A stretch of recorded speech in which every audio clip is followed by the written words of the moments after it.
Long ago in a distant fairyland there was a man known far and wide. He was known to eat any meat, human, chicken, horse, and bovine. And then, on the big day of his largest feast yet, he rolled himself in a bowl.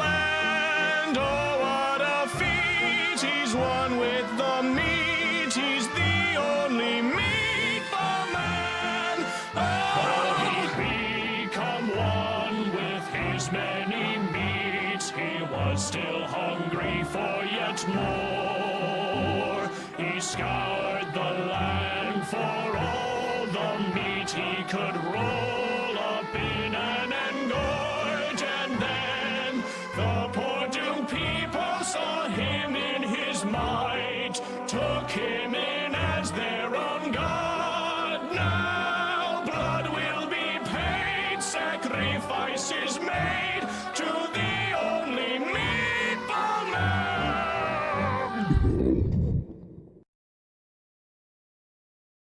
What the fuck?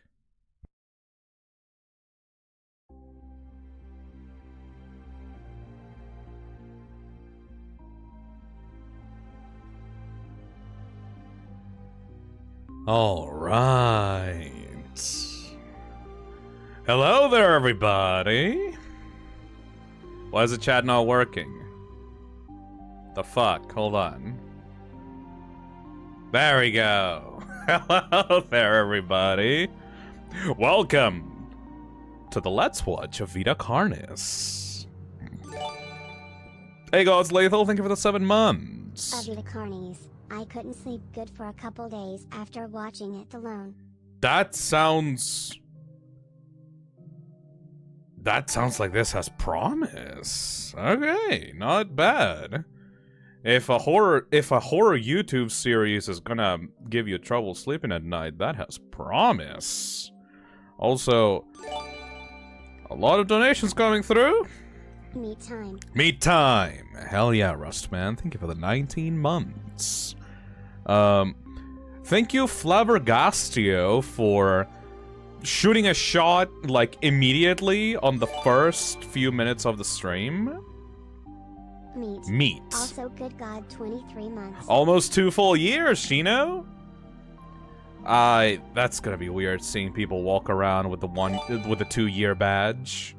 Hey, Gaming Cove, thank you for 16 months. VITA CARNIS, what a stream to end my long membership on. For I am poor, I'll be seeing you, Phil. That's completely okay. If you're struggling with money, please do not waste your money on stupid shit like my memberships. Hell yeah, Testoey, thank you for the 7 months. Shoutouts to goddamn Flabbergastio for shooting a shot at the intro of the stream, asking... The oh fuck got me off guard in my mouth. Thank you, Denied Seller. Flabbergastio asks, will you ever continue the Resident Evil lore? The meat is invading the planet. Hell yeah, Ludo Jinx. So, to answer that question, my guy did not watch the Let's Talk that we did last week. I have been really excited for this stream, and I hope you will love this series. Thank you, another gal. Literally everyone, when I watched both Greylock and... Good morning, Phil. Good morning, Blake Hope you Pitsy. enjoy VITA CARNIS as much as I did. Literally everyone has been recommending me VITA CARNIS ever since I started the Let's Watches of Analog Horror. Apparently it's like Gemini, but better. Neat. I'm actually really excited for you to see this. It's currently my favorite analog horror. Hell yeah, and then the cartoon. Thank you for the 22 months. This is gonna be good. Like, I remember, like, seeing, like, hey, guys, what should I watch for... I love it when Phil said it's filling time in his movie. Thank you. Like, hey, guys, what should I watch for analog horror? And just, I see a wall of text that just says VITA CARNIS. One of my favorite analog horrors. But yes, for Gastio, my guy, not only will I continue the Resident Evil lore streams, but I'm doing that shit. Meat. Thank you, Octojoker, for the $5. I already have a fucking thumbnail ready for it. We're gonna be doing that next week, motherfucker. On gets the Wrath of the Lamb menu music. Perfect for this nightmare fuel. I love the Binding of Isaac soundtrack. It's like perfect. Hey JT, thank you for the $5. VITA CARNIS is so creative, and my personal favorite analog horror series. Hope you enjoy it. Thank you. A lot of people seem to say, thank you Jason Prime for the $2. A lot of people seem to say that I will enjoy this if I enjoyed Gemini specifically because I enjoyed the lore and biological aspects of Gemini. Apparently the series has a lot of that. Hope that everyone is doing well today. Thank you, Vanessa, for the 16 months. We're doing very well. I'm just chilling. It is very, very fucking cold here in my country. So I'm just have a heater next to me and I'm just cozying up. Hey, Sammy Boy, thank you for the $2. Hi, Phil. Do you plan on doing more analog horror Let's Watches in the future? If so, do you plan to continue Mandela? It's gotten a lot better. I love a good ribeye myself. I thought that Mandela was not even continuing? Because of the shit that happened with Alex Kister. I thought that it was not even continuing. Hey, Banana. Thank you for the $2. I love the creatures in this universe. They're cool. Mandela Catalog Volume 5 came out recently. I will do a Let's Watch of Mandela Catalog once we get to, I don't know, maybe volume 6. Because, like, I want to have, like, a bunch of stuff to dissect all at once, you know? I don't want to do, like, a 30-minute stream for, like, a single episode, you know? It is, the allegations were totally false. Yeah, I know about that. I just meant, you know, even regardless if the allegations were false or not, a bunch of the people that Alex Kuster were working with ended up leaking a bunch of stuff in retaliation for what came out against him. So, and like, it was a bunch of very important stuff, like the reason for why everything was happening, the backstories of the characters, the future of the series. So I was thinking, like, since Alex's collaborators burned the bridge so fucking hard, I was kind of like worried, like, is the series even gonna be able to continue if all of it is like out in the open for everyone to see? Maybe there will be like changes of plans for the series and like what's gonna happen or something. That's awful. Yeah, like, it is extremely awful.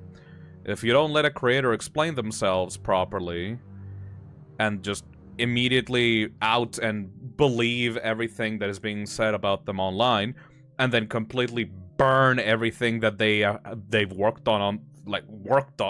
for to the ground, and then turns out that they didn't actually do shit, that's kind of bad. Whatever. I'm not gonna touch that situation any further. Hey, Space Jazz, thank you for the super chat. Who would you side with, gnomes or knights? Gnomes 100%. I fucking love tiny little gnomes. Tiny little gnomes with tiny little wands and, like, hats are cute as fuck. Hey, Osbus, thank you for the 3 months. Hello, Phil. Is the SH4 stream next season? _ 5 Lobcorn. I love that game. I do not, but it is literally my first horror game of all time that I've ever played in my fucking life. So, yes, I will be playing that in the next season before Silent Hill 2 remake comes out. Phil, have you seen the tiny little green wizard gnome? Yeah, from the mall? The tiny little guy that's, like, running around trying to get behind, like, shops at, like, malls and shit? I love that guy.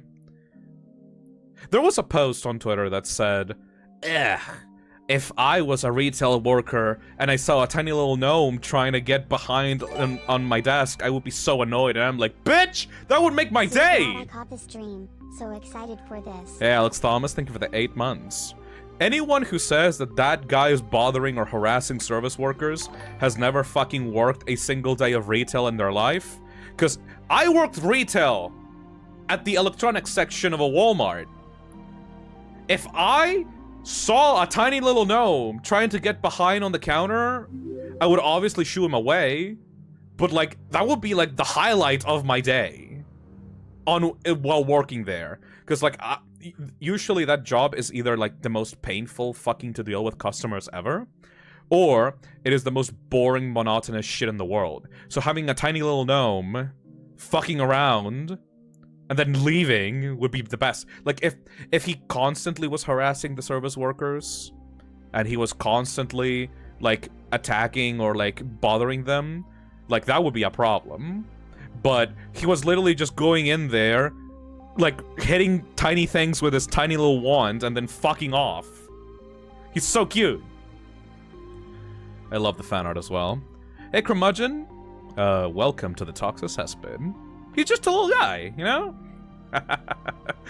Looks like my time has come. Hell yeah. Hell yeah, man. Welcome to the stream. Anyways, yes, to clear off the speculation, just like I said before, we have this week left on the season, and then we have next week, and then I will be away on break from streams until I will return in September. So that will be the end of the season. But before that, we will be doing RE Lore Part 3 with Zach and Nick. This is the thumbnail for it. The thumbnail was created by Tiny Packy, the resident artist of the Toxic Cesspit, who does a lot of my thumbnails, and she fucking did amazing for it. Like, she's the one that created my current avatar that I'm using right now. Absolutely love the way that she shades Fi, and, like, I don't know, she did especially well on this thumbnail, in my opinion. making custom thumbnails for the final few streams. Because, like, I want to make it special, you know? I think, Curmudgeon says, I still think this is my favorite analog horror. Angel Hair is pretty close, though. So, from what... Before I get to see anything of VITA CARNIS, I just have to, like, from an outsider's perspective, I obviously, like, don't say, like, I'm wrong, because, like, I literally have no information to work off of. But from what people have told me, and from what I'm getting from the YouTube channel thumbnails, it seems to be this is an analog horror video about meat creatures, and a lot of the series is less about the horror aspect and more about the biological aspect of how these creatures come to life, how they behave, and how they kind of interact with the real world, you know? Hey, PepsiCo! Thank you for the 5 gifted memberships. It's a rapid growth of unknown species. Like, it seems that there are creatures that are both... It's like the SCP Foundation, but it seems to be like they're just out there in the wild. And they all kind of generate from the same kind of alien meat organism thing? Or something like that? You like your meat red? Actually, no, I don't, Catlington. My favorite types of meat are fish and chicken. I fucking love my chicken. But I'm also not opposed to just, you know, some bacon. Bacon every once in a while is great. You'll see, there's way too much lore to explain in one message. I have my meat snake with me. What the fuck is a meat snake? Power Up Productions donates $2 and says, there's a VITA CARNIS FNF song called Chase. I mean, of course. There's a FNF song for fucking everything. I mean, we'll see that tomorrow. Because I'm going to be playing FNF mods tomorrow.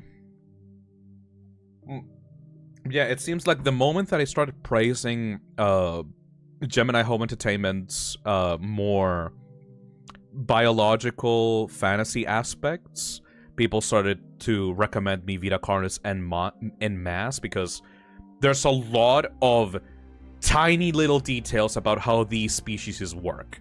And if it interests me, if it hooks me, I am 100% behind that. Hey, Realist Guy, thank you for the membership. Anyone else get hungry watching VITA CARNIS? That's fucked up. Is that fucked up to say? I'm not sure if that... I have no context for that. There's a Fi song?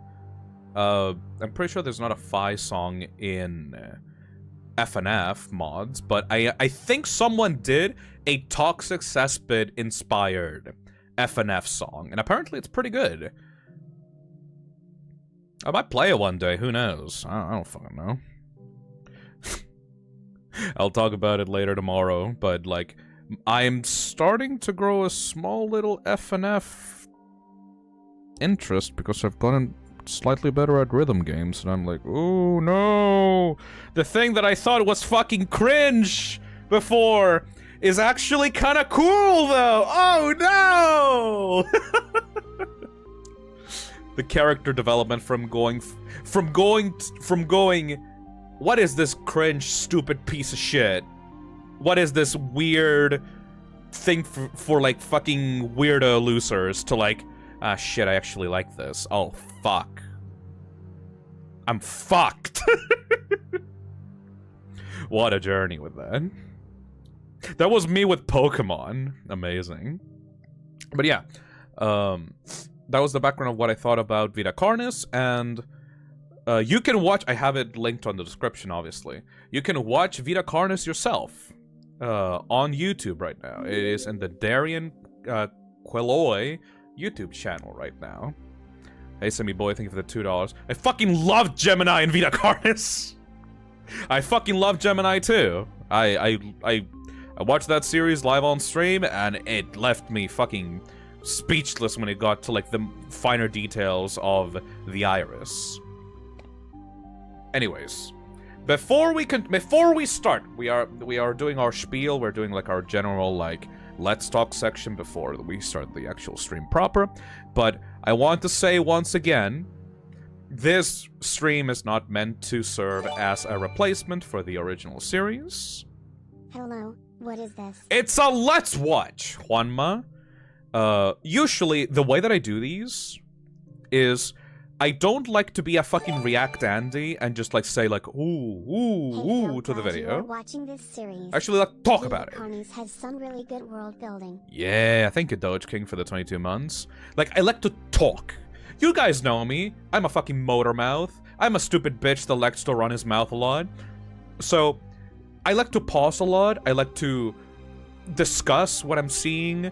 I like to theorize, like, make little guesses about what's gonna happen next. This is Phil's version of GT Live. Is that what GT Live did? I've never watched a single episode of GT Live. It's a very fleshed out world. Oh, I get it. Oh, I get it. I get it. Oh, that's a good one. I like that. I like that a lot. Shit. Sad that VITA CARNIS is short, but it kind of slaps. Out of all the series that I've had on my list, like the playlist length for this one is like way larger than the other ones. So I wouldn't say that it's short. Hey Phil, what is your favorite way to cook a steak? Thank you for the $2. I put it in a pan and I put a bunch of spices in it and I just flip it until it's good. I don't know, I'm not really much of a chef. Embrace the cringe! Fuck you, Vanessa! But thank you, I'll try, I guess. Ugh. I mean, if it's enjoyable, then fuck it, right? Hey, Demon Soul, thank you for the membership. Thank you, Candied Planets, for the $5. I absolutely love VITA CARNIS, and hope that everyone that's watching for the first time loves it as much as I do. The Carnies are so funky and cool. I love VITA CARNIS and hope that everyone that's watching for the first time loves it as much as I do. The Carnies are so funky and cool. Smile. The Carnies makes me think of like a bunch of like circus people in a circus themed around meat. If you've seen Psychonauts, it's like pretty much that. Like that's what I imagine what Carnies are. Hey Cold Cola, thank you for the $5. Hey Phil, I made a homemade recipe of battery acid after drinking. I was sent to the emergency room. Great G Fuel recipe concept. Everyone wants me to do the battery acid G Fuel.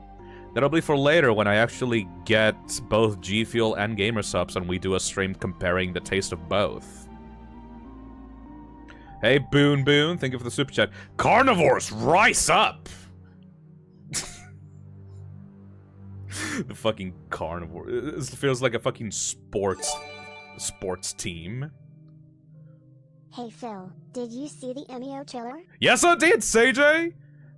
I am cautiously optimistic. On one hand, I am mind-blown that Nintendo would ever actually want to make a first-party horror game. That is incredible. But at the same time, I learned that Bloober Team may be involved with it. So I don't know. I don't know. It could be good. It could be bad. We'll see what happens. Hey, Cold Cola. Hey Phil, I made a homemade recipe of battery acid after drinking. I was sent to the emergency room. Great G Fuel recipe concept. What does battery acid actually taste like? Sour apple? Lemon? I'm thinking like lemon sour apple. I would love to taste like... I would love to create my own fucking flavor of drink. Hey, Demon Soul. Hope you're okay seeing skinned animals. Are they real? That's very important. Are they real? Yeah, the meat circus. Thank you, SG Bun. Are they real? No. No. They're not real. Okay, Nyan the Cartoon answered that, and she likes the series, so good. I have one huge pet peeve. Hey, Daniel, thank you. One huge pet peeve when it comes to analog horror media. If a creator uses real people, or real animals, or real footage of tragedies or animal corpses, that is usually a huge turn-off for me. I like my horror to be strictly fictional. Yeah, sure, you can base your horror on historical events, like, you know, you can go back and, like, World War II, or, like, the JFK assassination, or 9/11, or whatever. And if you make, like, a 9/11 VHS, like, analog horror series, like, you know, whatever, I don't give a shit. But, like, if you're using contemporary people that have suffered, or other, like, graphic real life like videos, that's where I draw the line, you know? I like to keep my horror strictly fictional so I can enjoy the fictional disturbing content and not like merge it around with real life disturbing content. Battery acid probably tastes very sour cause acids tend to be sour. Yeah, Space Jess. 9/11 analog horror would go hard as fuck. Thank you, Jewel. Phil, have you thought of streaming the Madness Combat game? I'm not that into Madness Combat. Hey, PepsiCo, thank you for the $5 again. You should add Unknowingly's The Man in the Suit. An amazing one. I feel like I would have to enjoy and know about Godzilla to be able to fully enjoy that series, right? The Man in the Suit feels like it is a perfect analog horror series for people that are into Godzilla and MonsterVerse movies. But I am not that... Like, I've been wanting to get into the MonsterVerse. I've been wanting to get into kaiju movies. I just haven't found the time to. I remember watching, like, Peter Jackson's King Kong, but I don't think that's very helpful. If I get into Godzilla in the future, I would probably watch The Man in the Suit with you guys. Hey, Draymond, thank you for the $2 Canadian.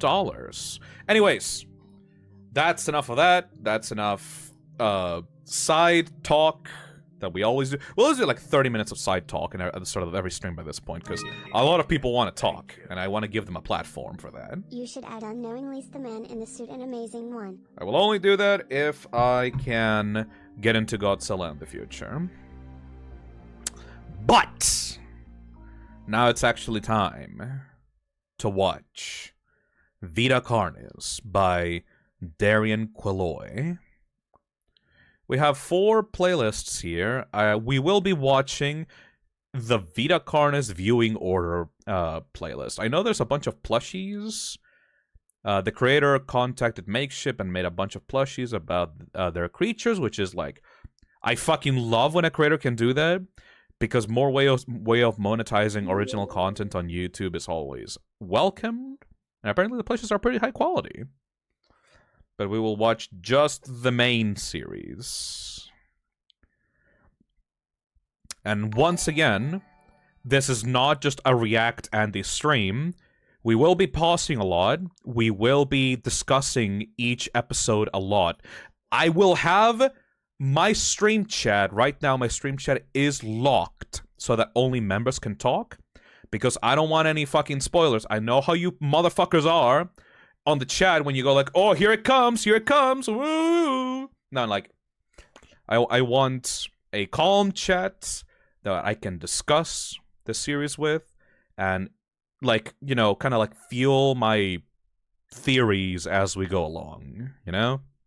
We're gonna discuss, we're gonna point out details. If there's something that I miss, I would like to be let known. Like, you don't need to, no spoilers, but if I miss something during an episode and you want me to go back after we finished watching it, I would appreciate that so I can get the full context of an episode. And then I can form my own theories about what's going on. Hopefully that is understandable. Right, so the first episode is VITA CARNIS, Living Meat Research Documentary 1, Intro and the Crawl. Okay. Warning. This video talks about and shows image of graphic content like gore, flashing lights, violence, Hey, Crooked Critter, thank you for the 5 gifted memberships. Hell yeah. Viewer discretion is advised.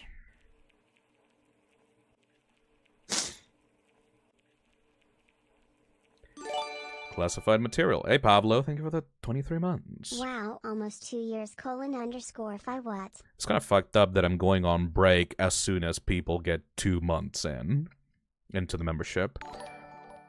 Federal law provides severe civil and criminal penalties for the unauthorized viewing of this footage. Any reproduction, distribution, or display of this video is prohibited. The possession of this footage may lead into investigation and detention. If released from custody, the apprehended will face a penalty of $500,000. When is this supposed to take place? Because $500,000 is too much. On planet Earth, life has thrived for millions of years. Creatures big and small have found ways to adapt and evolve to flourish in all types of environments. From barren wastes to lush forests, life can be found. So make sure you at least see Earth that. has homed these creatures since the dawn of life itself. Thank you for the $5. Only until very recently, things have changed. New life. Jace, I feel I'd recommend watching the compilation as it has more content absent from the split videos. Okay. Thank you, Caesar. Life forms have appeared all around the globe and completely changing the balance of nature and what we know about evolution itself. That is why... Where's the compilation? Is it on the guy's own YouTube channel?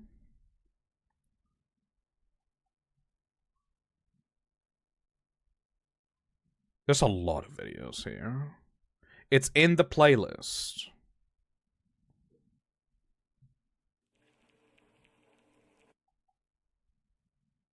VITA CARNIS, Facility 0, Species,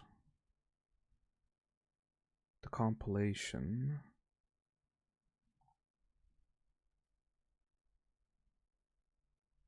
Not been able to find it. You missed it. It's the 8th video. Oh! VITA CARNIS Living Meat Research Documentary full footage. So it's a compilation of all the first 7 videos. Oh, okay. Sorry, I was paying attention to the video. I was trying to, like, absorb everything. So that's why this video is 32 minutes compared to the rest of the series. Okay, well, I'll do that. Structure. Jesus fucking Christ, what is that? Okay. Let's go through it again. We are going to watch videos 1 through 7. Living Meat Research Documentary.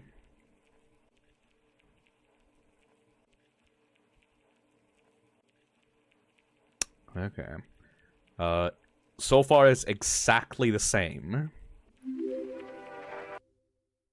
Hey, MLG, thank you for the $3. On planet Earth, life has thrived for millions of years. Creatures big and small have found ways to adapt and evolve to flourish in all types of environments.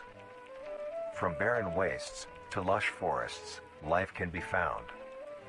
Earth has homed these creatures since the dawn of life itself. Right. Only until very recently, things have changed.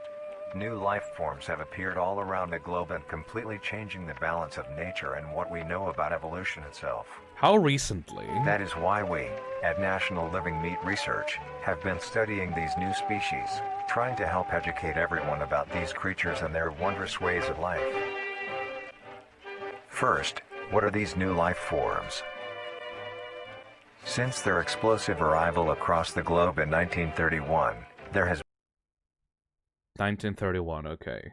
been much debate on what these newcomers are, and where they came from. Are they extraterrestrials coming to invade Earth? Or are they demons who come from hell to purge humanity? From what our scientists have discovered, no. The origins of these creatures are solely to Earth, miraculously out of nowhere. We don't know why or how, but one That sounds fucking bullshit. thing is for certain, Earth is now their home. Sure. What these creatures are is mysterious and still not well known today. But here is what we do know. These creatures are comprised mainly of muscle tissue, organs, and bones. As They every greatly fucking creature resemble does? animals with no skin, or store-bought meat. Huh. Because of these characteristics, they have been named accordingly as VITA CARNIS. He said it! He said it! Carnis species consume decaying, organic matter, but their main diet is composed of raw meat, not including their Carnis relatives. Right. The Carnis only appear in places where there is an abundance of crawl, which leads to the first creature of the Carnis species, the crawl. The crawl is a growth of meaty tendrils that Ooh. Okay, so living tree roots. closely resemble the small intestine, the only difference being the dark red coloration. These tendrils grow in a similar pattern as vines, Right. mold, or fungi. Right. But meat. A primary stem structure is the host to divisions of other, smaller branches. fuck. And each tendril contains a variety of veins, arteries, and other similar organs used to transport nutrients absorbed from its surroundings. It's a meat plant. The ends of these tendrils are equipped with organelles used to absorb water and organic matter necessary for growth. How fast are they? The source of these organic materials is mainly found in dirt and soil on surrounding surfaces. Using its root-like tendrils is mainly found in dirt and soil on surrounding surfaces. Mito Bear. Hey Phil, it's been a while since I've been learning Spanish. I still have trouble with some words. How does 11 in Spanish spell? Uno uno. Photographed by Spite of Artemis. Photographed by Anonymous. Photographs by Bear Macabre. They're literally just growing out of the fucking soil. Using its root-like tendrils, it absorbs the material and processes it into usable energy. Although, the crawl also obtains energy through another means. Using Electricity? a sophisticated form of photosynthesis. The dark pigmentation of the smaller branches is ideal for absorbing sunlight, and therefore allowing solar energy to fuel the crawl's growth. It is literally a tree. Because of its efficiency, it thrives in almost all types of environments, easily allowing it There was a small part of South America that was black there for a second. to spread across the world, and can be found pretty much anywhere. Even the Arctic? Its recent inclusion in the ecosystem has caused Oh, many major fuck. changes in nature's balance. One may assume that the crawl's presence may outcompete any other competitors, Yes. but due to its unique life cycle, where old branches fall off and decay into nutrient-rich compost, all forms of life seemingly flourish instead. This is bullshit. This shit feels like the biggest weed imaginable. How the fuck? The crawl's abundance grants plenty of nourishment to all animals, from plants feeding on the decaying crawl, herbivores thriving on increased plant population, and carnivores feeding on both the abundant prey, and are able to eat the crawl as well. I don't The fucking presence of trust all this. these animals leave behind waste, which will be broken down and consumed by the crawl, and the cycle begins again. Nah. This form of symbiosis leads to an environment where all populations thrive. Who the fuck is producing this? Living Meat Industries or something like that? These bitches are lying. Humanity also uses the crawl to our advantage. Because of the supernatural rate of growth and its richness in nutrients. Gotcha, bitch!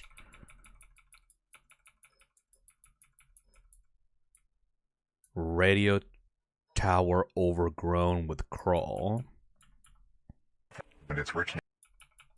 That is so Its richness in nutrients. subtle. It has been sustainably cultivated Oh, into fuck domestic farms. off! The crawl is Ew! harvested and processed into fertilizer, which greatly increases crop yield and quality.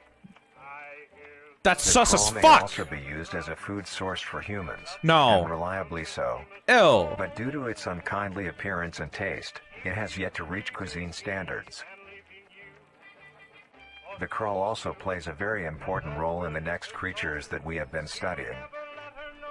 Sometimes, in a crawl-populated environment, no. a node of meat may develop on one of the branches. This node will fall off and grow into a functioning organism, and go to live on as an independent animal.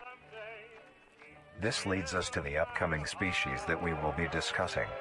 The first of these creatures are the Trimmings. Fuck you, fuck you, fuck you, fuck you, fuck you, fuck you, fuck you, fuck you, fuck you. What is that? What is that? What is that? What is that? What is that? A king, a queen, and a prince?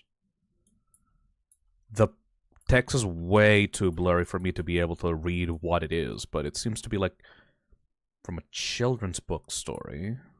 The Trimmings. Ignavus Carnis. The creator even has Latin names for these creatures. Interesting.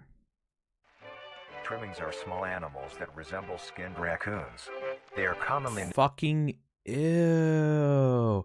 I love the art. This is like... Okay, I'm sorry. Hopefully this doesn't seem very insulting to the creator, but this is the kind of shit that I would see some of like my artist friends in high school drawing in the corner of the classroom, just drawing this kind of shit on their notebooks, you know? It is like I had like one of my friends, like she had an obsession with making fucked up creatures on her sketchbooks on high school. This is the kind of shit that I would see on her, like, on the, like, next to the fucking math homework. I would see this shit. That would be fascinating. Known to have a plump body, round head, small eyes, nose and ear holes, and an agape mouth. They are also equipped with a diversity of limbs. All individual trimmings are unique, each with a different body shape, number of limbs, and other characteristics. Ew. Dinosaurs. One thing they all share in common is that they are made mostly of meat tissue, and are a maximum of 20 centimeters in length, no larger than a basketball. These feel like giant, blood-sucking, like, ticks. Its life starts with its separation from the crawl. It will wonder to find anything that is edible and able to consume. Right. Although it is an omnivore, being able to hunt meat and forage for plant matter, trimmings are almost entirely scavengers. Their diet consists of rotting plants and meat, including, but not limited to, fruits, vegetables, roots, Vegetables. seeds, insects, and deceased animals. Although its appearance is unsightly, Look at that little guy! He's pogging! That's way more than 20 centimeters. That's like a dog size. it is a cowardly creature, only fleeing, screeching, and hiding when threatened. The Trimmings are a bitch beta male creature. They're cowards. They're bitches. They will screech like animals. Fuck them. They suck. Because of its lack of defensive traits, it lies near the bottom of the food chain. Aw, making it poor little easily overpowered guys. and picked off very regularly by predators. Aww. Naturally, its population would eventually die out. This is not the case. Oh. Thank you, Chris, for the $3. This is not. What the fuck was that? Mass trimming infestation. Estimated 400 plus trimmings gathered under a large abandoned satellite dish. The reasons are unknown to why this is the case. Is not the case. The crawl Oh, constantly. I like it. It's like the intervention, the glitch of the footage happens because the narrator is saying the case, and it's like bringing up the memory of that newspaper article. Produces a large quantity of trimming nodes, keeping up their numbers. Naturally, trimmings can be found wherever there is abundant crawl. Trimmings grow at a decent pace, reaching maturity at around 7 months, having a maximum lifespan of 2 to 4 years.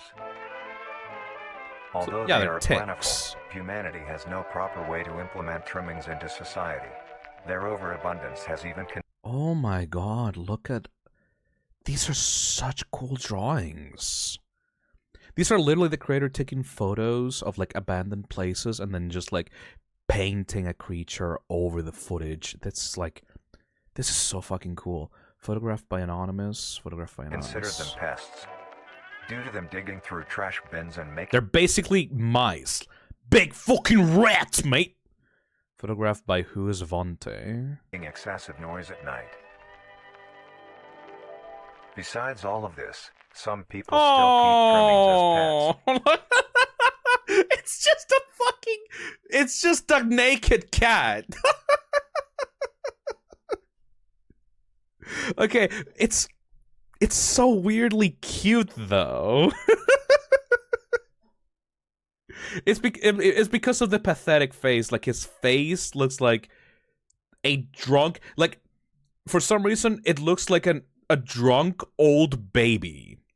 Like an 80-year-old baby. And relatively domesticate them.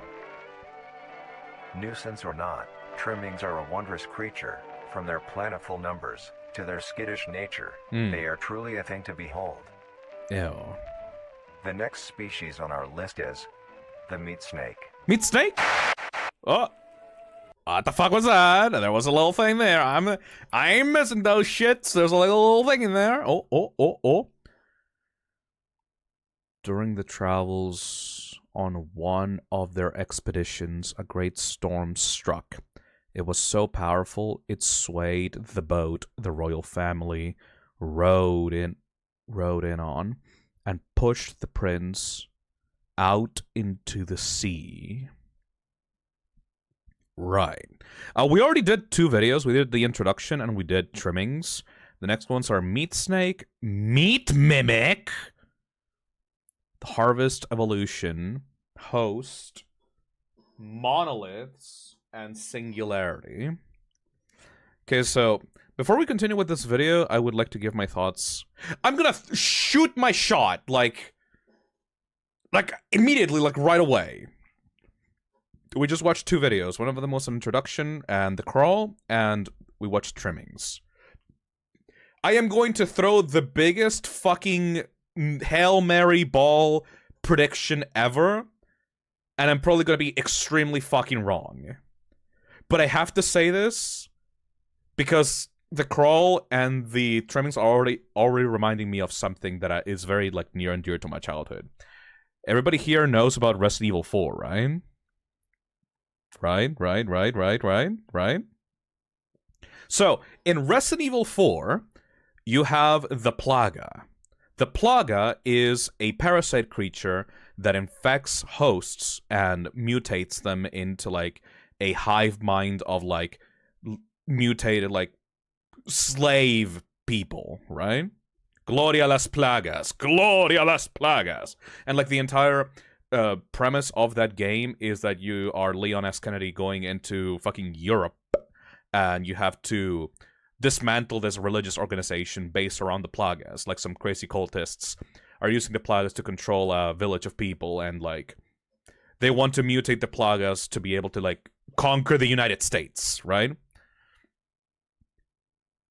I think, and this is just I think what's happening, is the crawl, or in general the VITA CARNIS, existed in the past.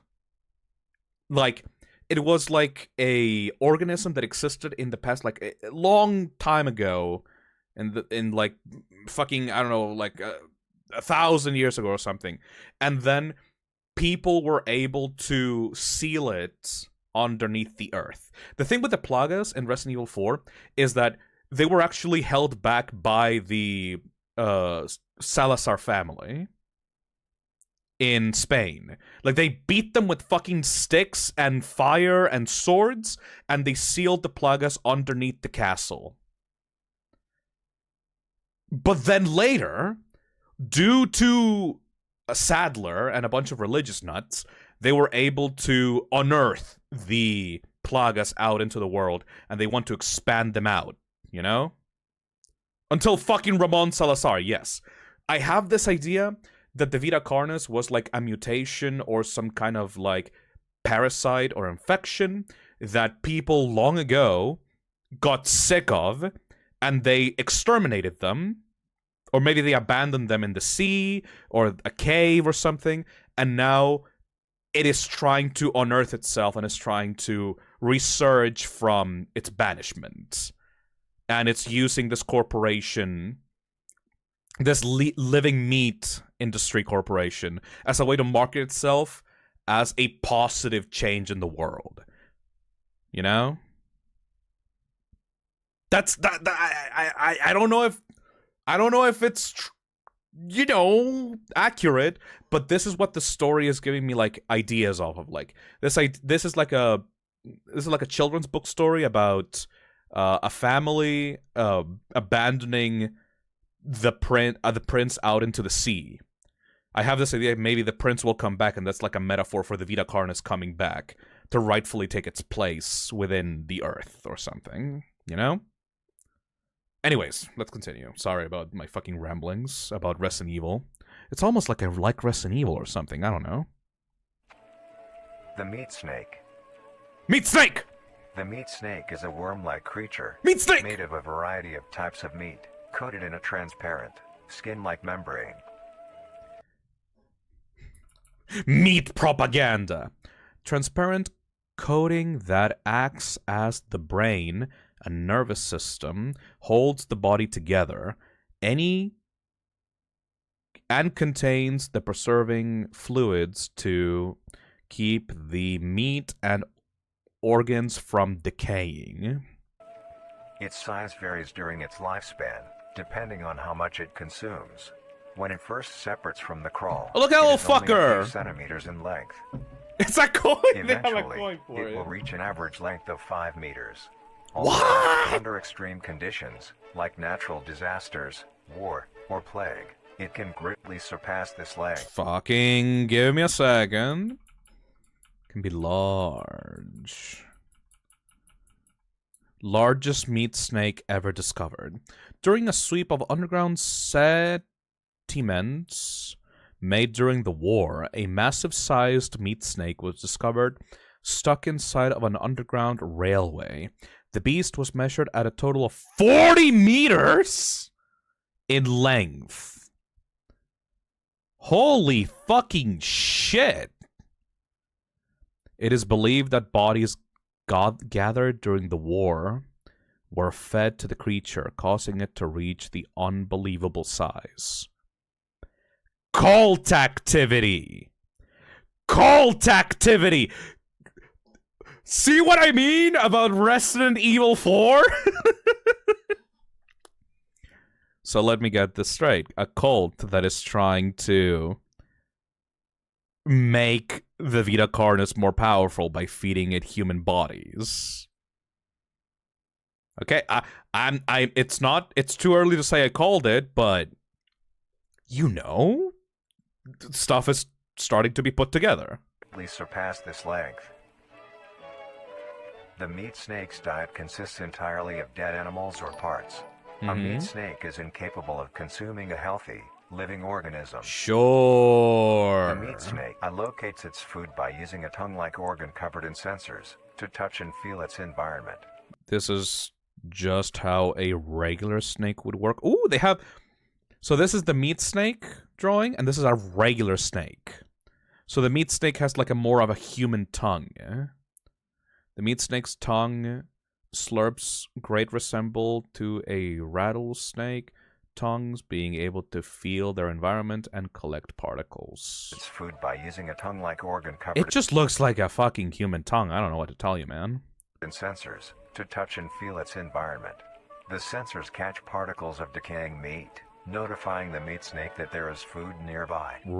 Oh. This process Right, because like when dead bodies, like dead rotting bodies, like the fucking dead skin over top of them starts to be shed off. Like, yeah, oh, that's fascinating. That's really cool, though. process shares many similarities So to it can- regular snakes. it can feel hence that. the meat snake's name. Once Okay. it locates the corpse, the meat snake will open its jaw and swallow the entire body whole. Ooh. Once the entire body is consumed, the meat snake's stomach will release a variety of chemicals, Some will break down soft tissue like skin and the Meat. connection Meat. points between muscles. Others chemicals will then ferment and preserve the tissue to keep it from breaking down for as long as possible. Right. After that, the remaining flesh and bones will move along the meat snake's tract and slowly be implemented into its own structure, extending the meat snake. Why does it have an anus? That's a weird fucking question to like ask out of nowhere, but like, why would it have an anus if it's just absorbing everything into itself? Maybe if it eats something that is not actually organic, like clothes.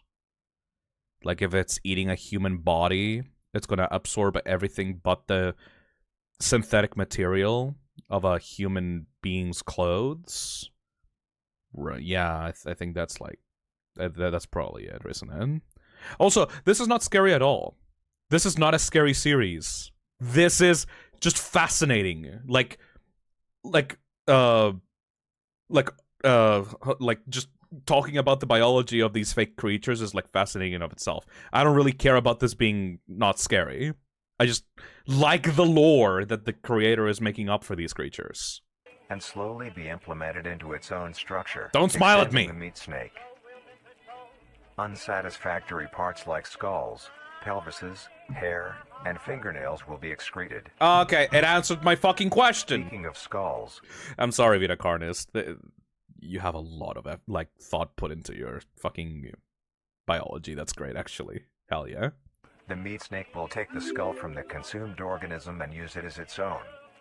These are literally normal snakes, but sausage. Thank you, Space Jazz. Each meat snake has its own skull, each corresponding to what that one has consumed. Oh! During its lifespan, Like Mega it will Man. swap or replace these skulls. as Oh, needed. human! A meat snake's lifespan depends entirely on how much a meat snake consumes. The longest one has lived for was 28 years. Hey, Yappy Raccoon, think of the super chat. Hi, Phil. I've been a fan of you, and I just passed my final exams this week. I just want to say thanks for helping me get past this last year of high school. No problem, Yappy Raccoon. I'm glad that you passed with no problems. Hell yeah. If I'm just helping out other people, just with my voice having, like, something to hear in the background while they do their work, that's great. Like, I'm more than willing to provide that service. Also, can I just say something? I never actually understood how snakes move. Like, how do they move?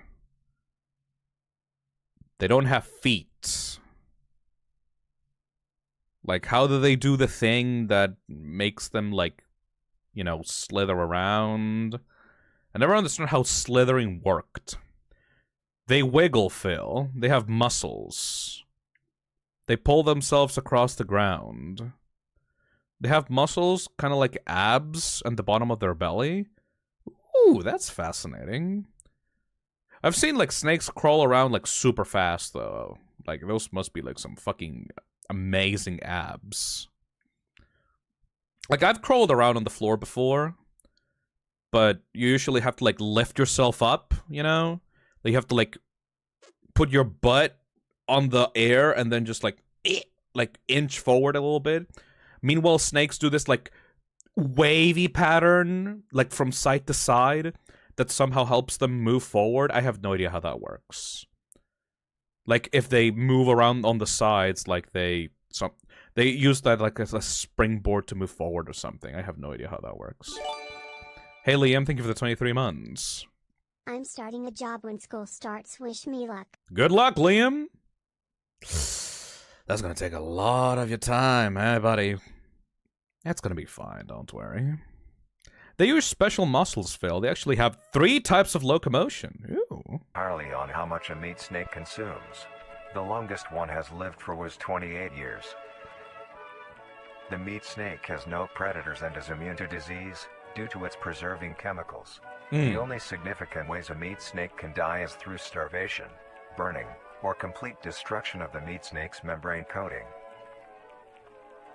Interestingly, the meat Oh snake my is the only member God. of the Carni's Ew, look at that fucking it looks like a giant worm. These drawings are so fucking cool, man. family that is able to reproduce. What? When a meat snake reaches an excessive size, and is in the conditions to do so, it will commence mitosis. Oh, I splitting thought that I thought you meant that they could fuck. Okay, that makes more sense. That it just splits apart. itself in two. Then the now two meat snakes will go on their separate ways and live on as two distinct organisms. Meatosis. Meat snakes can only be found in moderate temperature climates, not too hot, Ew. not too cold. Their population depends entirely on the amount of corpses of. Thank you. Hey, Space Jazz, thank you for the super chat. They use special muscles. They actually have 3 types of locomotion.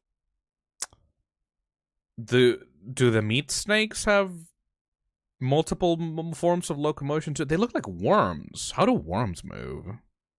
No idea. Available. Where there is death, there are meat snakes. That's a cool Humanity will tagline. Use them to our advantage. Meat snakes are a very efficient and clean way of disposing of any meat product. No, The dude. preserving fluid within the meat snake's body disinfects the carrion, No. preventing the spread of disease. Hey, Sar, thank you for the $2. Mammal spines are more flexible vertically, while reptile spines are more flexible horizontally. Hence why you can't really move like one. That's fascinating. Oh shit, right? Yeah, okay. Okay, that makes actual sense. Thank you. Atomic Sparks say snakes use their ribs to contract muscles and stretch them as if they were climbing along on the ground. Some go side to side for speed, as that increases traction at high speeds. Google Gaboon Viper videos. I will in the future. Thank you. After the stream. Thank you. Humans use meat snakes in butcher shops as a waste bin, Oh. dispose roadkill, within war on the battlefield to dispose of festering bodies and Oh, parts, no. and within zoos to dispose of deceased animals. Oh. Snakes use their ribs to contract muscles and stretch them as if they're climbing along the ground. Some go side to side for speed, as that increases traction at high speeds. Google Gaboon Viper vids. We got a lot of biology experts on the chat tonight. I'm not saying that as a diss. I mean, I appreciate that, because I know jack shit about biology. A circus study, think of the $5. A non-single-celled organism mitosing, and of that size, is kind of terrifying to me, not gonna lie. Yeah. Imagining that process is... terrifying. Also... So humanity is actually using these creatures for day-to-day use. A non-single-celled organism mitosing, and of that size, is kinda terrifying to me, not gonna lie. Imagine going to in your day-to-day life and you see a dude walking around their trimmings. It just has like a pet collar on top of like a giant meaty tick. Or you go to a butcher shop and you see a fucking snake in the corner, just kind of like mouth agape like, ah, feed me. Ah, that'd be silly. They are extremely tame, not caring if any creature is around them, only They're extremely tame. Attack position. acting defensively when it is within consuming a meal. This means they are very easy to tame. Right. Overall, meat Oh, snakes are my a fucking marvelous God. creature with a very interesting way of sustaining itself. It is an amazing experience to encounter one, as long as you don't mind the smell. Ew. Our next creature is the mimic. Whoa. The Mimic. What was that? This is a continuation of the storybook. After being stranded at sea, the young prince eventually was cast to an island. Injured, the prince stumbled his way into a nearby cave. The prince used what magic he could to put himself into a healing sleep. This is definitely a metaphor for the way that the VITA CARNIS actually formed. Also a cave! My fucking RE4 Plagas, like, theory is holding extremely strong. Also, I do know that Makeship made a plushie of the meat snake. So I want to look at that for maybe if there's some extra lore. Yes. Oh my god, they made a fucking Trimmings plush! Let's look at those before we continue. So this is the meat snake. Everybody say hi, meat snake.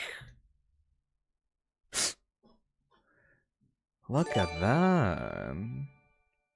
It's sold out, though. Complete local saturation. Complete local saturation. It's meaty. It's a long meaty.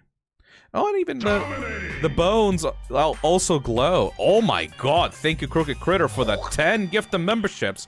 Everybody gets to talk on this stream now. Hell yeah. The next fleshy creature in line to be turned into a lovable plushie. Finally, a third biology stream. Thank you, Busy Brianna. Add the meat snake to your collection, and for Makeship's annual event, it also comes with a glow-in-the-dark skull. Hell yeah. There's no extra lore on it, but it's pretty cool. And they also have trimmings. This thing is sold crazy well. Look at that little body. Have a little ball of flesh and meat in the form of a cute, lovable plushie. Have a soft, squishy, and noticeably quieter trimming in your home. Experience what it would be like to have a trimming be a part of your family, because they sure would love to be with you too. Aww. 1 more month. Let's G. Let's fucking go, Foxy Gamer. Alright. This one is a long boy. This is the Meat Mimic. The Mimic. I don't like that. The Mimic is a bipedal creature with uncanny similarities to I don't like that. humanoid anatomy. They greatly resemble humans without skin, and exaggerated features. These features include extended finger length, longer limbs, bulging, empty eyes, and their most prominent feature, a wide, teeth-filled smile. Although it resembles a happy face, this is due to coincidence, and is only how their facial structure is shaped. Yeah. The maw of the mimic contains much more teeth than humans, and their teeth is comprised almost entirely of incisors, with some canine and premolars in the back. In the This back. tooth composition is ideal for biting down onto meat and Oh. swallowing chunks whole. A mature mimic's diet is comprised entirely of human flesh.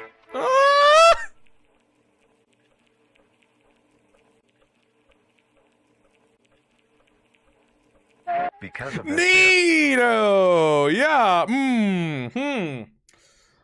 Neat! Why the fuck would you ever let this kind of creature into your home? found solely around human-populated areas. The mimic's life cycle is made of 3 stages. In the first stage, a young mimic separates from the crawl. They closely Hey, Aura, thank you for the 2 months. When I first saw the mimic and its premise, I immediately went, oh, of course there's a dangerous monster that eats only humans and can mimic humans. It looks like a fucking naked chicken on its first stage. Oh god, this dude is creepy as shit. Thank you, Jessa. resemble their trimming relatives, but are thin, Oh, look at that fucking guy! and only have 4 appendages. In this stage, the young mimic will hunt small animals, moving on to larger and larger as they grow. Once large enough, it will begin metamorphosis into the next stage of life. Once fully transformed, it will resemble the description mentioned Right. in the beginning. Its hunting style changes and becomes much more complicated. Oh my fucking god, these photographs. Mimic locked in home after owner escaped, photographed by CNC guy. Now stalks and feeds only on humans. Oh fuck, It will dude. locate human What the fuck was that?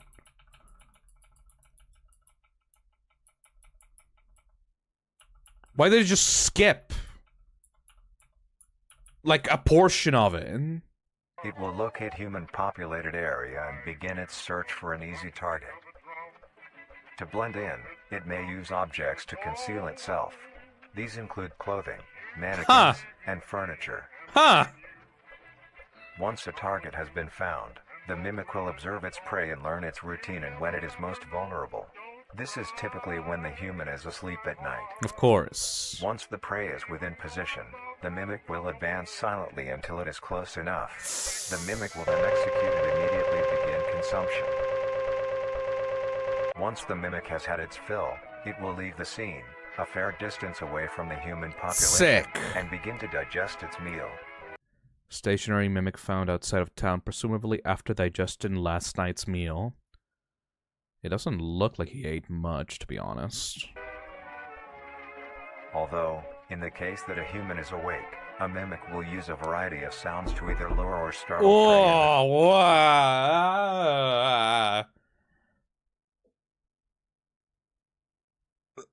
Cornering themselves. Had to check behind me for a second. Once a human is in place, it will swiftly attack and kill the helpless target. Oh my fucking god.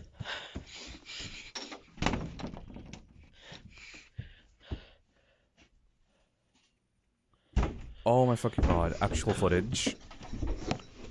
Oh my fucking god.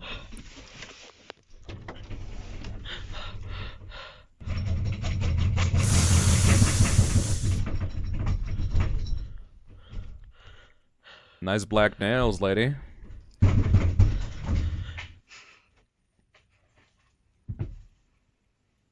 Oh no. Oh no.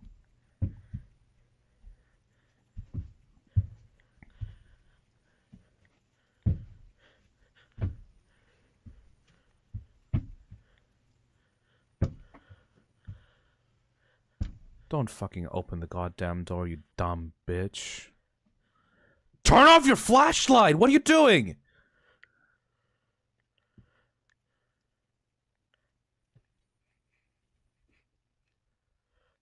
Oh, that's so fucking cool! Holy shit!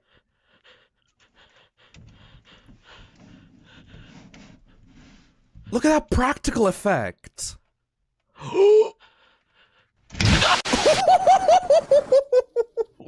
I want to look up.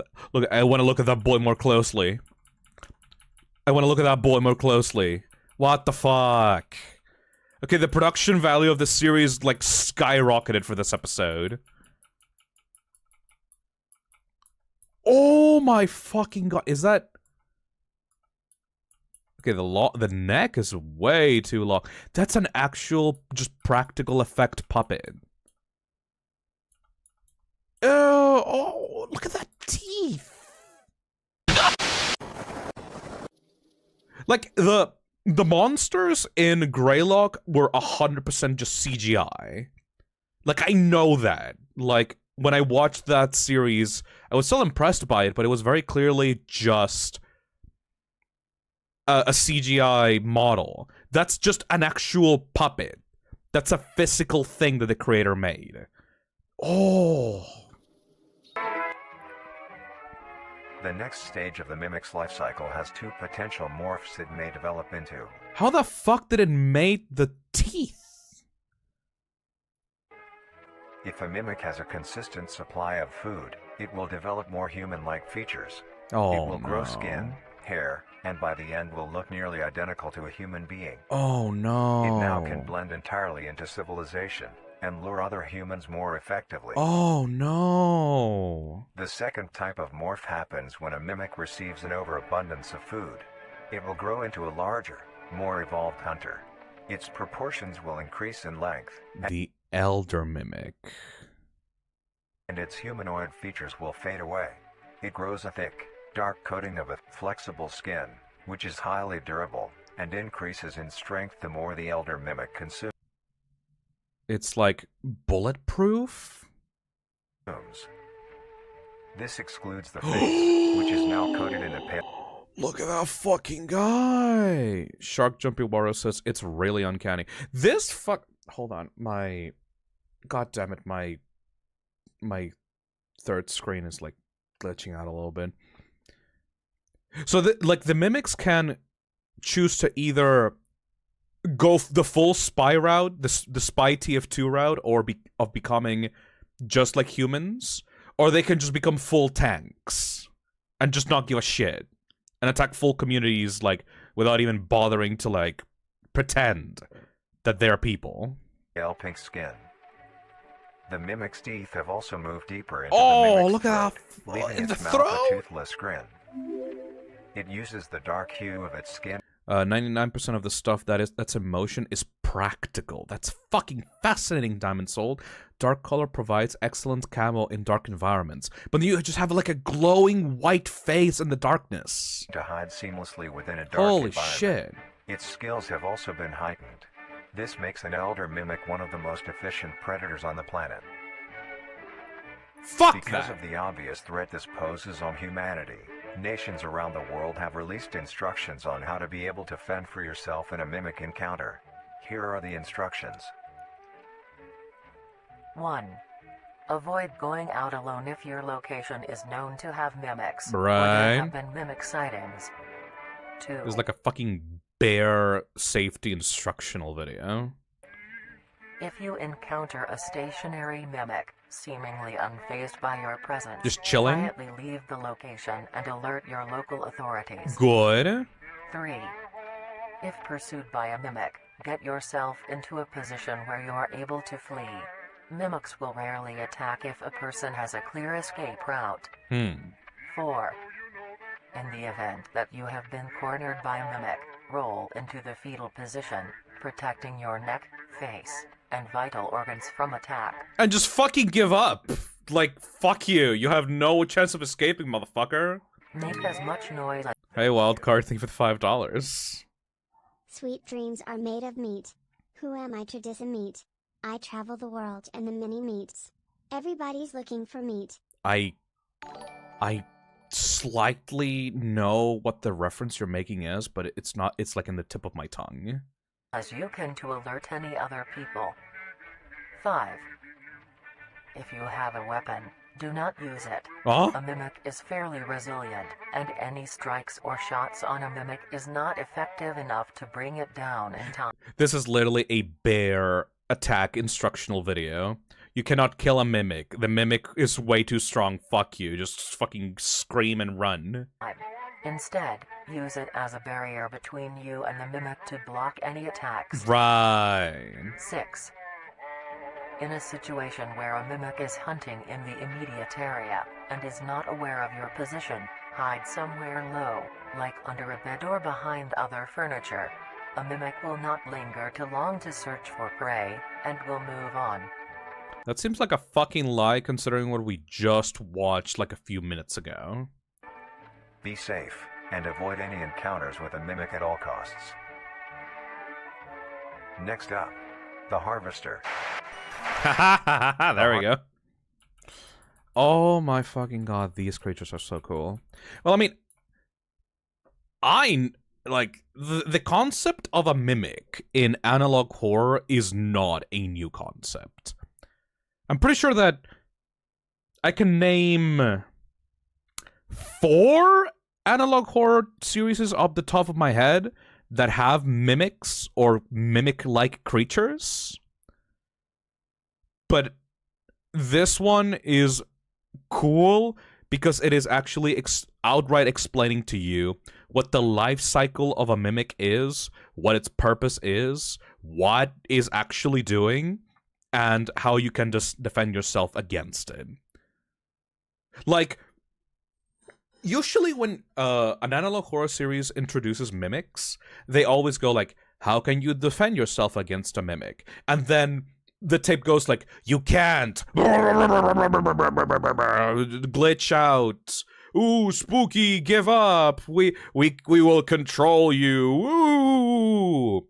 But it's like, no, this one is an actual instructional tape. It's like, okay, so if you find a fucking spooky monster in the woods, hide, make a lot of noise if you're cornered, and like, they're actually giving you real fucking advice, which I love. I always dislike it when like analog horror just like cuts away information because it wants to do a spooky message to the viewer, like, oh, you can't beat us, give up, woo. I appreciate actual information. Have any of the photographer names been showing up consistently? I No, have a hunch that some of those guys might be important to the overall story. That's a great point, Boo. I did not pay much attention to the names of the photographers. VITA CARNIS cuts away to more information. Yeah, I love that there's actual information here and not just a cheap vehicle to deliver like scarce, you know? It's actual lore and biology and real cool concepts. Also, this is the next page from the story. But the prince's sleep was long. He slept for what seemed like forever. As he slept, the land around him changed and grew. It was unrecognizable from when the prince just first arrived. But the sleep still needed time to heal the prince. Much more time, but it kept the prince safe while he rested, guarding him from the elements as the land changed. I am 100% sure that this is a Resident Evil 4 Plaga situation. The prince is the VITA CARNIS. A long time ago, the humans of the land got fucking sick of these creatures. They sealed them underground in a cave, and then the VITA CARNIS slept for like thousands of years until it was able to spring back up again. I think that this is a Resident Evil 4 situation. The Harvester. That's more Undertale than RE4, bro. Yeah, no, but like meat creatures, though. Like, the last Plagas are very much meat-like creatures. The Harvester. Harvester is a large, bulbous mass, with a large amount of tendrils spreading from the base. The bulb measures around 3 meters in height and 2 meters in diameter. The tendrils, on the other hand, can extend up to 150 meters in diameter horizontally. Oh. The Harvester is a specialized form of crawl that grows in a unique and deadly way.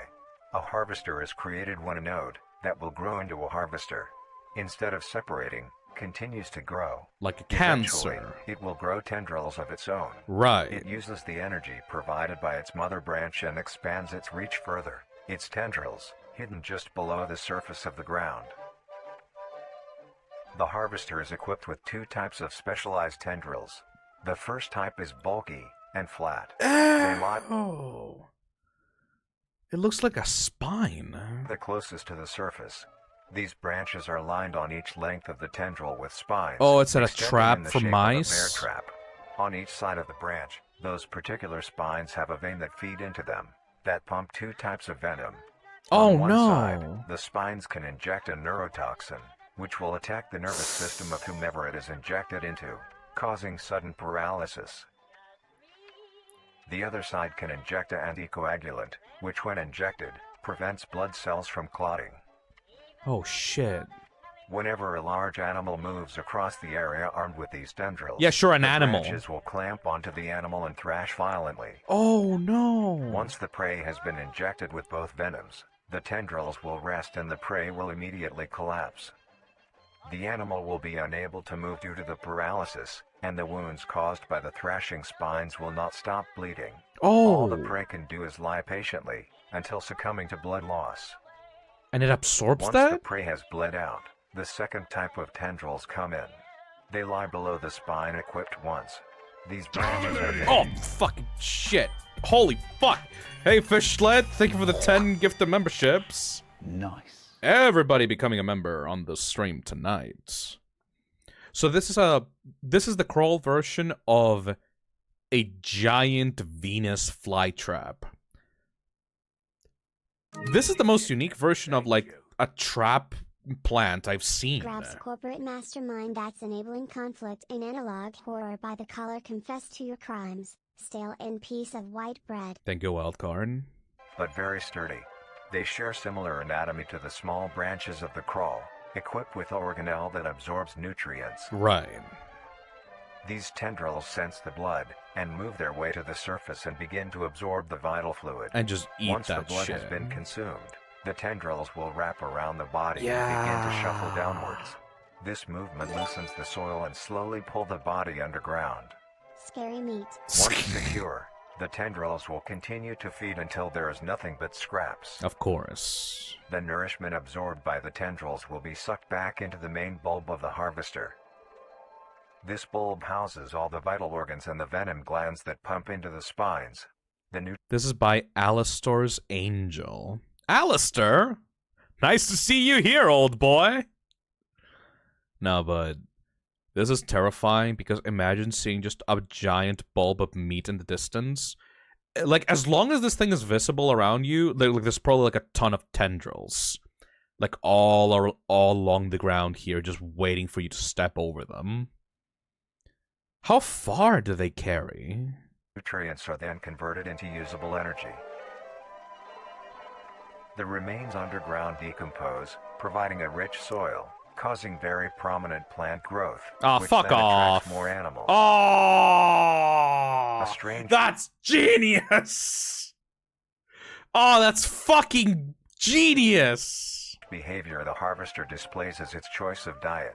The spines will only activate on larger animals, allowing Right. smaller ones to pass by unaffected. The spines will also not activate on some species of bird. There are a couple theories as to why this happens. One, it could be that attacking smaller animals would cost too much energy for what they get in return, Right. making it not worth the time. Another could be that smaller animals may attract larger animals or predators, allowing a safe place where prey may thrive and lure more predators. It truly is astonishing. That is legitimately a genius way of doing, like this thing is adapting to the ecosystem by luring in smaller animals here and then using those as, like, it's creating plants and nutrients for plants to grow around itself so that then the herbivores can come in, and the herbivores are the ones luring in the bigger shit around itself. Like, that is so fucking good. Like, I thought that the tendrils were gonna be for, like, mice or, like, bunny rabbits, but this should specifically cater to larger animals like deer or, like, wolves or coyotes, which would usually drive out like, it's giving them a reason to actually come toward it, which is a perfect for, like, building out your fantasy creature into the real world. Like, it's actually becoming a part of the ecosystem. Like, it's actually working to continue to sustain itself and feed in the chain of life. This is fucking amazing. This is fucking amazing. And of course, it also works with humans, obviously. Oh. Also, I have a theory. The reason for why birds... Hey, Sam, thank you for the $5. This is my favorite series aside from Doai and Angel Hair. I hope you enjoy gaming. I'm loving this. Obviously, like, I'm horrible at biology myself, but, like, fantasy biology is somehow, like, I can somehow understand more than real biology. Also, I think that the reason for why birds aren't affected by this is because the tendrils are activating based on weight. You know? Like, birds are very lightweight, and obviously, like, rabbits and stuff are incredibly lightweight as well. So, if it feels like the foot or, like, the stomp of a big enough creature, the tendrils will activate. You know? And lure more predators. It truly is astonishing. Although Birds have hollow bones. Yeah, like, birds have to be lightweight so that they can actually, like, fly. So, birds and rabbits are perfect bait for this thing to use against predators. It's almost like, you know how, like, there's a fucking fish in, like, the bottom of the ocean that uses, like, light to attract a bunch of, like, prey? This thing is using herbivores and animals of prey animals as baits for itself. Like anglerfish, yeah, exactly. I love the concept of a creature protecting smaller creatures from predators, therefore using those as, like, almost symbiotic bait for larger things, you know? Like, it can't create the creatures themselves, but it attracts those creatures with food, like plants and nutrient-rich soil, so that it can use the smaller creatures as the bait for the larger creatures. is a spectacular creature. It Holy is also fuck. very dangerous. No shit! The harvester is decently rare, only populating sparse areas in the northern hemisphere and woodland forests. No fucking way. The North Russia, that shit, they would get fucking immediately frozen in this area, but whatever. Wouldn't it really thrive? I think this thing would really thrive in South America. You're safe once again, Phil! Fuck yeah. If you are stung by a harvester, there will be no way of helping you. Fuck being you. that there is no cure, and fatality is 100% positive. No cure, and fatality is 100% positive. Family attacked by harvester while hiking. Authorities refused to handle the harvester, only putting up warning signs and addressing the public to be more careful. Fuck the government in this fucking series. Thank you, LMMP, for the €2.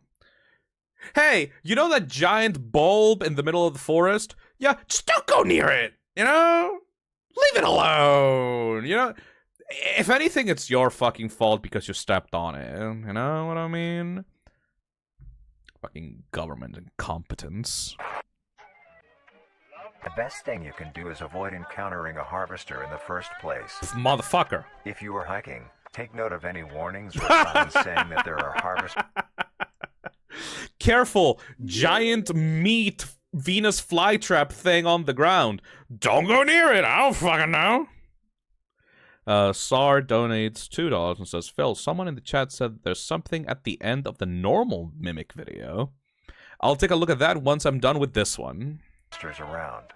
If you also notice an abundance of lush, ground-dwelling plants in a forested area, and there are no signs of wildlife, this is suspicious and you should leave the area. That's staying fucked up. close to the base of large trees or rocks. If you find yourself in the middle of a harvester ground, do not panic. Sudden movements may activate the tendrils and will inject you. It is literally a landmine site. This is a organic landmine field. That's so fucked up and brilliant, though. Although a harvester is rather forgiving, do not risk any skittish movements. Remain calm. If you have any objects with considerable heft, like coats, backpacks, or full water bottles, gently take that object and lightly toss it towards the bulb, and away from your escape route. This will activate the spines on where the object lands, distracting the bulb for a moment. You will then slowly begin to do wide shuffles away from the bulb. So it can't do more than one attack at a time. Possible, throw another object when you are certain you are a fair enough distance away, just to be safe. Right. Continue until you are How to survive against a harvester. Get naked! completely sure you are out of harm's way. You may come out unscathed, but don't be too obnoxious, or you will be a harvester's next meal. Fuck. Next up is... Oh my god, we have only 3 more creatures to go. I don't want this to end! This is fucking so cool, though! This is so fucking cool! And, like, all of them are extensions of the crawl, and, like, they all make sense as, like, different types of creatures, and different types of, like, concepts for how they could collect meats. The host. The host. Okay. Oh, what up there, boy? During a time of hardship, the critters were struggling. There was barely any food to go. They would go and gather whenever they something. It's really hard to read. Alright, before we go into the host, I was advised to watch the regular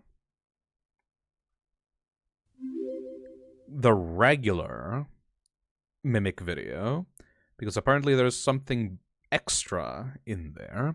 Hey, Candid Planet, thing for the $12. How to survive a harvester. Just don't touch grass. I would not be able to trust nature in this fucking universe if I lived in the VITA CARNIS world. Alright, apparently there's something new at the end of this one. Next up, the harvester. Okay, this is new content at the end of the Mimic video. Hello?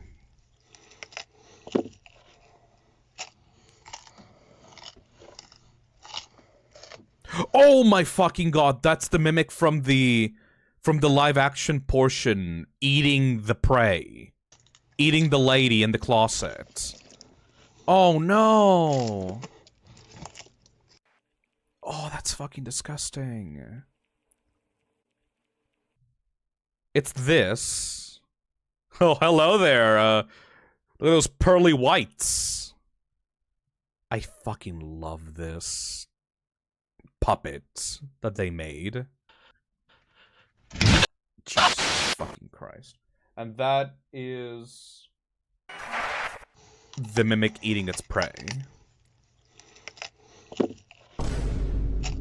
Ew, it's like they're crunching on fucking apples. I'm invested in this and made a list of photographer names and how many photos they've taken. Right? So far, the names Esther, Moxide _M and Elasters _Angel have shown up at least twice. Hunch grows stronger. I'll try to remember those names in the future, boo. Thank you. Okay. I'm a bit almost around because I'm a bit Huh! Let's go to the host. The host of influence. The host of influence, more commonly referred to as the host, has its name. Is this a fucking psyker? Name derived from a host who invites guests to an event. Not to be confused with a host, a harborer of parasites or disease. The host is a semi-humanoid looking organism. It has the structure of a head, torso, and arms. Other than this, it shares no other characteristics. The lower half of the host is comprised of a mass of fibrous tissue and tendrils that burrow into the ground to hold the host in place. What does it do? Instead of skin, the host is covered in muscular tissue fibers. This is photographed by Anonymous, so no name here. Look at that fucker. Tendons, and veins. In some parts of the body are covered in a meaty plate, used to cover any large exposed areas, but allowing movement. Right. Armor. The host's head has a smooth surface where the face should be, attached to a crooked neck, which houses a slit in the front used for feeding. On the host's back is a mound It of eats through its neck? pores. Protruding from these pores are hollow, hair-like structures, extending outwards. These hairs are barrels that release spores produced within host's body by being fired into the air. These spores are hazardous, so keep clear of them at all costs. What do they do? Fucking stop. Stop. These spores are hazardous, so keep clear of them at all costs. What the fuck? Oh shit, it's a cult. Luckily, the host is rare, only found in North America. Good! Fuck 'em! Obtaining info about the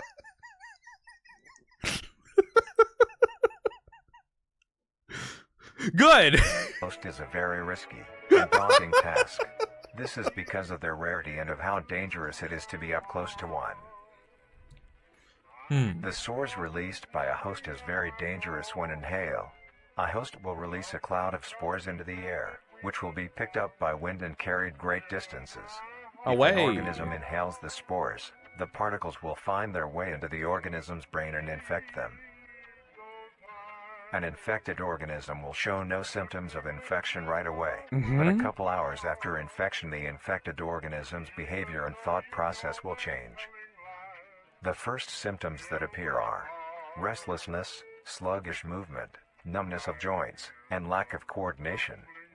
Is this literally the Resident Evil 4 Plaga? Then more serious symptoms appear over time. These include dizziness, migraines, impaired speech, and trembles. If you, or someone you know show these symptoms, contact poison control or emergency services. This is just literally 40% of my viewers. After a total of 6 to 7 hours after infection, The organism will cease all activities they were previously doing and begin to walk. Yeah. The direction Towards the infected will walk it! is towards the host whose spores have been inhaled by the infected individual. Me when Phil starts streaming. The infected makes their way to the host. They will kneel down in front of it, expose their vital organs, and the host will promptly gut and remove those organs. Yep.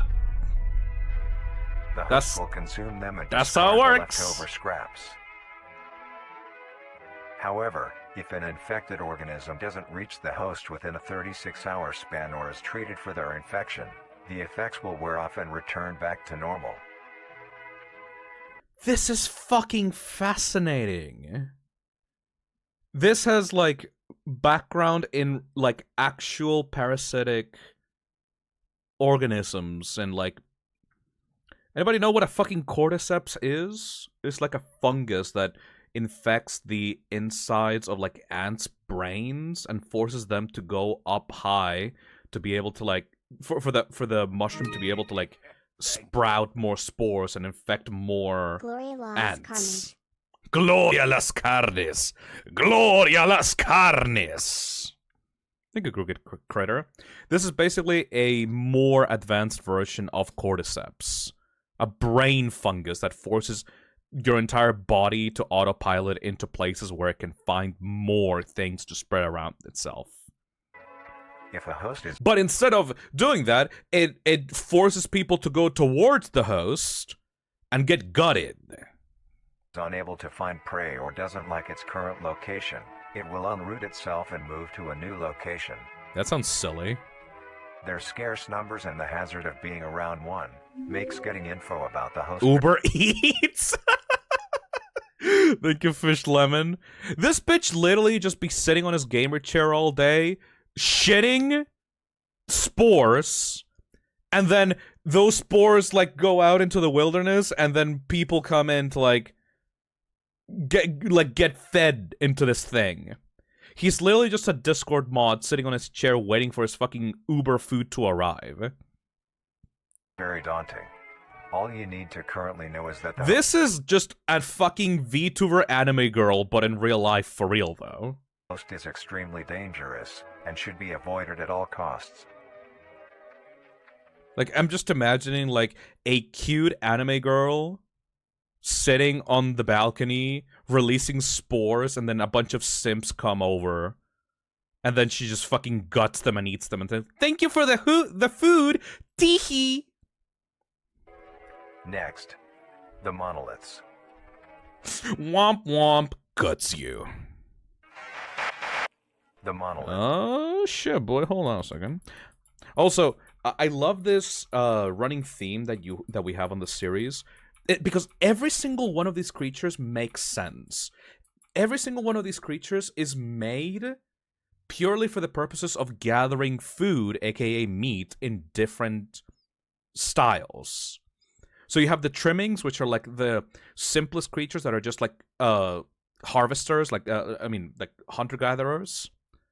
Not hunter-gatherers, what am I talking about? Like they're just rats. They're just like eating a bunch of leftover shit on the floor. You have the snakes, which are like giant, like corpse-eating, moving puppies. You have the mimics, which are like way more dangerous. Harvesters, which are like stationary threats, like a Venus flytrap.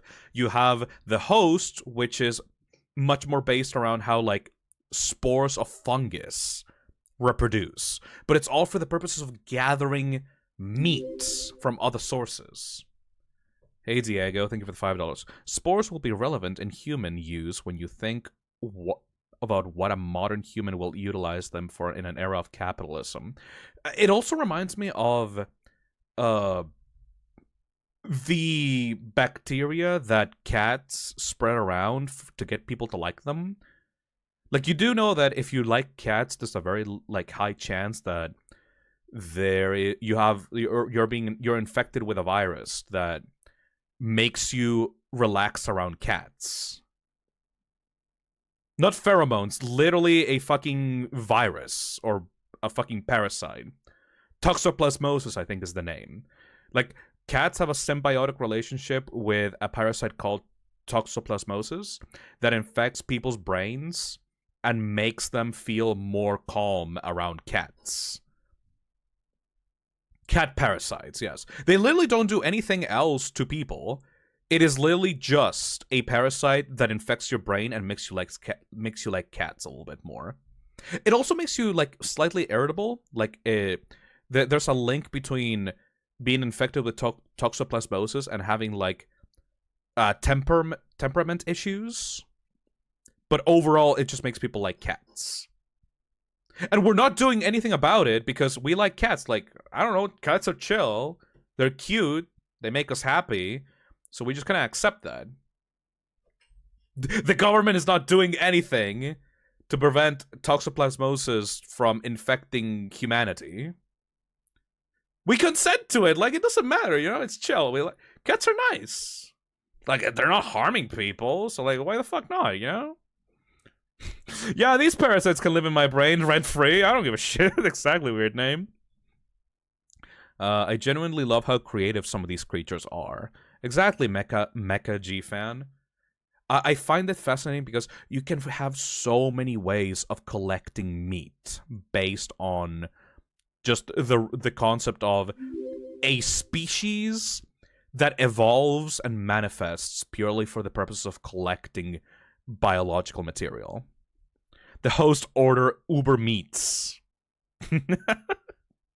Thank you, Sea Deity. So the next one, let me look at the page from the storybook before we move on.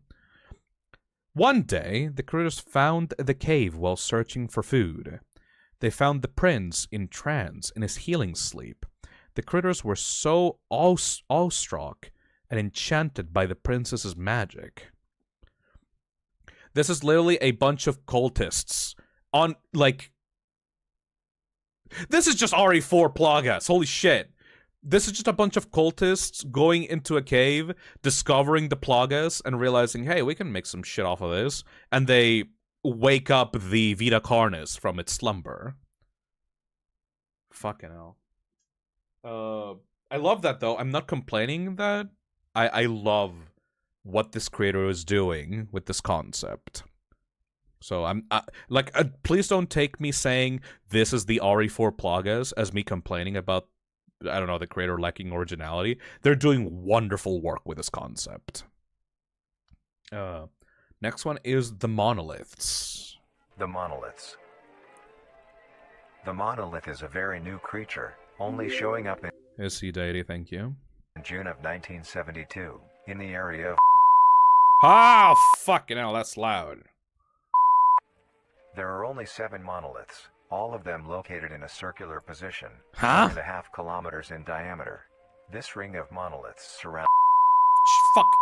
Fucking calm down. The monolith is a Titanic-sized being, measuring roughly 120 meters in height. Each monolith has 2 trunk legs. I did not expect it to be that fucking big! That are firmly embedded underground. The legs connect to a torso. The creature That's skyscraper sized. itself is made of hundreds of thousands of meaty strands, tightly woven together to form the structure. Oh, These strands fuck end at the that. neck, fusing into a solid mass of hardened flesh in the shape of an upside-down triangle, with a hole in its center. On each side of the... What the fuck did that say? Structure on the top of the body is capable of releasing large bellows of noise. And in one case, an EMP pulse that disables electronics. How the actual fuck? of an upside-down triangle, with a hole in its center. On each side of the monolith where arms would be, there are dozens of long, rope-like appendages. These reach just barely to the ground. At the creature's feet, the strands go deep into the earth and extend horizontally a decent distance away. Fuck. What the monoliths do is simply stand That's and do so nothing. cool! The only activity documented that the monoliths have done was in During this period, Yep. they were extremely aggressive. When the group of Okay, that's enough. We're Fucking...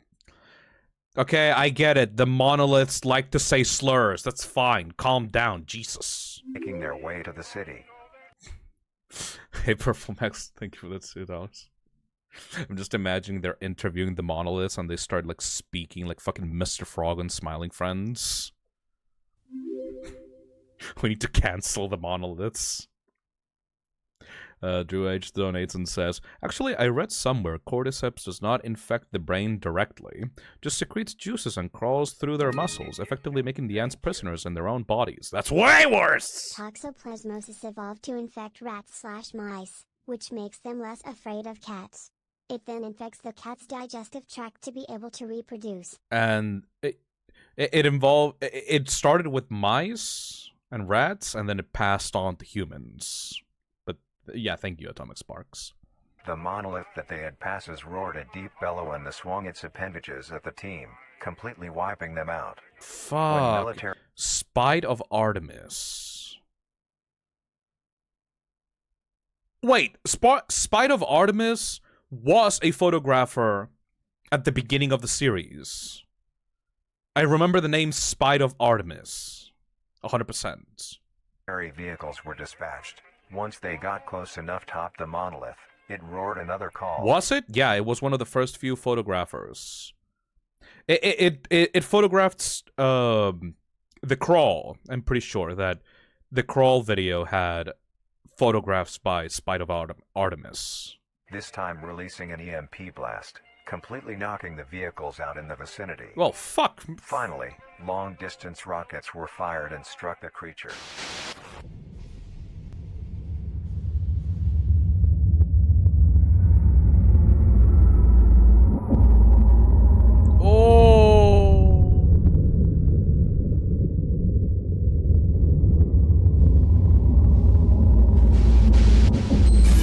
Although damaged, it regenerated at great speed and resumed its stance unscathed. It resumed T-posing in the general area. Eventually, the area has been fenced off and is now restricted to all. You're doing nothing about it? You just gave up? Fuck it? I would nuke it. Ever since, the monolith stands silently, now only a grand spectacle of awe and mystery. Fuck only you! Adding more questions to these meat beings. Fuck you! And finally, No, wait. What?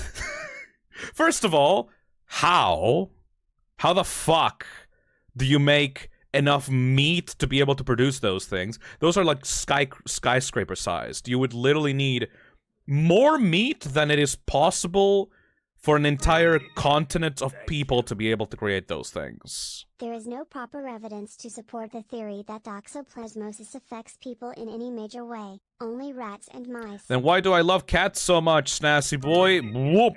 Thank you. I have to joke anything with $5. Monoliths stand there playing Call of Duty. The event of, like, humanity going against the monoliths was just, like, the fucking gamer equivalent of, like, the mom trying to get Phil, I want you to notice that the Palts say that monolith exist in universe doesn't exist, Earl. I want you to notice that the pals that monoliths exist in universe does not exist IRL. the monoliths. The monolith. There. Map of Earth? Oh, shit! Yeah, there's no island in there. It's just a fucking... It's just an ocean in there. Yeah, near Canada. Oh, fuck! Yeah, no, there's just a landmass here that is completely... different. Huh. Sorry, I'm not Canadian, so I didn't immediately notice that it was fake as fuck. So the monoliths rose up from the earth in a fictional island in Canada, and they're just chilling in there. God bless my country, oh Canada, our home and native land. They have this shit on it. Nature itself is made of hundreds of thousands of meaty strands. Fuck, dude. This has to be the place where the prince was sleeping, right? Whatever the fuck the prince means in the context of the real story of VITA CARNIS, this has to be the origin point of the VITA CARNIS. Have you heard about that M-rated Nintendo game? Yeah, MEO. We've talked about it a lot on Stream Nukes, but it looks fascinating and I'll definitely try it out when it releases.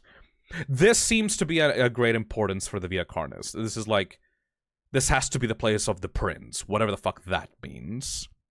I am so fascinated by the concept of a fake landmass in Canada that is home to these assholes. And the government just says, you know what, leave it alone. Leave it alone. You know what? Leave it alone. Are they bothering you? They don't bother me, so like, just leave them. What the fuck's the problem? Don't worry about it. The land of meat. Finally, a BBQ big enough to feed your mom. Thank you, Luca. The monolith is only 120 meters.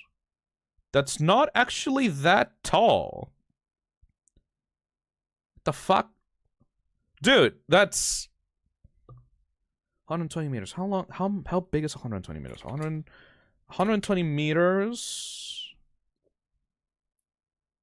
Why am I getting fucking pictures of cars? Meters. So how big is the fucking Eiffel Tower? Oh, okay. The Eiffel Tower is 324 meters. A regular the tallest wind turbine is 120 meters. So they're not like impossibly fucking tall. Let me ask this. How big is the Statue of Liberty? Or how tall is the Statue of Liberty? Wow, 93 meters! That's pathetic, Americans. What the fuck? I thought it was way bigger than that.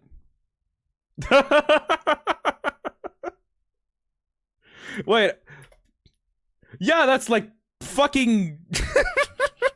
That's actually kind of pathetic compared to that. Yeah, the Statue of Liberty is significantly smaller than the Eiffel Tower.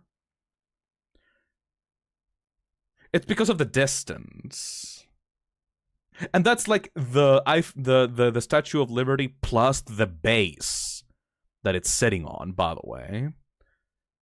It is actually smaller if you don't count... It's only 46 meters if you don't count the base of the structure. Right. So it... Okay, so the VITA CARNIS monoliths are like slightly taller than the Statue of Liberty, and there's 7 of them, all around a 1 kilometer space. That's fucking terrifying to just leave in the part of the world. Tightly woven together. But I think obviously like the government of this world just does not think that they are that big of a deal. You know? Like these things are like popped up around like what, around the 1970s or something. 1930s, and everyone was like, yeah, you know, just like leave them, it's fine, make them pets, make them into trash bins, whatever. Like, yeah, they're just chilling. They're just chilling. To form the structure. I would fucking piss my pants if I saw that in real life. Do you think that there's pilgrimages to the monoliths, like teens sneaking into the quarantined off area and like coming in to check on them? I mean, no, literally though, because how else would these pictures be taken if that wasn't the case? Like, there's absolutely some fucking teens going like, hey, you want to see the big fleshy guys? Let's go around the perimeter and just fucking take these photos. What the fuck? How do they function? Like, how do they feed themselves? Is there like something underneath the ground in around this area that allows the VITA CARNIS to sustain itself without having to eat like outside meat sources? I'm sorry, I'm just going completely fucking autistic about this because I love this concept. Every single other creature makes sense within a VITA CARNIS, like within a life cycle of a creature. This is just completely alien looking to me.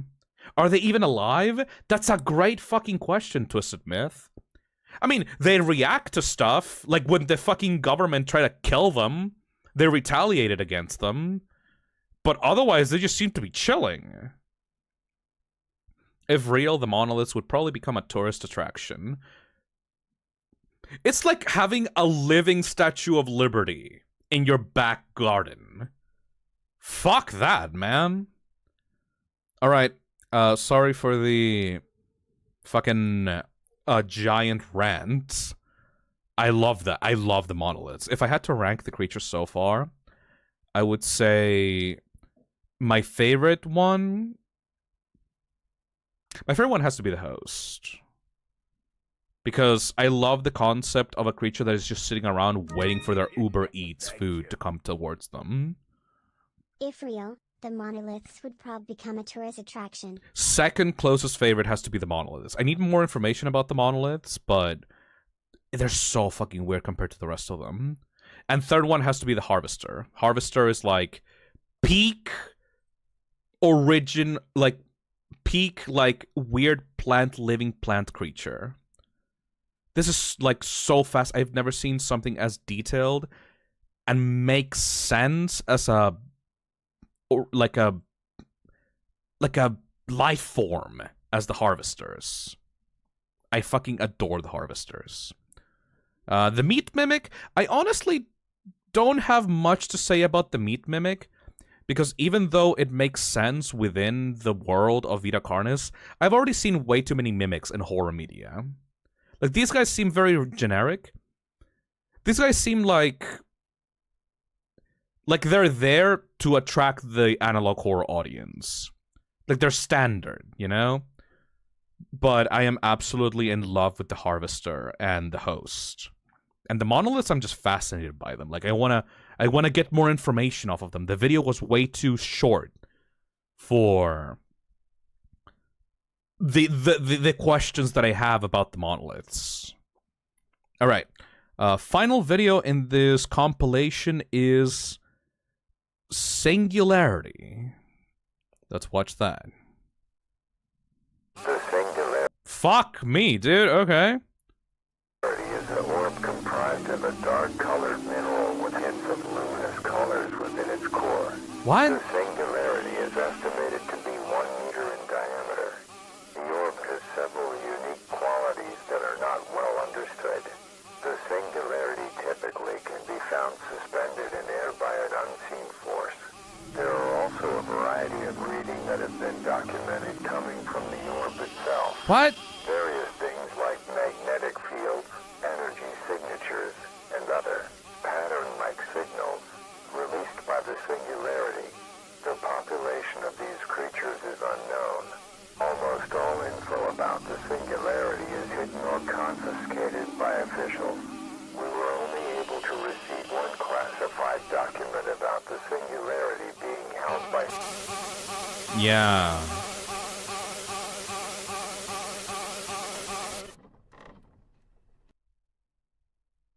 Huh.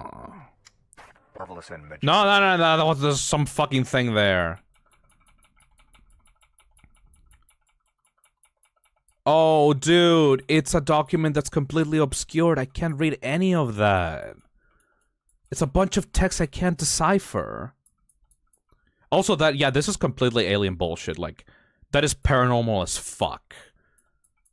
That does not have any basis in reality. Okay. Marvelous and majestic world that exists today. It's as extraordinary to have such strange and mysterious beings appear all around us. Thank you for joining us on this journey of exploration and discovery of the lives of these living meat creatures. National Living Meat Research.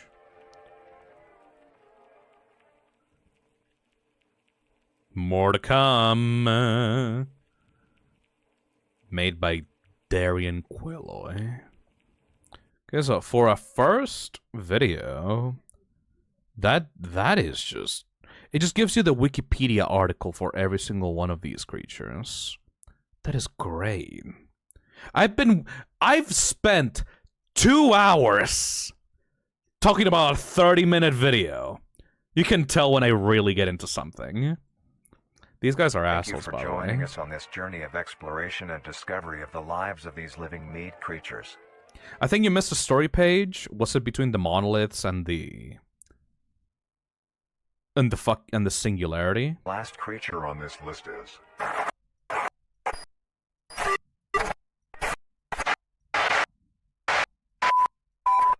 There we go. Yeah, I did. I missed it.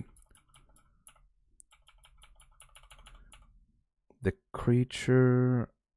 The something themselves. Who is this creature? Why are they here?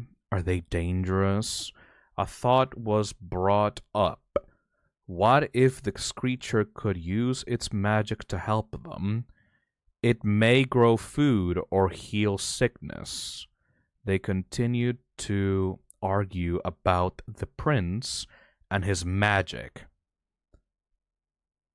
Something and the majority of the critters agreed that the prince was dangerous and should not be meddled with.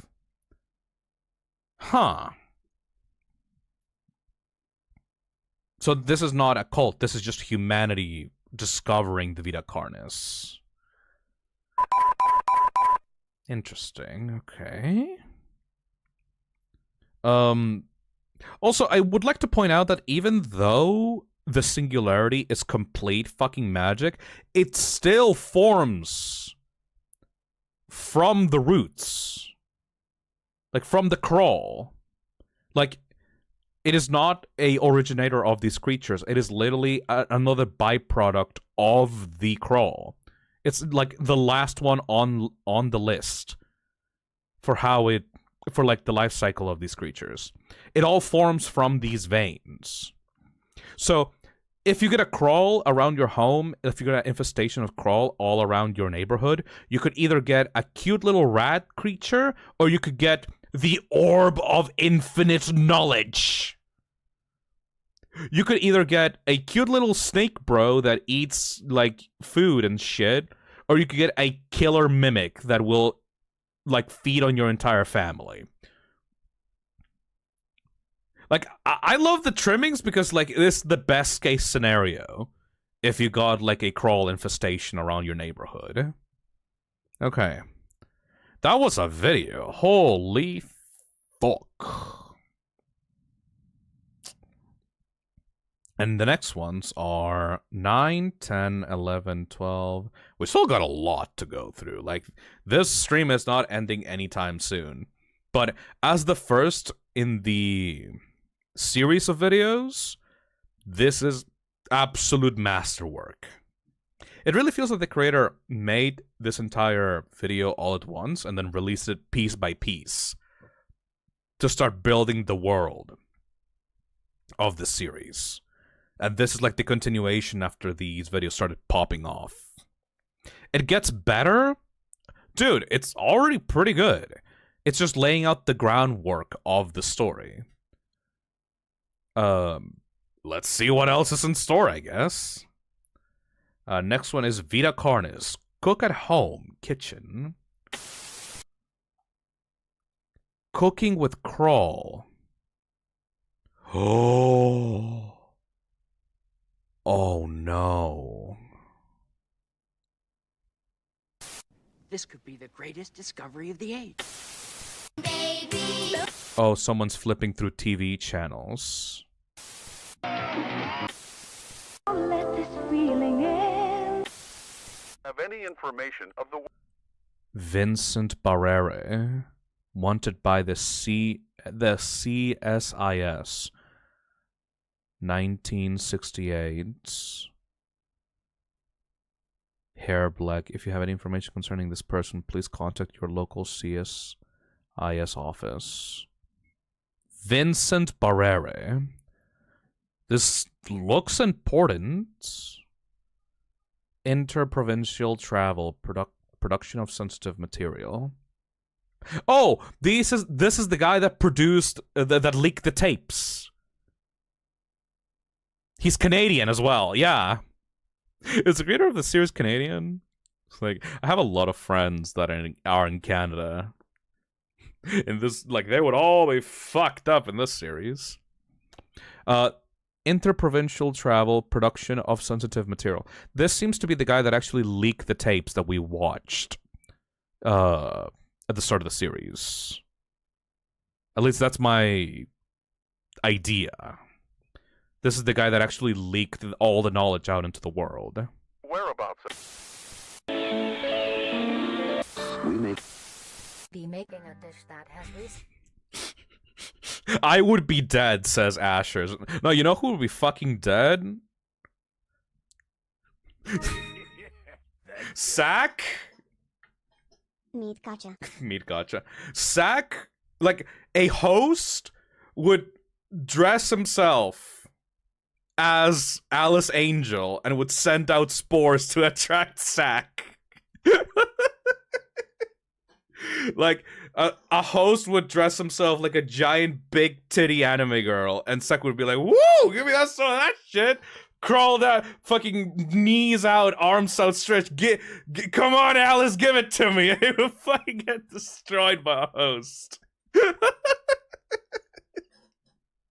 I'm just imagining the hosts of VITA CARNIS becoming like hot anime women to like lure in the simps to their locations. recently gained a fair amount of popularity. Hmm? Today's dish will be a cheesy crawl penne. Oh no!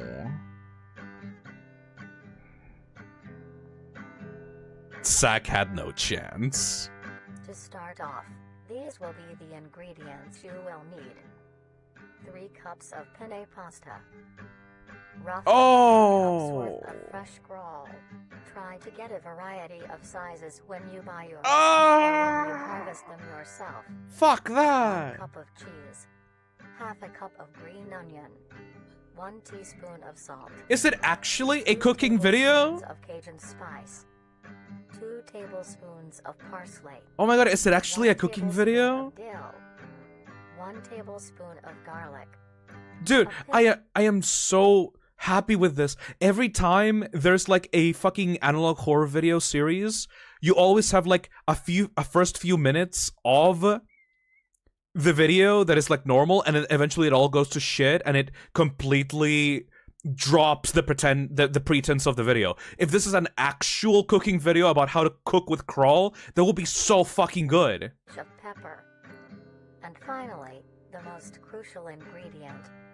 Nutrier Company's newly released Flavor Enhancer. What?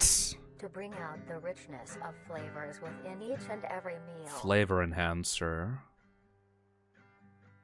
First, get a medium-sized pot and fill half of it with water. Nutrient enhancer, you mean like literally just tricking your fucking body into eating crawl and making it and thinking that it's tasty, but in reality just eating weird alien meats? Yeah. Oh, it's fucking it up. Pour the thing in the fucking... Oh, why... Oh, it spilled out all over the fucking board. Oh, that's disgusting. Add a pinch of salt, which is used to help the pot come to a boil faster and help flavor the pasta. Oh, why you pour half of the fucking thing into the board? Oh, come on. Grab your crawl and a sharp knife. Oh, no. Begin to cut the meat into a rough mince. Oh, that's disgusting. Oh, ew. Oh, the practical effects in this series are so fucking good. Oh, that legitimately feels like a living thing. Oh, fuck. dude. Bitch, sharpen your knives. This is not how you cut meat Raw is effectively. soft on the outside, but the interior has a surprising sturdiness. Oh, dude. This is not how you cut meat. You fucked it Then, up. gather the meat and set aside. It's like watching a Henry's Kitchen video.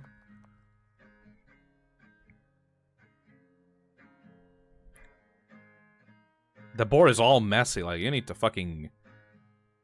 Oh, and the veggies on top of the thing. Rough segments. You're not gonna clean the board before you cut the. Oh, dude. I mean, I guess it's still going in the pot anyway, but. Take this mince and set aside as well. Oh, you gotta wash it first, dude. Next, grab your skillet and preheat with some oil. It adds flavor. Fucking whatever. Oh. Take your minced crawl and spread it evenly across the skillet. Okay. You didn't cut it properly. There's some, like, big Stir pieces occasionally still until there. Crisp and brown. You're not gonna take out, like, the membrane or anything? As your water reaches a boil, add your penne and stir occasionally. Okay, I like the penne.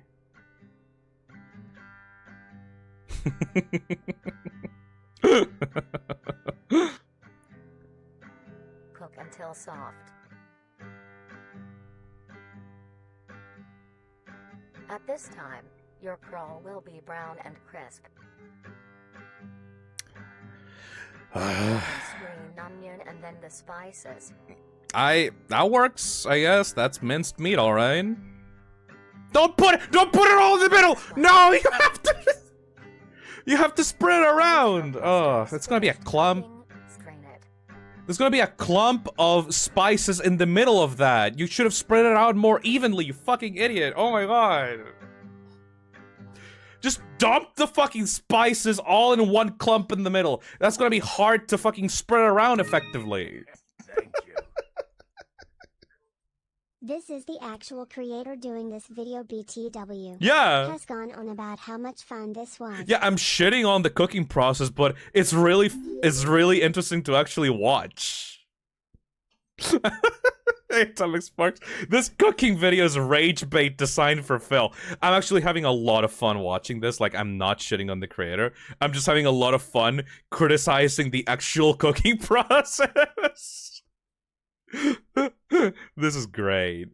I am so happy that a analog horror series is actually committing to the bit and showing you the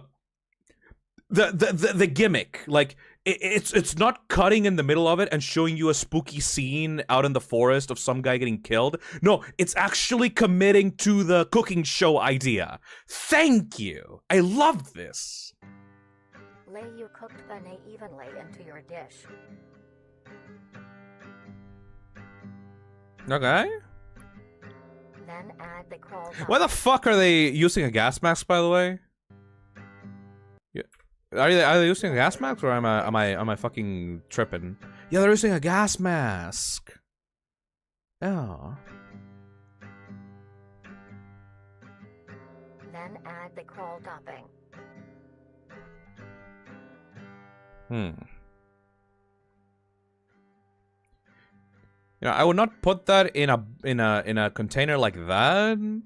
I would probably just put it on a plate, but you do you, buddy. A generous amount of cheese along the still warm crawl. Oh, that would be great when it gets melted. There's a piece of fucking meat in the corner that's not in the fucking bowl! Finish preparing the dish with your flavor. And take it off the screen! dish to cool to a temperature below 60 degrees Celsius. Why is it there? The answer will not work. You dropped the thing, idiot! Fuck! And now you may serve and enjoy. Thank you, Diamond Soul.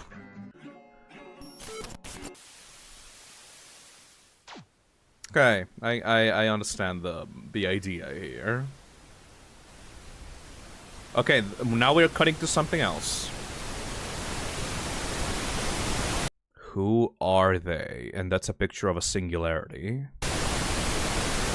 Loud. Oh, we have a thing going. We have a thing. I would actually try it. You would probably get mind control if you tried that. Although the other critters ignored the rest of their fellow kind, instead, they secretly visited the slumbering visitor. They snuck what little food they had and carefully fed it to the prince, greatly hastening their recovery. Oh, no. And it looks like meat. The food that they have looks like meat, of course. Oh, this is brilliant. Those are the cult members. Fucking Canadians, man. I swear to God.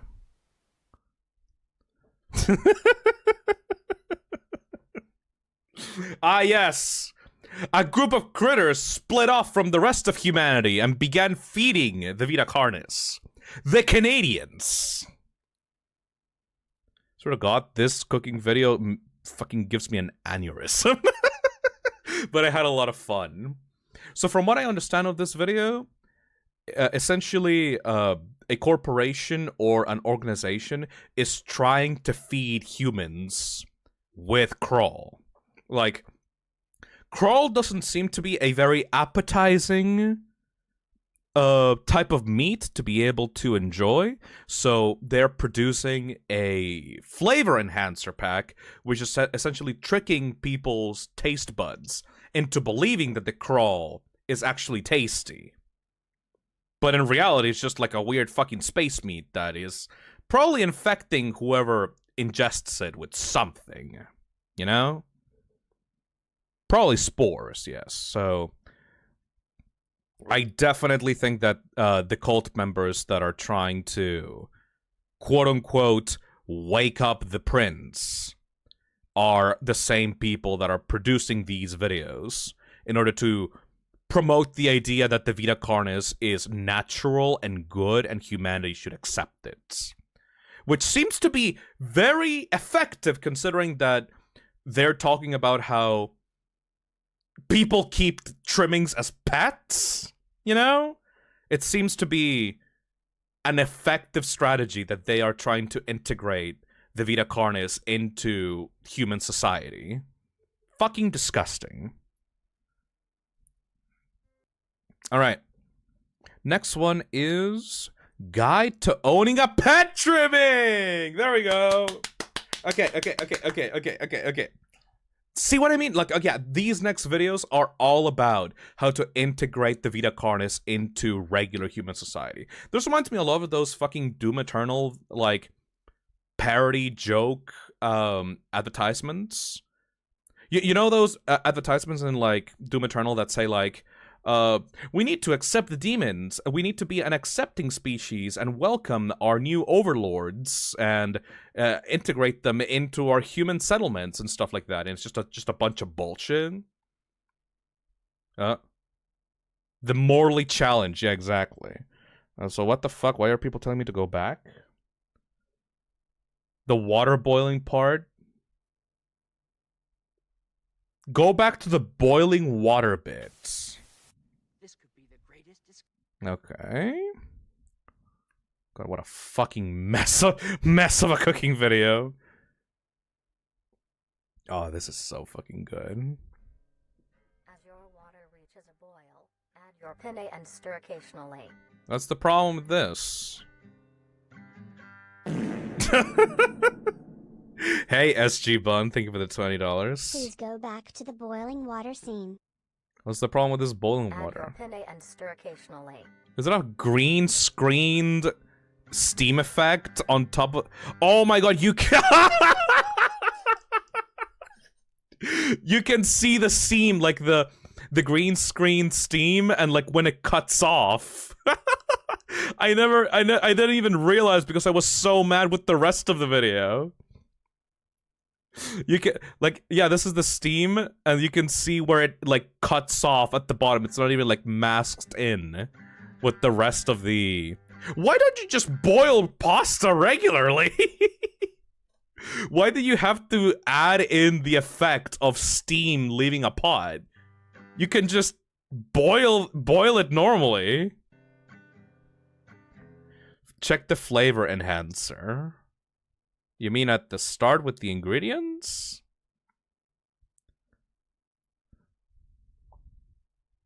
Our company's newly released flavor enhancer.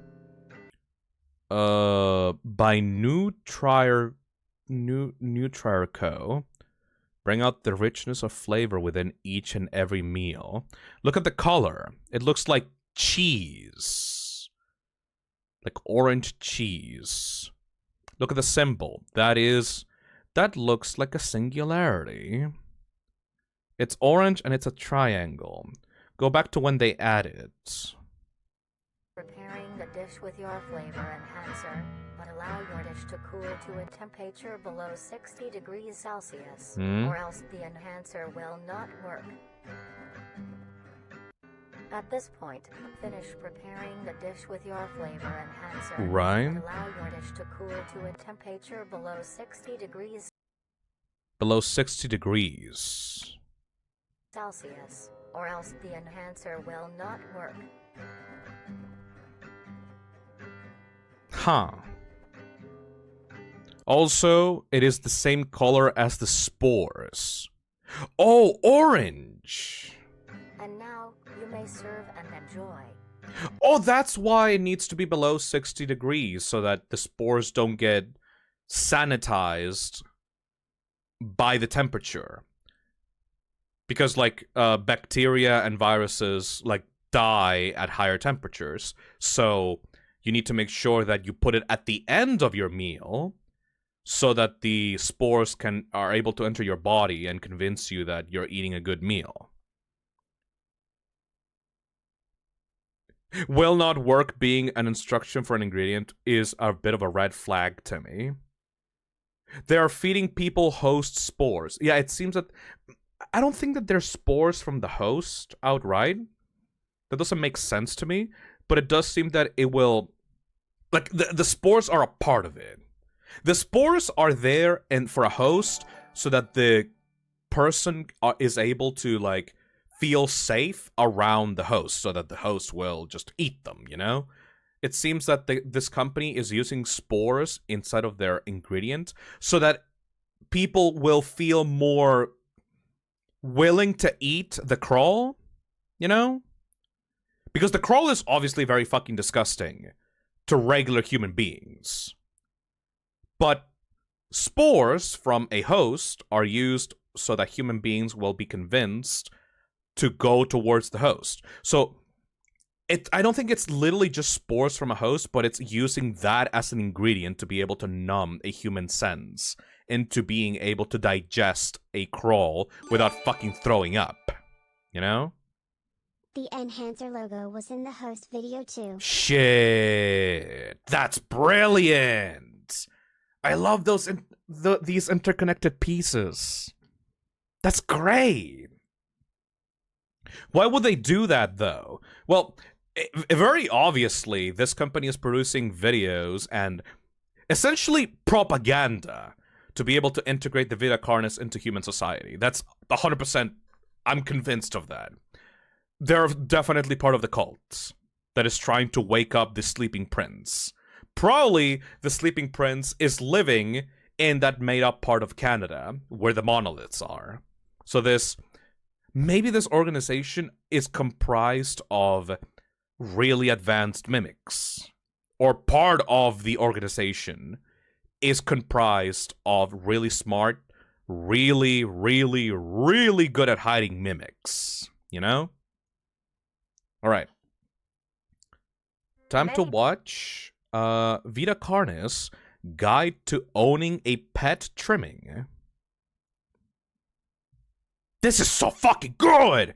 I'm really getting into it, damn. Yeah, it's fucking good! I love it. If I had to give a piece of feedback to the creator, though, I would appreciate to have some subtitles for these videos, because whenever I show these things to people and I react to them on stream, sometimes I talk over the videos, So having like a subtitle for people to follow along would be better, especially for the people that are hard of hearing, you know? Anyways, let's continue. Many people get pets for companionship. Fuck yeah. They form bonds and grow relationships with these animals, even to the point of them being considered a part of the family. Right. Most people get dogs or cats, Oh my but maybe you want something more interesting. Then, you may want to get yourself a trimming. These lumps of meat have grown a reputation to be a loving companion for many people in the recent months. That's a practical effect! Most people may not know the proper way to care for them. What the fuck? That's so fucking cool! How to care for your pet trimming. We will be showing you how you can care for your pet trimming. Oh, that's so fucking good! Taking care of a trimming is fairly easy, Oh, but this is no you can see reason the to slack puppet. off. They are living things and do require maintenance.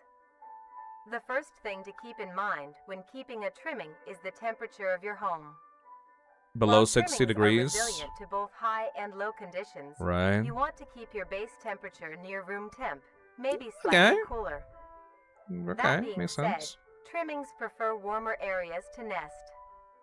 A simple setup you may use is a box with some blankets on the inside. Aww. Make sure there is enough for your trimming to cover itself. Just throw it in And there. now, you have a comfy bed for your buddy. Next, I hate that I find them cute.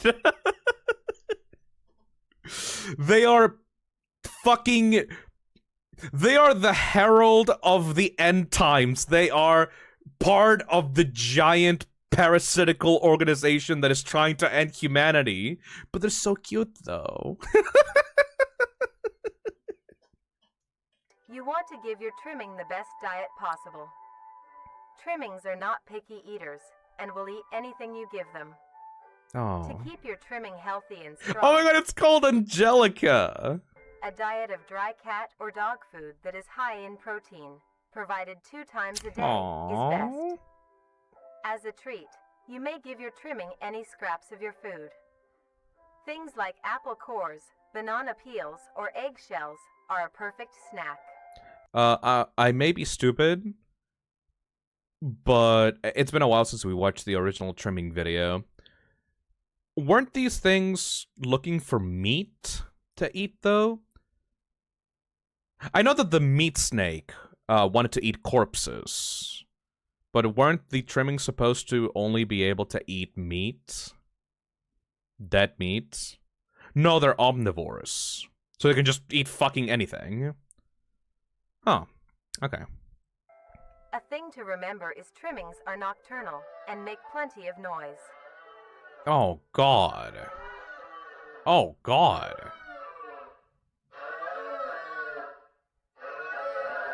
It's just a wailing baby. To prevent you from having Fuck. sleepless nights, try to give your trimmings first meal in the late morning or afternoon. This helps them be active during these times instead. So tricking them into working within your schedule. Okay.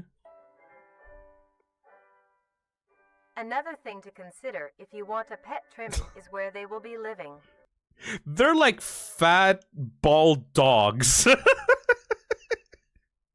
This is like the next evolution of a Chihuahua owner. Your Oh my home gosh! I know that my pet Chihuahua is like, you know, old and stuff. So like I got him like a friend. I got him a pet trimming. I called her Francesca. She gets along so well with my Chihuahua. You know, I carry her around in a purse. I gave her a little cute bow so that she would feel like a little tiny princess. should have enough space for your trimming to roam around, as well as access to the outdoors, like the backyard. If not, It looks be so sure to fucking take your pathetic. trimmings on regular walks.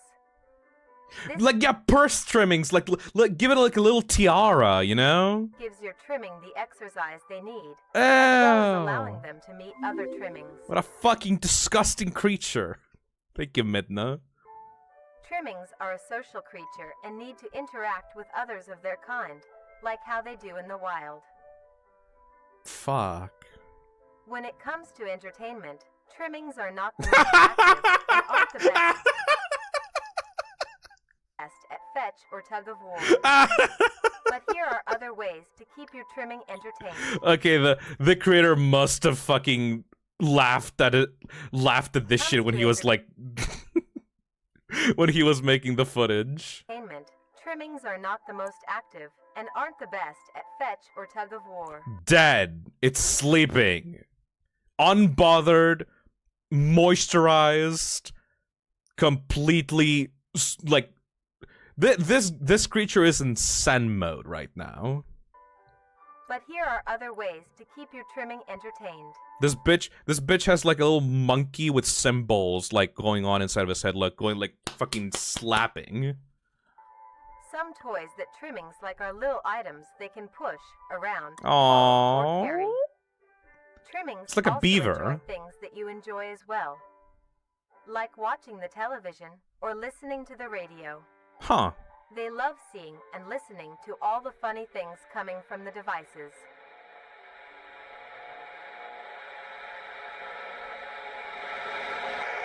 After a long day. Okay.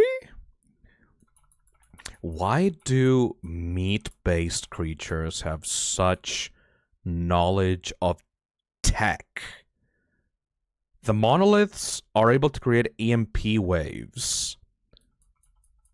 And these creatures are fascinated by, like, TV and radio static. Why do they have such connection with, like, radio signals and tech? Like, what's up with that?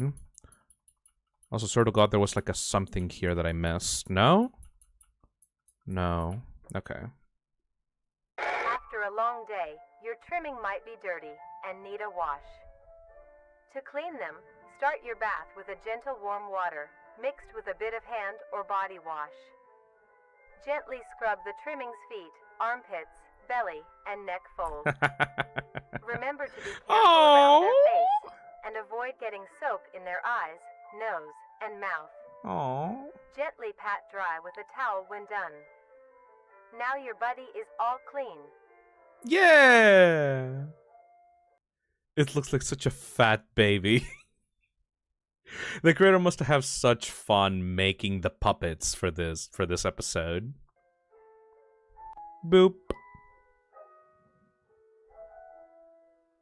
And lastly, as said before, trimmings are social creatures, so be sure to give them plenty of affection. They love receiving pats, scratches, and pets. They also love to sit with you and cuddle. Since they communicate with each other in the wild, it is best to replicate this behavior with them as well. Just Simply a fat talking to baby. them is plenty enough. You can talk about your day, if anything interesting happened at work, if you are working on any new recipes, or talk about the weather. Trimmings are very good listeners, and love to be involved. You're right. With all of these in mind, Suspicious. you are now well equipped to have a trimming become a part of the family. Do things right, and you will have a companion for a long while. The propaganda's working. I don't know why, guys. Humanity is so stupid because, like, this thing is so clearly demonic and evil. But I kind of want to have one, though. Amazing. He was scribbling notes in the background. Okay. Is there any more? Yep. There's another page in there. Hell yeah. Hey, C Deity, thank you for the thank you for the super chat. Your insults don't work because I have a smooth brains. One day. Hey, pissy boy. Watch Ashvale Lane sometime. It's so good. I'll put it on the list. I have a big list of analog horror to watch. Thank you. One day, the prince awoke suddenly. Thanks to the critter's assistance, the healing process had finished very quickly. The prince had fully recovered, and was now fully awake and aware of their surroundings. Surprised by the sudden awakening, the critters ducked and hid from the prince's sight. Oh, what the fuck?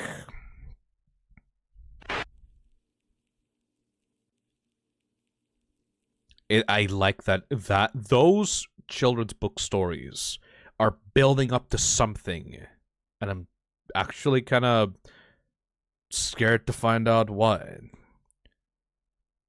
VITA CARNIS, MeatSnakeSpecimen. I like Indigo Potato. I like how Trimmings are wholesome in their own cursed way, while everything else in this universe is absolutely fucking terrifying. They're so cute. They're genuinely fucking cute. Fuck them. They're listening to my secrets. They're relaying information to the Monoliths to be collected for future use. Diego donates $5 and says, wait, it's social?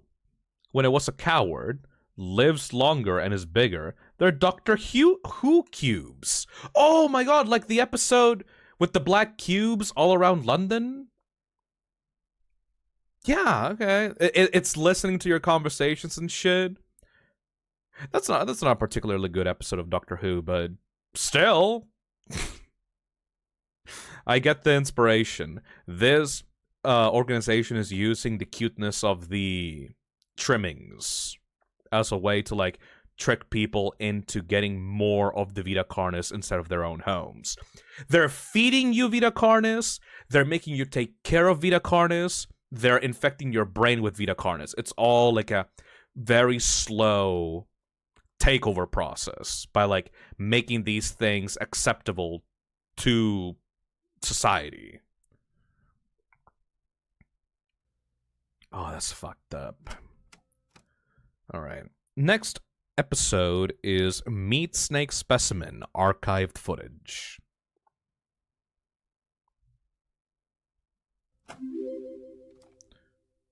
Thank you, Diego.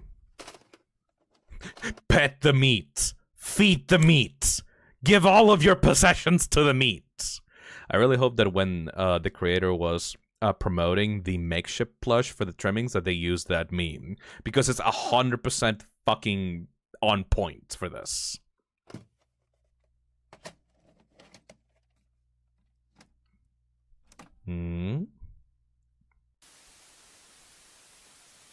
Wait, this video says that the Trimmings live 8 to 12 years. Didn't they live shorter lives before? It could be that they're evolving to live longer lives, but it could also be that domesticated Trimmings live longer than wild Trimmings. That usually happens with, like, domesticated animals, that they tend to live longer lives than their, like, wild counterparts, you know? I can see that happening. Especially because, like, these assholes seem to be, like, very chill when they're being taken care of by a human. But if they're wild, like, they were being called cowards and, like, that they would scamper away and they would not try to fight you in the wild. So, yeah, it's probably like if you take care of a Trimming and feed it well, it will last way longer than a wild Trimming.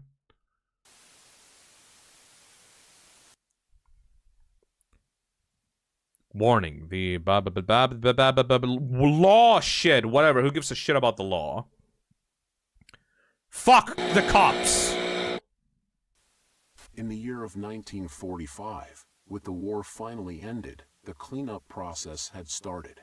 Oh shit, are we gonna actually look more into the giant meat snake that was talked about in the meat snake video? During routine sweeping of the underground train tunnel, the cleanup crew made a grotesque discovery. Found completely filling the tunnel was a meaty wall, and in the center of the mass was an opening with several skulls surrounding it. Closer inspection of the blockage revealed that the mass was actually an extremely engorged meat snake. Its impeccable size had blocked off the entirety of the tunnel's path. There was many strange things with this creature. Oh my god, those are all bovine skulls. Formed around an orifice that looks like teeth. First was the coloration. A typical meat snake's color is bright reds and light browns. Oh. This particular meat snake was a very deep maroon. Oh. Another strange thing about it was its behavior. Oh, that's so fucking cool! This creature barely moved. Meat snakes are normally sluggish and encumbersome, but the specimen discovered seemed to lack even basic motor functions. The individual teeth are bovine skulls. That's so cool! Its behavior was that of a plant's. Stationary, with only minor movements within. One would assume it was dead. The reason the meat snake may act this way may be because it was completely lodged in place. Yeah, how the fuck's it gonna move? To conserve energy. But how would it have gotten this deep into the tunnel in the first place? And by the looks of weathering, it had been in there for quite some time. I just realized something. When did the VITA CARNIS start appearing in the timeline of the series? 1930? It's like 1930, right? 1930. World War II started in September 1st, 1939. Okay, yeah, okay, they're talking about World War II, I think. World War II ended in 1945, so this meat snake has to, like, appear somewhere around in Europe. Because they're talking about how they discovered this giant meat snake underneath tunnels after the war. And we discovered that cultists were, like, feeding corpses of war soldiers into this giant thing. So where would there be tunnels, like, in an active war? Like where would it, like, I'm trying to find out where this would be at, you know? Like, in what location did they find this? So how did it get so large? The answer was discovered by a different cleaning crew, who found the other end of the tunnel. They followed it until it met with the other end of the meat snake. Alongside it was a huge pile of Fuck! Corpses. I get it. Corpses. Meat snake. Alongside it was a huge pile of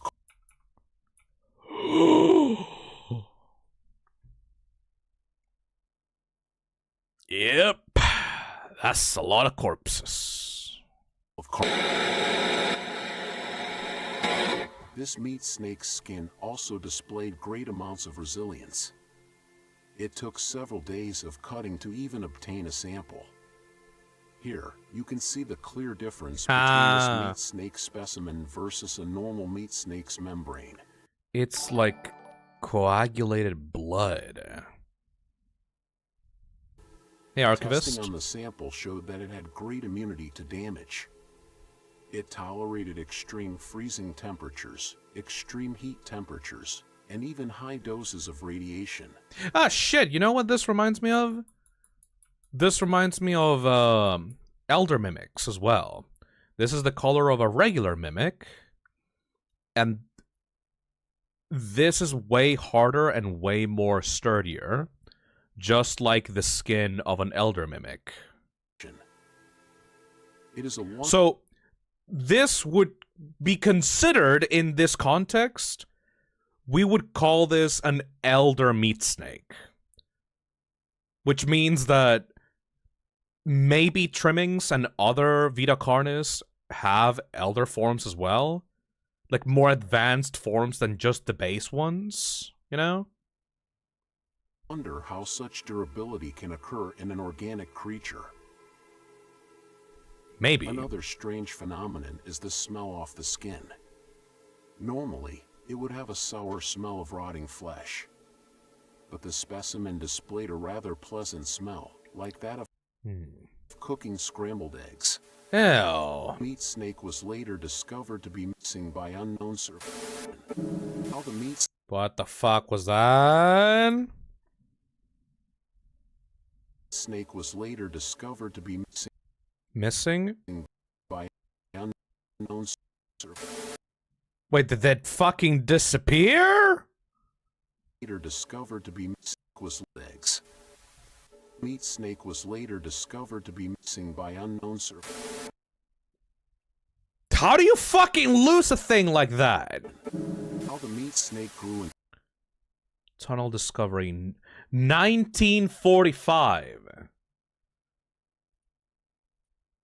You mean, yeah, literally right after the Second World War ended. It was discovered. size was discovered to be. You missed a picture. Did I? Missing by unknown survivors. I mean, I didn't miss this guy, it's just...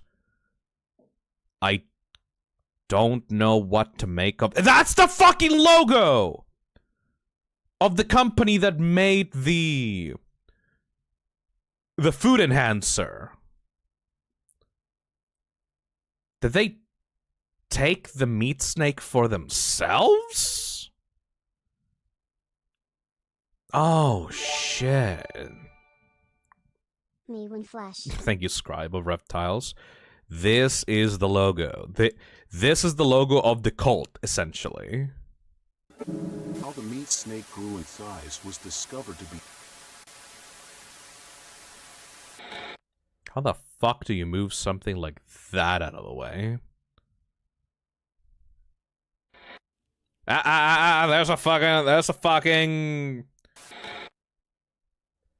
There's a page, another page.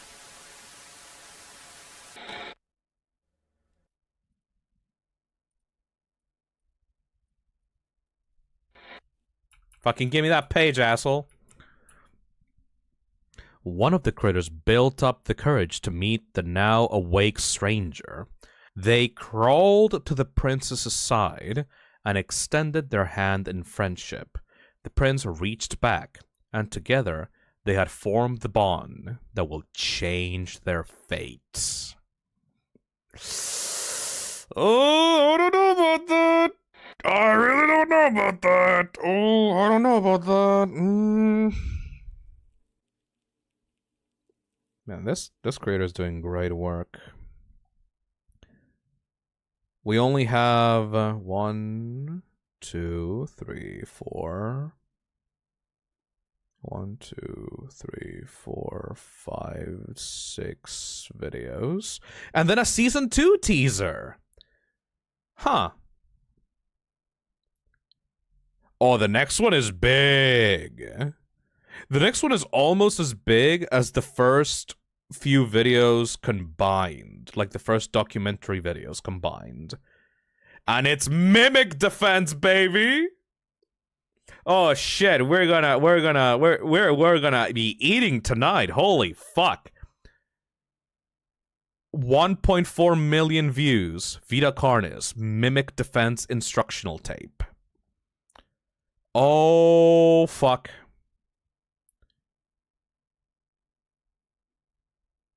Phil, before you do the next one, look at the meat snake mouth and think. What are you talking about?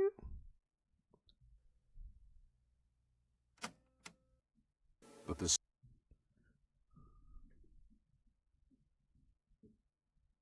One, 2, 3, 4, 5, 6, 7!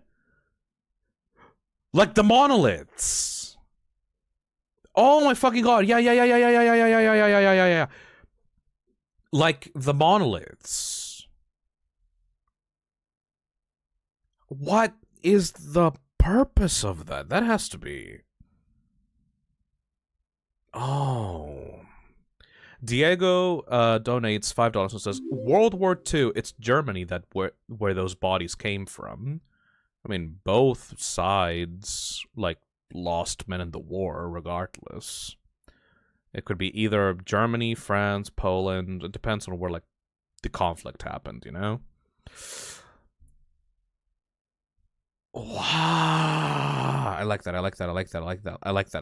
I love the concept of using larger animal skulls as teeth for your fucking mutant creature.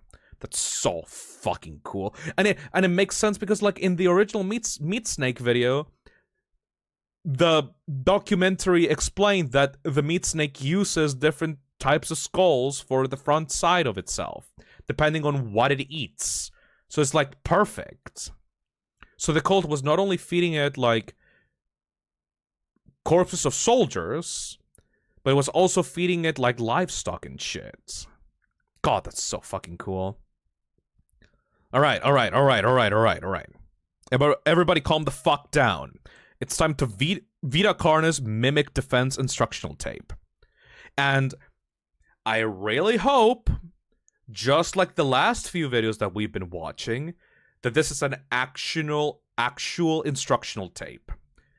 I love that this creator is giving us actual videos that make sense within the topic, and it's not just cutting to random like snuff footage. Like I'm sure that it will happen here at some point, but I want to see an actual video about how to defend yourself against mimics. Let's go. God, that's so fucking... Ah, fuck! Christ! Got it. Ow. Good start. As of the time of this video's release, we have been... That is 1986. Well, that was loud. Yeah, that fucking loud! Thank you, Brimstoner. As of the time of this video's release, we have been facing a concerning increase. We have been facing a concerning increase of missing persons and fatalities on a global scale. Ah, shit, remember when I said that I wanted the creator to add subtitles to the videos for people that are hard of hearing? Well, there you go, motherfucker. The reason for this is because we are under attack. We have discovered that there has been a significant growth of mimic populations, which is threatening public safety. No shit. National leaders have released this in Canada! The thing! The fucking... Oh, the thing in there. I don't know what it's called. Thank you. It's a Canadian-based thing. Hi, Phil. Hope everything is well. Hey, Lester, thank you for the $5. It's a Canadian-based horror. Oh my fucking god. Are the mimics most, like, present in Canada? Just like how Canada has, like, this myth of the Wendigo? You know how, like, I talk about, like, how Canada has, like, very few, like, cryptids, but one of them is the Wendigo, like a creature that is, like, very lanky and bony and eats other human beings to sustain itself. I think that, like, the mimics are very active in this area and are leading, like, is like explaining in universe how the myth of the Wendigo works. Like, you know, like this area. Instructional recording to teach you on how to defend yourself. Here is what you need to know about the threat. Okay. Mimics are humanoid, intelligent predators that are highly adaptive and feed solely on human prey. Solely. Because Mimics they're assholes. Gain information on people by watching their daily lives and pick to hunt people when they are most vulnerable. The most common times a mimic will attack is when you are asleep. This is just a rehash of the previous documentary video, but alright. Walking alone. Hey, Candid Planets, thank you for the $2. It's like that one South Park song, Blame Canada! Or in a cornered position. Mimics are cautious and calculative creatures, taking precautions to ensure a successful hunt. They utilize various tactics to capture a person by surprise. One of the more well-known tactics is hiding itself inside of furniture That's to fucked blend up. into its environment. That's fucked up. Common objects that mimics can hide. Oh my god! Poking out from the sofa? Underneath, like, chests and cupboards and shit? Oh my god, look at that puppet! It's like barely peeking out. Oh my god, that's so fucking cool. It's all practical effects. Okay, the creator has to have some kind of background in making, like, practical effects for, like, I don't know, film or, like, for, like, school projects at least, right? I love how they paint the meat for their puppets. Inside our sofas, recliners, Oh, wardrobes, no. ottomans, and other places a mimic can comfortably wait. Oh no. Mimics are able to contort their body in ways that allow them to fit inside smaller places. That makes sense. They also use it to expand their body, making themselves appear larger for intimidation. So, like, their muscles can expand to seem more, like, threatening. Yeah, it is literally, like, puffing out its flesh to seem more muscular. Oh my god. To expand their body, making themselves appear larger for intimidation. Another method mimics use to blend in is their ability to put on and wear clothing. Mimics put on layers of shirts, pants, and jackets to hide their bright red skin and blend into densely populated areas. Makes sense. In very rare cases, mimics can develop and grow to look very similar to human beings. That must fuck with you so hard. Would they actually be able to act like a human, or is it just purely cosmetic? Pairing this with clothing, it can be very hard to tell the difference between a mimic and a person right away.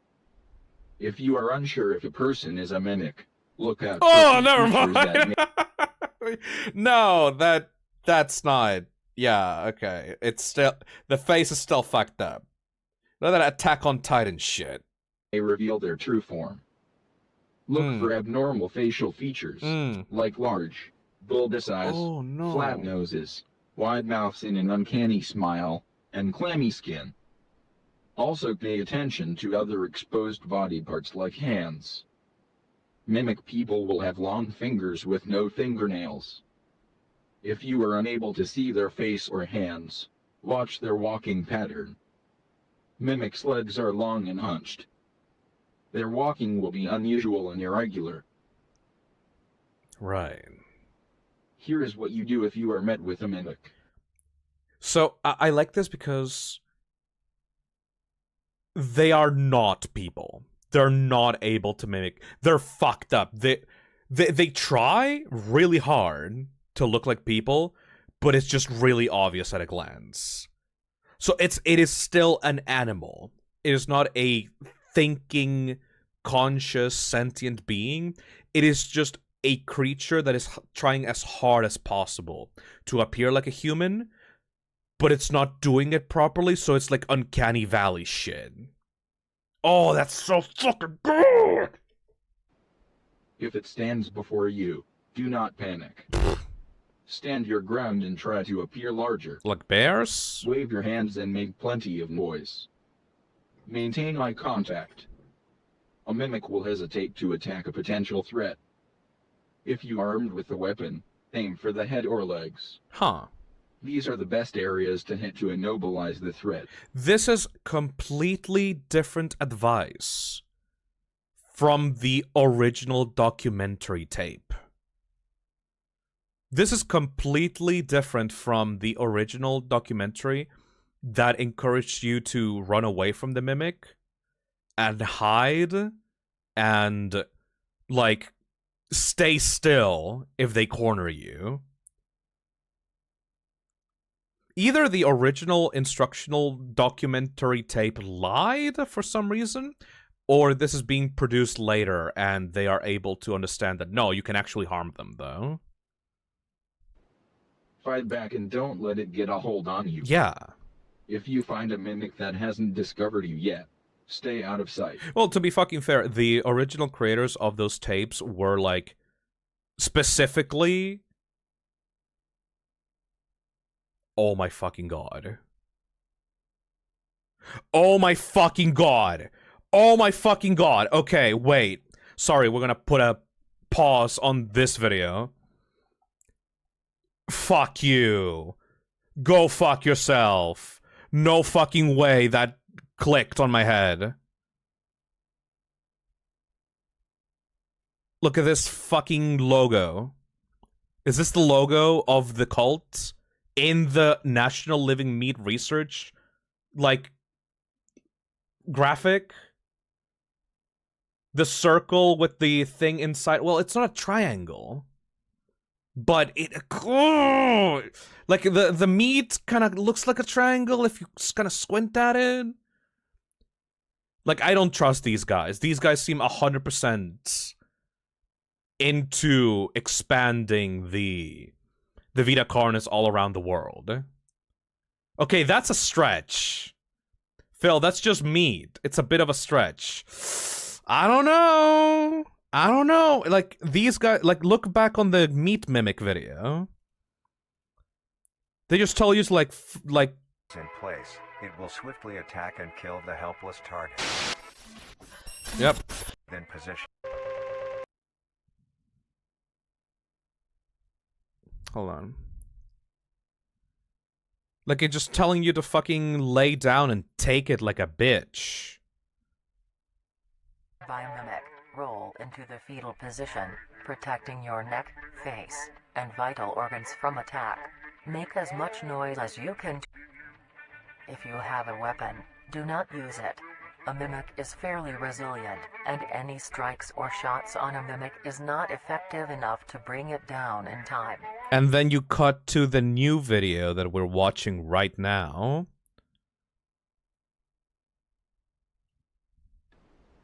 A mimic will hesitate to attack a potential threat. If you are armed with a weapon, aim for the head or legs. These are the best areas to hit to immobilize the threat. And this is definitely not made by that group, you know? I don't trust the Living Meat organization in the slightest.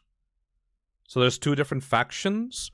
I think that this is an emergency alert to make sure, this seems like the mimic threat has been existing for a while. So I think that the government has actually produced a public video to actually inform citizens how to defend yourself against these threats. Because the Living Meat organization, those motherfuckers just want the VITA CARNIS to expand all over the world. They're selling you on it. They're saying that the Trimmings are nice pets. They're saying that the Meatsnakes are cute and that they will help you with disposing of corpses. They are saying, don't worry about the mimic. Just kind of like, you know, chill and just like don't try to harm it and just back away, bro. I really think that those guys are compromised. Fight back and don't let it get a hold on you. If you find a mimic that hasn't discovered you yet, stay out of sight. But the documentary was leaked footage. Oh yeah, right, it was not supposed to be seen by people. Who was it meant for, then? Huh. Yeah, this is the public one, meant for people. But the first video was leaked by the guy that we saw that is, like, missing, or, like, being looked at by the authorities. So what was the original... Who was the original video meant for, then? The Living Meat research said Crawl couldn't be eating and Trimming couldn't be pets. No, they said that... I saw a little video... I saw a little image of, like... I saw a photo of people using Trimmings as pet. I saw a little Trimming inside of a pet thing. That's the thing. This makes it hard to figure out who to trust. It is specifically giving you opposite, contrary information. A pet bed, yes. Like, it is giving you completely different pieces of information in different videos, and you don't know what is the correct information. That's really fucking good. I love that. Yeah, there's a... It says that they don't make for good pets. Then they have a video where Trimmings are integrated into human society as pets. You say that the Crawl aren't meant to be eaten, and then you have a video of the organization teaching you how to make pasta with Crawl, and now they're telling you to actually defend yourself against the mimics. But the original video of the mimics said that they can't be harmed with normal weaponry. Oh, it's so fucking good. Call the authorities and alert them of your location. Stay where you are to avoid startling the mimic. If the mimic gives chase, run. Yeah, no shit, Try buddy. to get somewhere out of sight and hide. Do not leave the area. Officials will need to locate you to help. Stay low and stay quiet. With the information you have learned, use it well, and stay safe. That's not much info, buddy. Oh no.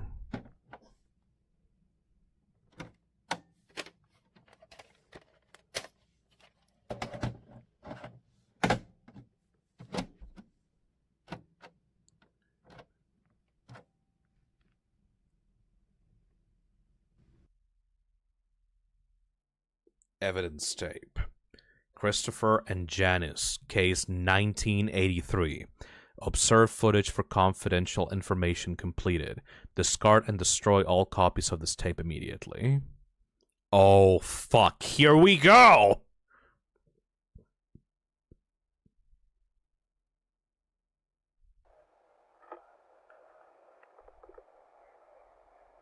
Got it. Let's see. Yep, it's working. Hey, can we get a move on? 1 sec. Yeah. Okay. Hello. I only have 30 minutes of tape on that.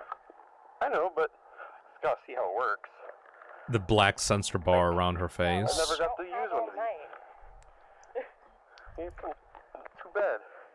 You were the only person who could film with me, so you're gonna have to put up with it. Fine. Oh, fuck. Screw you. Screw you. Screw you. They're friends. Still way too dark. 1 sec. There we go. That's a shitty flashlight. That's such a small cone for the flashlight. Oh, fuck. Yeah. That's like a $2 flashlight. Got some light now. But look at that over there. You can't see anything unless I like point directly over there. Buy a better flashlight, idiot! Nope, can't see nothing. Fuck. Are you sure we should be out this late? Fine. I'll cook you stuff when we get home. Aww. Don't worry. I'm hungry. Too bad.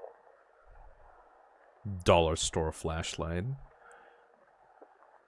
Considering it's 1938, it might actually literally be a dollar store flashlight.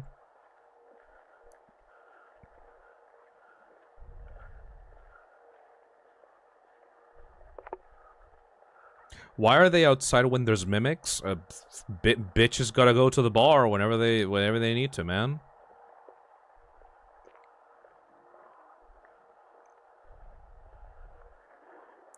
Oh god. I just realized that a normal person's legs kind of look like mimic legs on the shadow. Because like it's elongated. Hey Quill, thank you for the super chat. Gonna dip soon. Thanks for making my nights better. Aww. Thank you. Hopefully you've been enjoying the stream. I've just been yapping, man, but I appreciate it.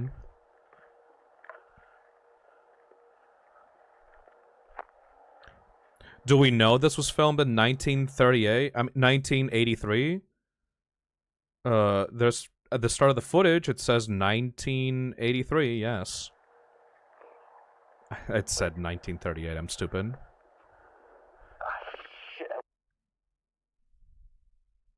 Right, but it still turns off and on randomly for some reason.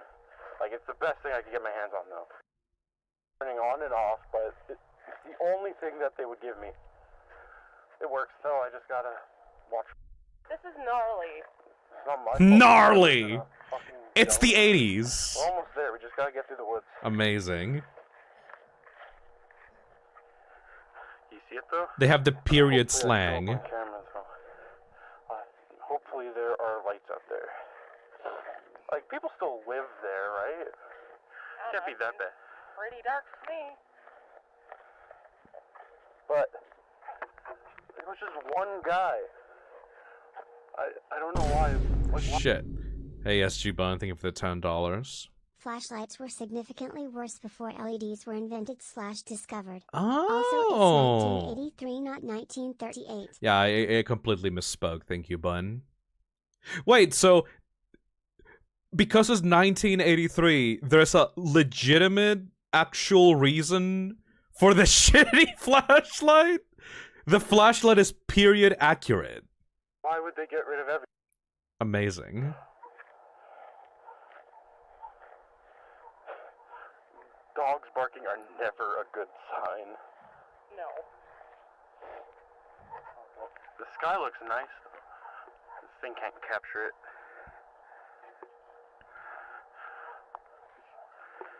I can barely capture the ground in front of me. Why are you even recording, aside from just being able to show the camera that you bought? So, what are we doing out here exactly? Yeah, why? Why? Well, supposedly they found some guy. It was like a grody scene. Like it was Grody.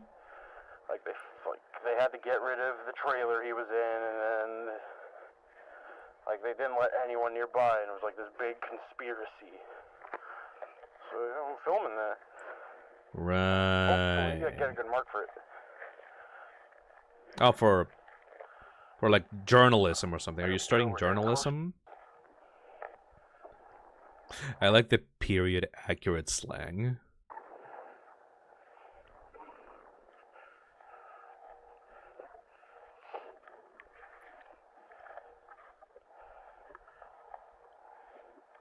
So this is a guy that's studying for journalism and is looking into a missing persons case for points on his college.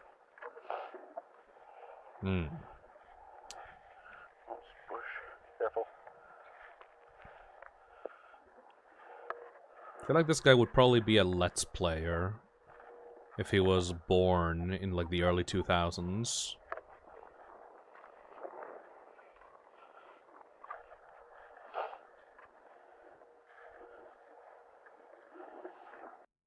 Okay. Yeah, we're almost there. We're on the road.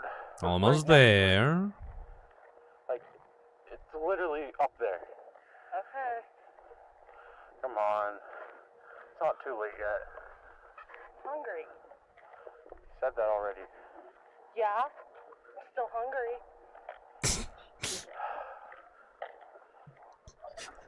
That fucking sigh, as if he's saying like, ugh, girls. Okay, we're almost there. Being hungry and stuff. It'll be like Totally grody. 5 minutes. 5 minutes, okay? We're on the road. We're almost there. We just got past the tree line and make the way to the trailer park. Gosh, imagine girls being hungry. Jesus. Then we can go home. The females. I don't want to be out here either. Being all hungry and shit. See, we're right here. You go ahead. You can't see a thing.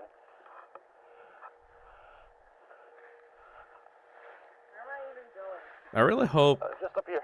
I really hope that woman makes it out alive. Right there, yeah. She doesn't even know what the fuck she's getting dragged into. Poor woman. Fuck. See, I found the path. We're all good. This fucking loser with a camcorder dragging this poor girl around the woods while she's starving. She hasn't had her girl dinner yet.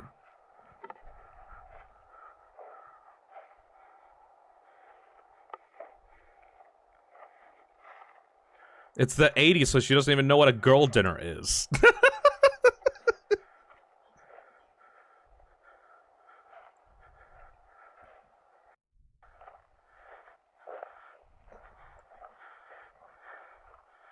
Okay.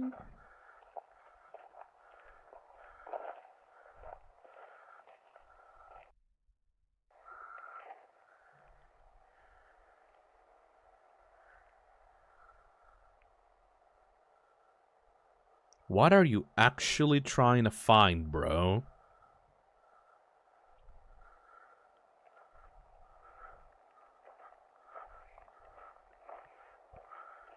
Where did she go? She's not talking anymore.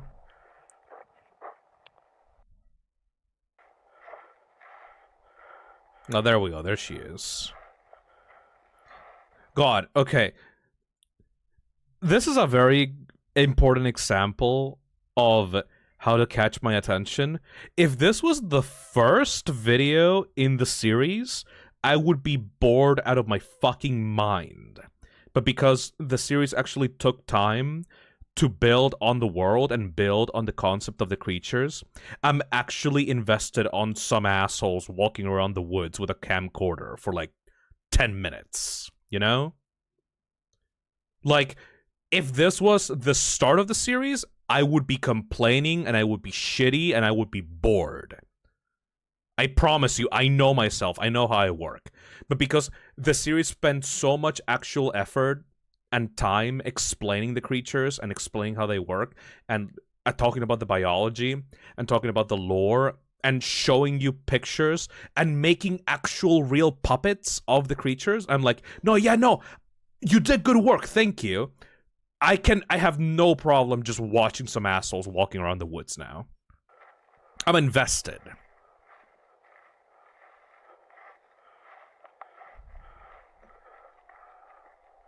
VITA CARNIS can afford 15 minutes of walking after showing all that cool shit. Yeah, exactly.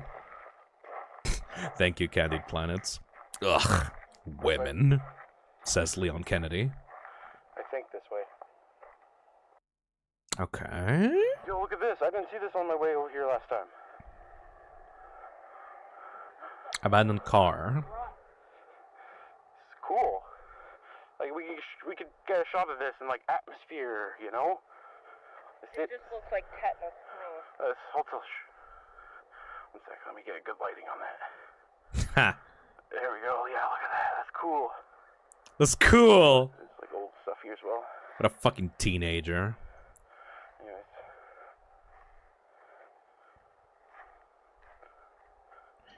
He's such a loser. Hey, don't be mean. He's trying. He's trying to be cool.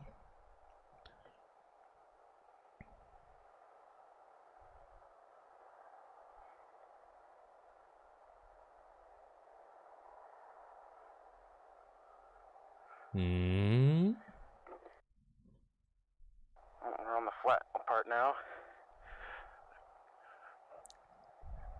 Yeah, we're close. Trailer should be right up ahead. I'm surprised that nothing has happened yet, to be honest.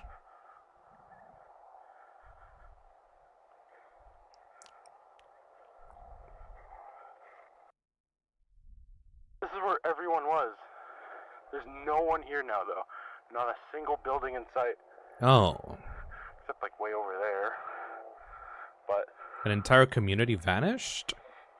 There's no one here. It's the strangest thing. Huh.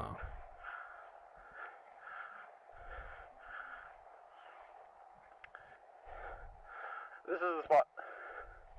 Right here. Yeah. This thing. Okay. So, you take the camera and the light. Mm-hmm. Point at me, but don't point at my eyes, please. Make sure. Oh, he's camera shy. Like a barf bag. I think they're brother and sister.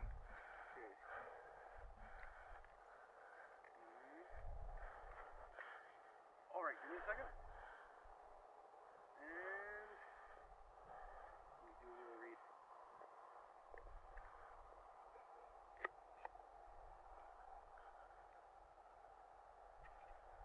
Okay. What? Teenage boy was coming home. Although, when he arrived at home, he found a grisly scene. Grisly scene? Detail Barar, his father that he came home to, is found dead. Found dead? Lied before him. Police were called. They came to investigate. Right. Strange thing though, they immediately closed off everything. So, a boy came home to find his father dead. In a grisly scene, police quarantined off the area.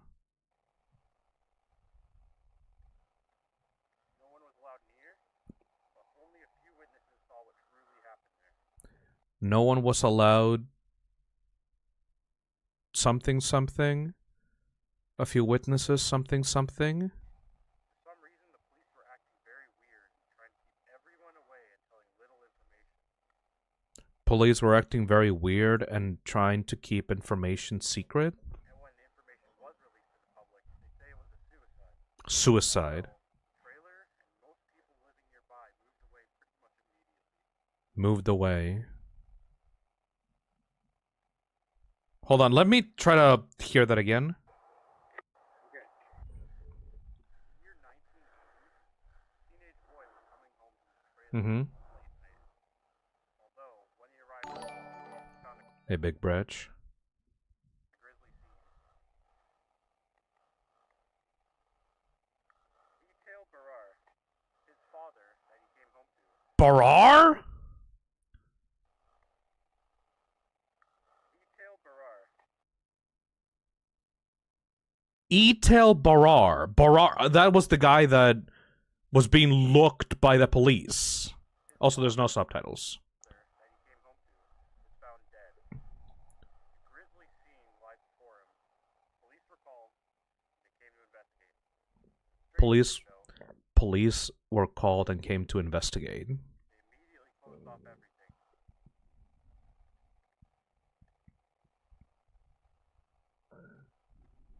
No one was allowed near, but only a few witnesses saw what truly happened there. Only a few witnesses saw what truly happened there. For some reason, the police were acting very weird, trying to keep everyone away and telling little information. And when the information was released to the public, they say it was a suicide. Yeah. Well, the trailer So, the police are definitely covering up something. and most people living nearby moved away pretty much immediately. Most people that were living nearby moved away immediately. Police say it was a suicide, but the witnesses that did catch an eye of what happened say the scene was much too grisly to be that. The few witnesses that caught an eye said that it was much too grisly to be a suicide. But police haven't come out about anything yet. Police haven't come out about anything yet. That's why I'm here. That's why he's there, What truly happened. to find out what truly happened. And that's it for now. You said grizzly. And that's it. Why did they come out here? These two are student reporters that are trying to cover the story of a father that was, like, his corpse was found in the home in a very grisly, gruesome manner, and when the police investigated, they were found, like, they tried to cover it up like it was just a suicide, but it clearly wasn't that. And it has to do something with Barare, aka the person that was running away from the cops for leaking the confidential tapes that we saw at the start of the series. Seems like he got got. Way too much. What? You said grizzly way too much. Hmm. Much? Yeah. Okay, should I retry? Sure. They would so be true crime podcasters if they were modern. Okay. Yeah, exactly, Twisted Myth. That one turned out alright, I think. Yeah. Yeah. What happens? My headphones were turned off. Basically, there's a guy that leaked the confidential tapes that we saw at the start of this series. This guy is called something Barare. He's a Canadian, got the access to the tapes, leaked them out to the public, and then ran away from the police. Eventually, his corpse was found by his son, and the police covered it up. They ruled it out as a suicide. Obviously not true. And inside of his home, like the scene of the crime was fucking gruesome, apparently. And these guys are trying to investigate what really happened. Also, everyone around the area of this grisly murder, they moved out of the place for some reason. His name is Vincent Barare. Did you catch that? Oh. 30 minutes to film, and yet you screwed. I needed someone to film. I'm not sure if it's Vincent, though, because the way that he said it, I didn't catch a Vincent. It could be someone else.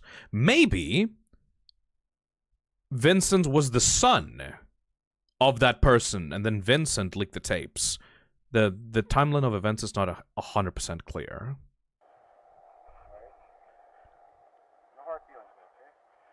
Okay.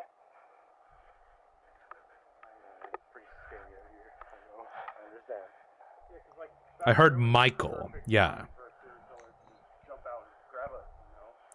And they're currently investigating, like, an open field where people used to live in.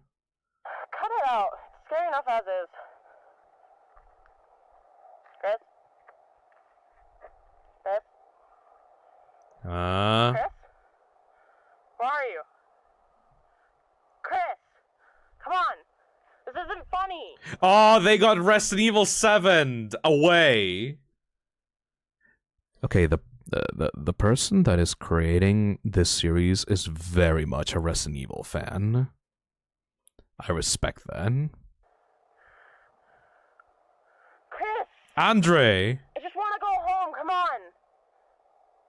Can't fucking believe that I'm guy! without you. I'm cold, tired, and hungry. If you want to stay out here and play games, you can. Unfucking believable.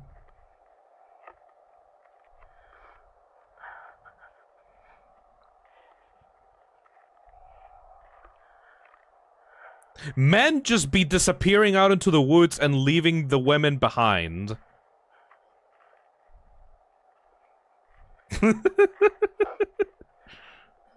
Men.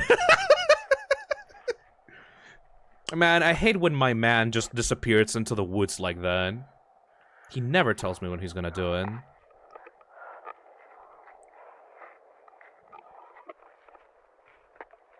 Men just be getting distracted and walking gingerly into the woods.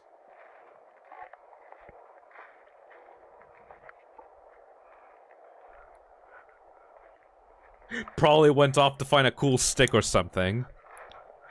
This is typical men behavior. Christ.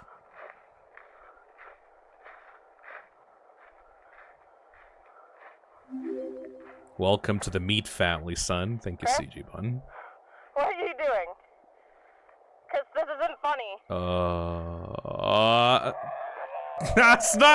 That's not him, buddy!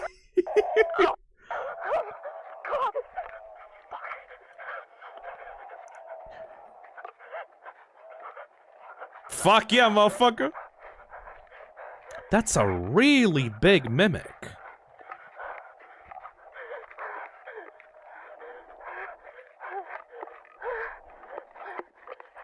How fast are the mimics?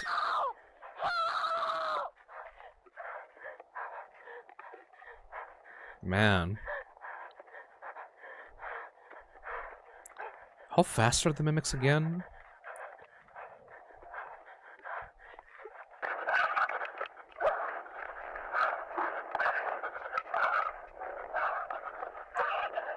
She's not following the instructions.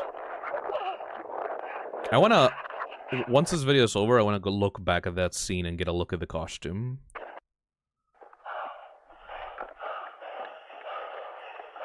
Oh my god, don't tell me she's the one in the video.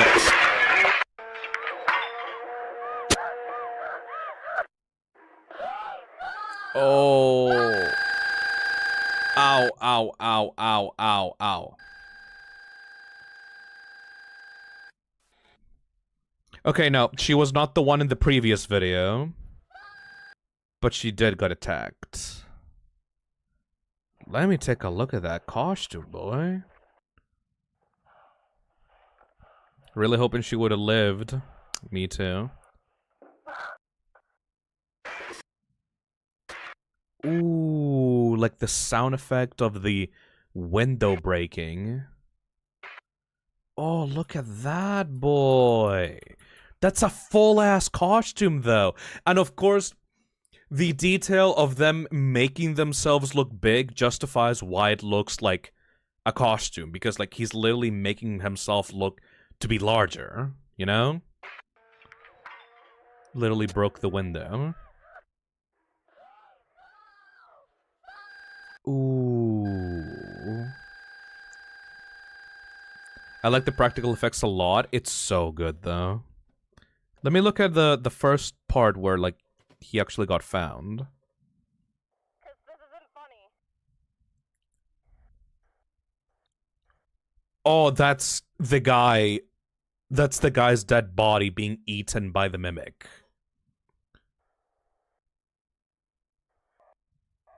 And fucking run away, bitch. That is so fucking cool. Look back at the first car appearance. We could get a shot of this in, like, atmosphere, you know? It just looks like tetanus to me. Was he already there all along?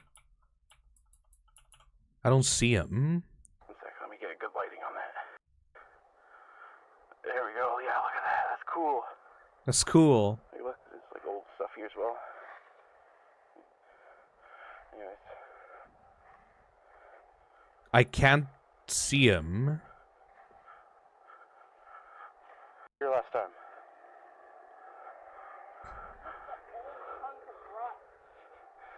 It's cool.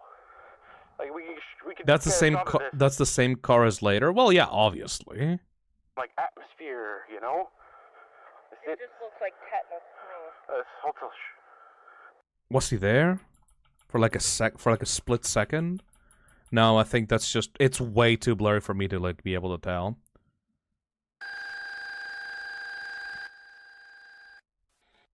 I like this a lot. This is fun. This was a lot of fun. Species Anomaly Report. The mimics disguised as Girl Scouts trying to sell me cookies, unaware that I have a shotgun rigged my front doorbell. Ah, shit, the story page, right. We still need to watch the story.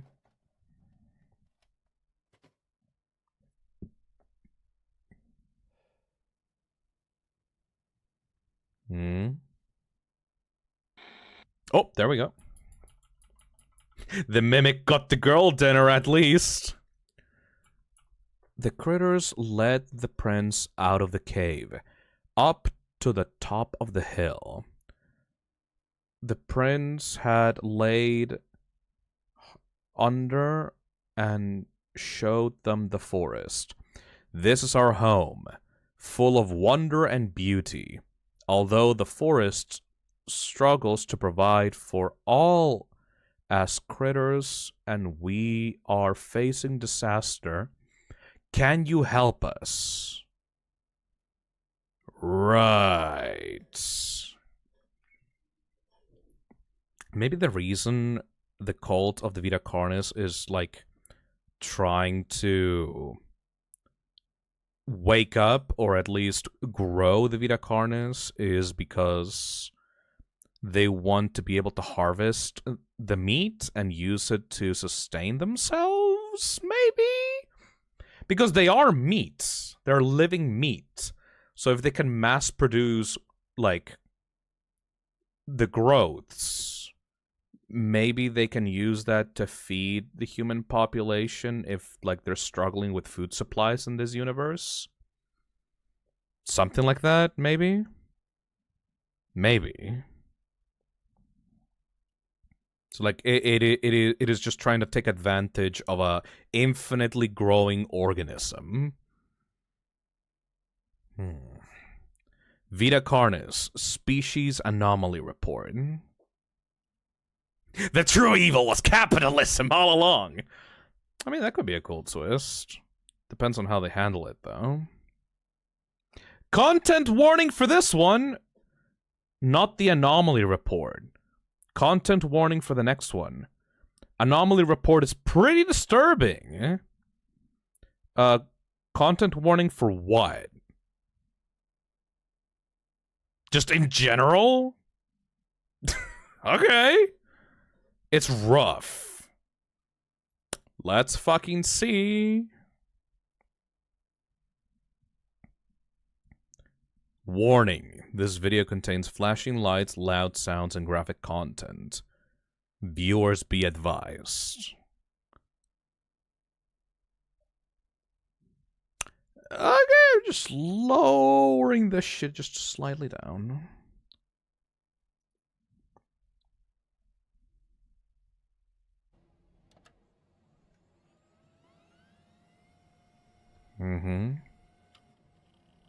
Make sure to lower your volume. I'll be paying attention.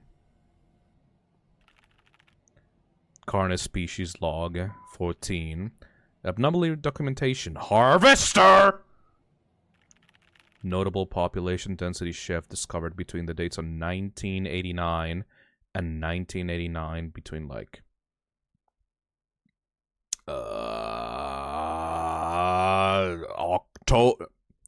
August and October.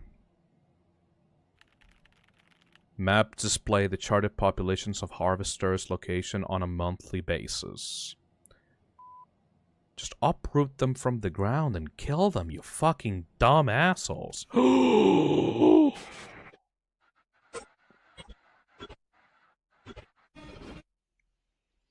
That's August.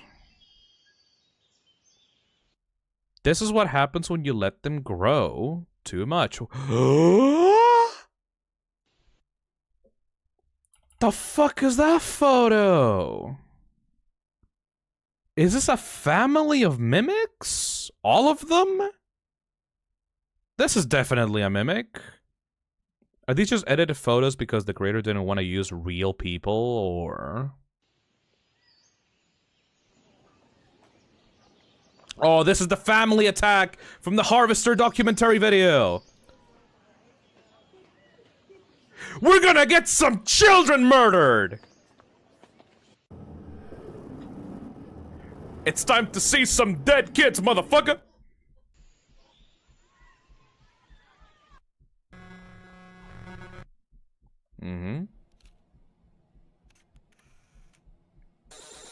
September.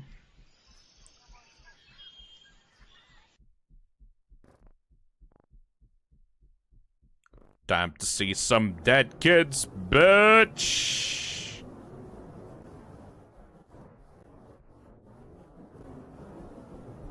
Oh, God.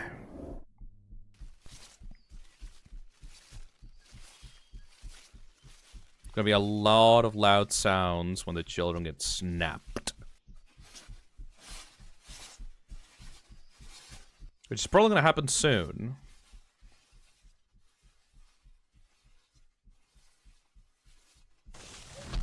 There we go. Jesus fucking Christ.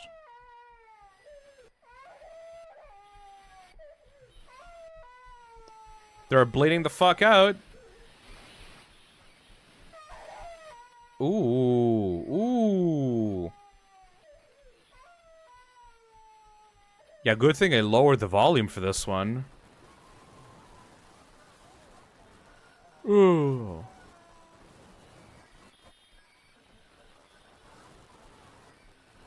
Oh, that's a skull of a person.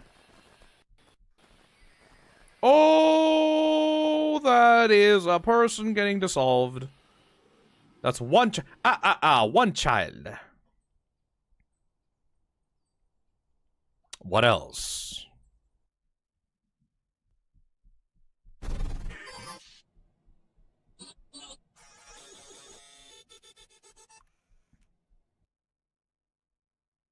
What?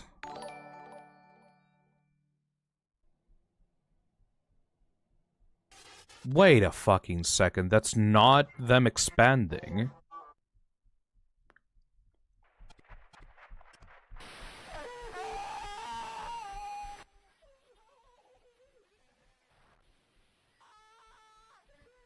Holy fucking shit, bro.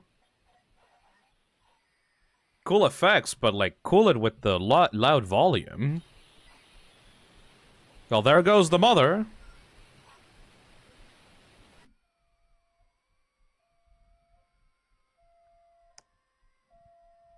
Assume the father and the big boy is going next.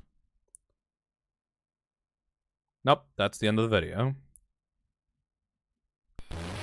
Fucking calm down. Where's the page? What the fuck is the prince doing? I can't even read that. I can't even read that. Is way too blurry. The prince did some shit. With the power he something shall heal their home. Figures. Brilliance. Before grew a something. So yeah, this is how the VITA CARNIS was created. Meat magic. Let's read the comments to check out what the fuck that is. There's not a transcript for the story. Full storybook so far. Oh, thank you, Corbu Judgment. Once upon a time, there was a distant kingdom. The kingdom was something. The royal family were magical. They traveled the land and sea to discover new places and learn what something. During the travels on one of their expeditions, a great storm struck. It was so powerful, it swayed the boat the royal family rowed and pushed the prince out into the sea. After being stranded at sea, the young prince eventually was cast to an island. Injured, the prince stumbled his way into a nearby cave. The prince used what magic he could to put himself into a healing sleep. But the prince's sleep was long. He slept for what seemed like forever. As he slept, the land around him changed and grew. It was unrecognizable from when the prince first arrived, but the sleep still needed time to heal the prince. Much more time. But it kept the prince safe while he rested, guarding him from the elements as the land changed. Outside the cave, during a time of hardship, lived the island critters. The critters were struggling in this hard time. There was barely any food to go around. They would go and gather whatever they could. Although one day, the critters found the cave while searching for food, they found the prince in his trance and his healing sleep. The critters were so awestruck and enchanted by the prince's magic. Who is this creature? Why are they here? Are they dangerous? A thought was brought up. What if this creature could use its magic to help them? It may grow food and heal sickness. They continued to argue about the prince and his magic. But in the end, the majority of the critters agreed that the prince was too dangerous and should not be meddled with. Although the other critters ignored the rest of their fellow kind, instead they secretly visited the slumbering visitor. They snuck what little food they had and carefully fed it to the prince, greatly hastening their recovery. One day, the prince awoke suddenly. Thanks to the critters' assistance, the healing process had finished very quickly. The prince had finished full recovery and was now fully awake and aware of their surroundings. Surprised by the sudden awakening, the critters ducked and hid from the prince's sight. One of the critters built up the courage to meet the now awake stranger. They crawled to the prince's side and extended their hand in friendship. The prince reached back, and together they had formed the bond that would change their fate. The critters led the prince out of the cave, up to the top of the hill the prince had been buried under, and showed them the forest. This is our home, full of wonder and beauty, although the forest struggles to provide for all of us critters, and we are facing a great disaster. Can you help us?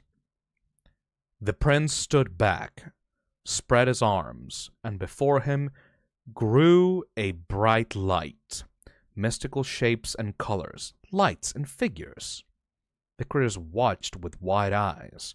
Such sublime brilliance. The prince completed his display. He vowed, with the power he held and the help of his kingdom, he shall heal their home.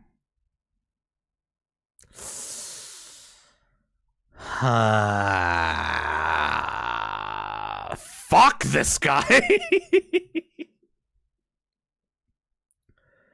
This is an alien from outer space. And this may sound xenophobic, but fuck them aliens, my guy. Phil, tell us another story. Come on, dude. So from what I understanding, I don't really like this episode because it was just a bunch of screaming and still images, which is like not what I look for in analog horror at all. But it does give me one very crucial piece of information. The harvesters are migrating towards the fucking island. The fake island inside of the lake, or the ocean thing here in Canada. This is the place where the monoliths happened. Now, hear me out. When did the monoliths actually appear, though? Because if it's after the events of this video, maybe this is how the monoliths were created. The monoliths were formed in 1970. Okay, so it is not how the monoliths were actually formed. 1970, same as everything else that appeared, I think. So 10 years before. Okay, how about this? The prince woke up in this area of the world. Once he appeared, the monoliths appeared in front of him. Maybe the monoliths are the prince in this metaphor. And with their giant height, they spread around the spores that eventually became the crawl, that then evolved into all these creatures that we saw in the videos. Eventually, things like the harvesters take all the food and meat that they collected, and then they give them back to the monoliths. Or like they try to feed the prince in this area of the world. You know what I mean?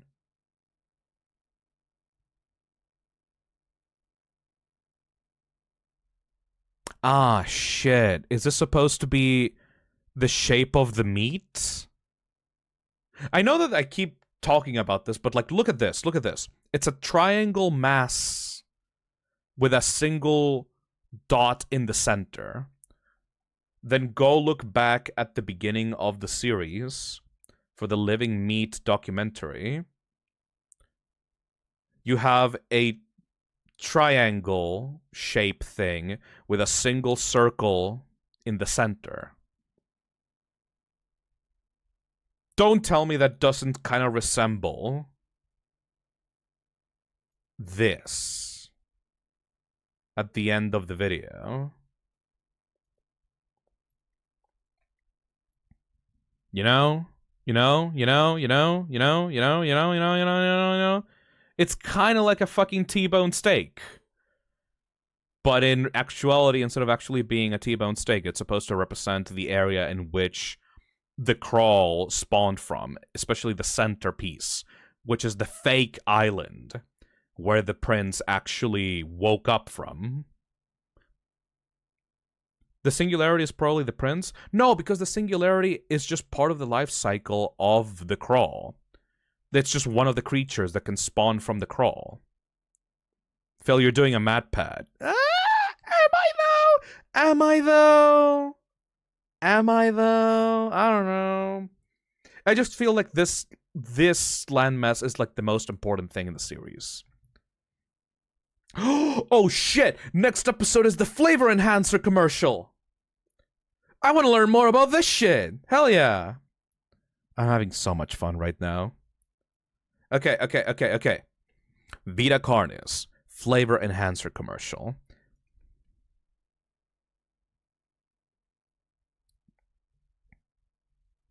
But you just said that the monoliths made the crawl. Yes, I'm saying that the monoliths were created around 1970 when the prince first woke up. Then, once they were created, they spread the spores around that initially created the crawl that then created the harvesters, and then the harvesters are returning back to the island in order to feed their material to the prince. You know? That's kind of the idea. It's like, the life cycle of these monoliths is that they spread around the spores that create the crawl, and then the crawl creates creatures that bring meat, and then that meat is brought back to the monoliths. But the crawl appeared in 1930? Shit, I don't know the origin point then. I'm not good with dates. The crawl came before the monoliths. Oh. Flavor. The most crucial component to enjoying a good meal. The way food tastes is what makes eating so pleasurable. Huh? But what if you could savor every little detail you could possibly want? That's the logo of the company. That is why we, at Nutrier Co., have made it so that you may enjoy every single bite you take. 1990, that's like way later in the timeline than everything we talked about. With our product, the Flavor Enhancer, you can extract every last morsel of taste from your plate. Sure, buddy. With overwhelming demand for this essential product, even since our start earlier this year, we have delivered what you wanted. Now introducing the Flavor Enhancer Deluxe. Now packaged in a larger size and modified recipe, there is now even more savory goodness to go around. Since our debut in mid-1990, the Flavor Enhancer has shown to be a major hit, with our product flying off the shelves. Are you literally just selling people drug spores that make them want to consume as much meat as possible? The Flavor Enhancer Deluxe will allow us to satisfy your growing, tasting needs. Ah, fuck. Now allowing you to add even more enhancer to your dinner, making your food even better to enjoy. Oh, it's too much. The Flavor Enhancer Deluxe. Apply enhancer below 60 degrees for 60 Celsius for optimal flavor. Available on shelves now. Nutrier. MEATTHATEATUS. Thank you, Marilyn. Co. Experience true savor.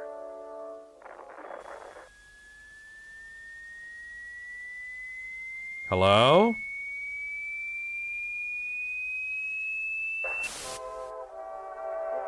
These larger serving sizes make dining even more pleasant. Oh, now that's so allowing much. more generous amounts of enhancer at a time. Oh. Flavor Enhancer Deluxe. Now available in stores near you. Why does he sound more monotone now? Nutrier Co. Experience true savor.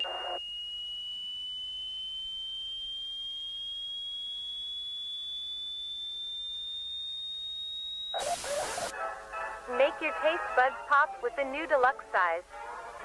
Make tasting even more awesome. Oh. More awesome.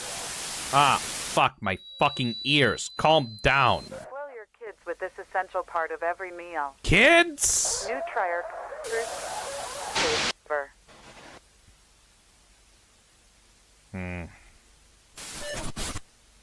Bread! Enhancer Deluxe. Required for all meals, no matter how small it seems, just a little more. It is crucial to everyday eating.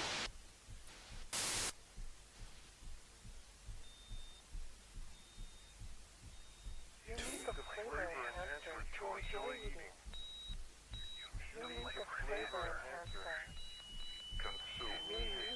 Consume product. Ooh, the hand's reaching out.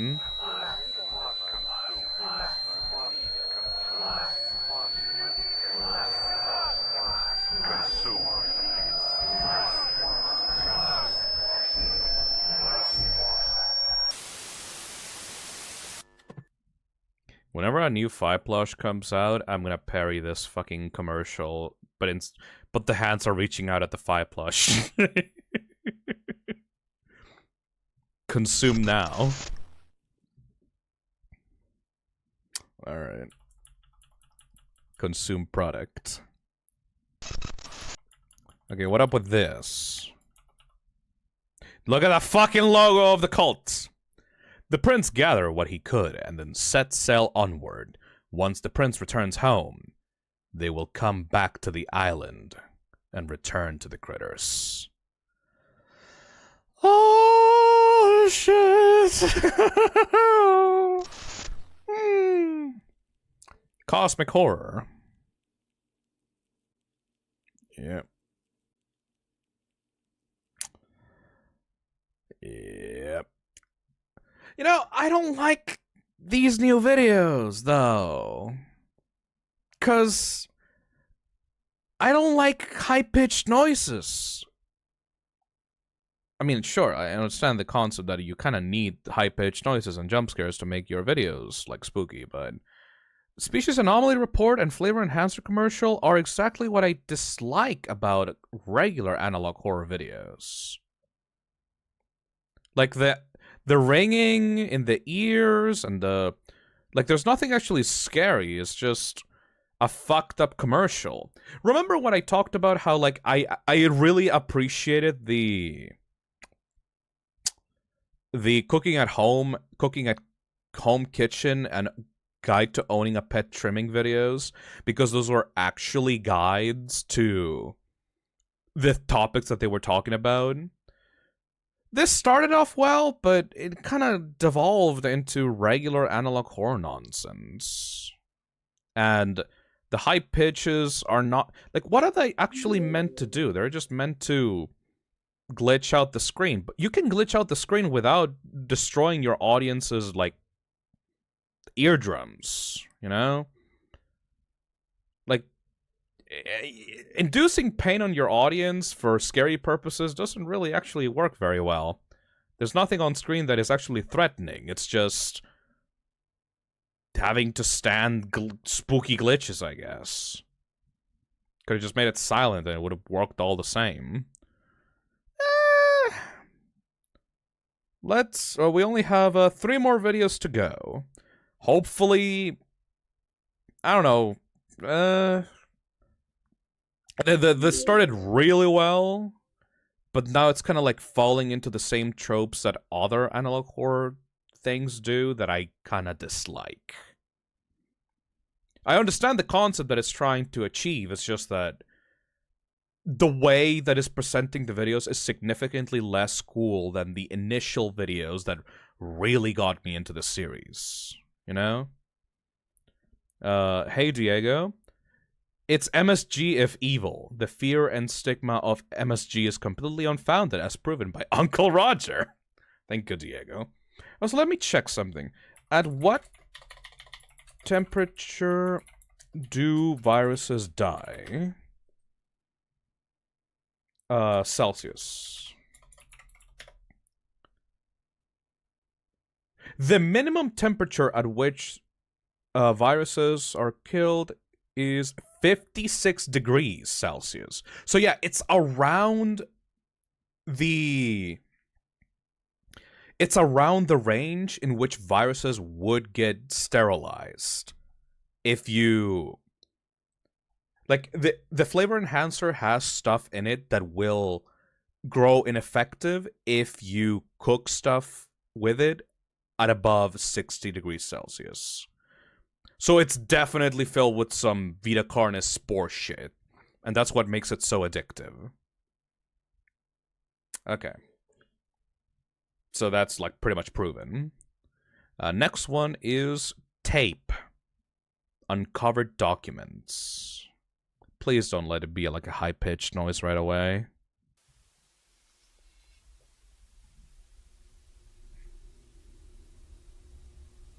Experience the true savoir. Oh, it's just like a companion video to the previous one.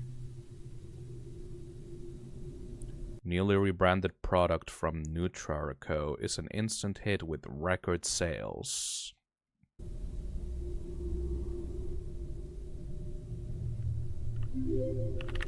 Hey, Big Brad, thank you for the $5. Here's a $5 for your bleeding ears. Thank you.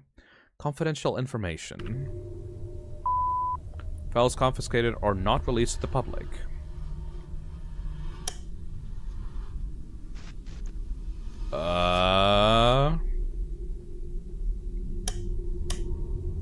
Nutrire scandal. Nutrire Co. is facing charges after numerous reports of sickness after consumption of their product, the flavor enhancer. Only statements made from the company so far are dismissing any issues and that their product is cool and based.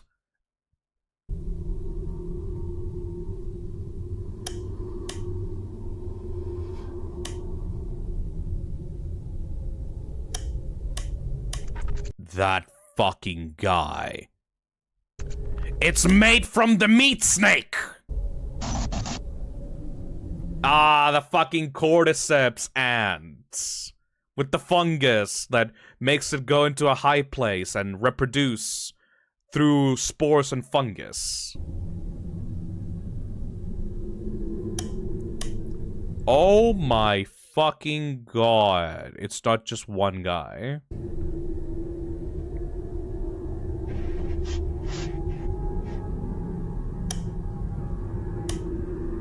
Spores, tendrils, viruses, bacteria. It's just, yeah, yep, that's literally footage of a cordyceps fungus. :_phi what :_phi what :_phi what. This is literally just a cordyceps fungus. :_phi what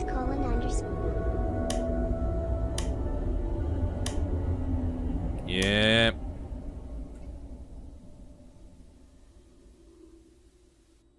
Resident Evil shit. I guess I got my theory fucking confirmed.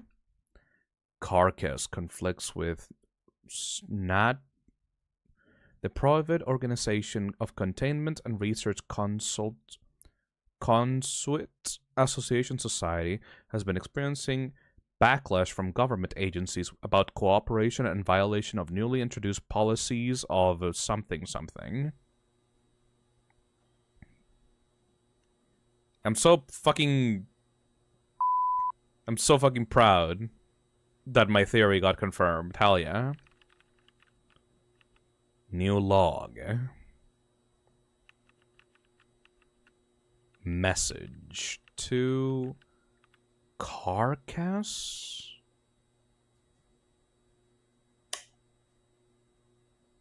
Gloria las plagas. Gloria las plagas. Alright. Next one is VITA CARNIS. Message. And we have this one left, and then we have Facility 0. And that's it for now. And we can watch the Season 2 teaser. December 30th, 1990.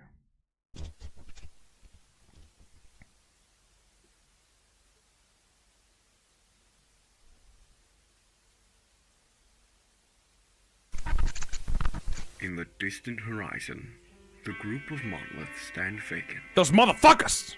Although closed off to outsiders, their stance can be observed well outside the perimeter. Those birds!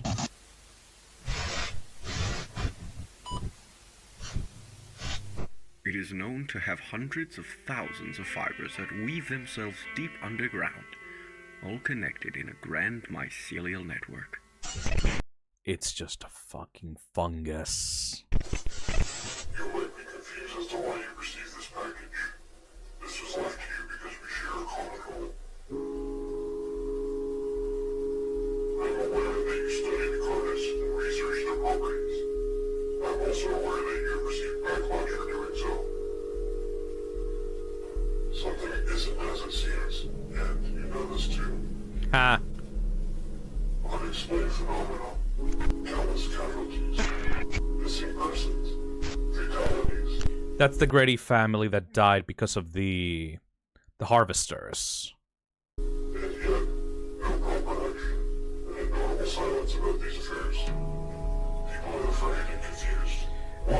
This is framing the entire rest of the series as one guy's investigation. There's nothing being done. Everything. They want us to know. We've been kept in the dark, while those above us slither amidst the blind. Yeah. F-lobe deterioration. So, eating the fucking flavor enhancer deteriorates your brain.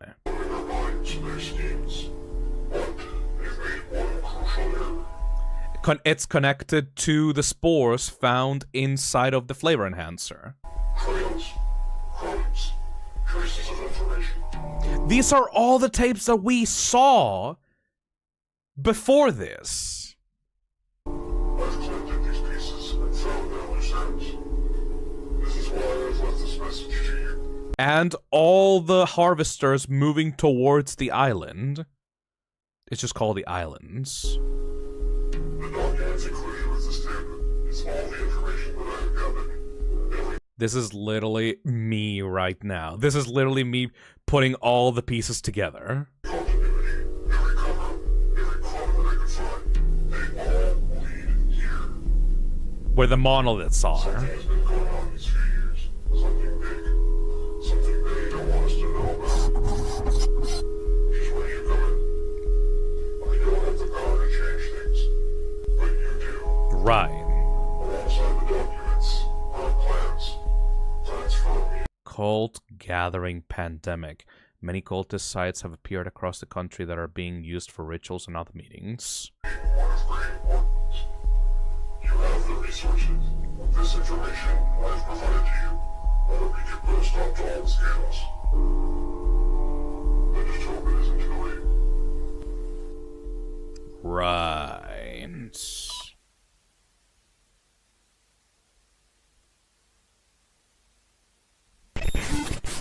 The monoliths are truly an astonishing sight to behold. Shit, are the monoliths' heads supposed to resemble the logo of the organization? Fuck!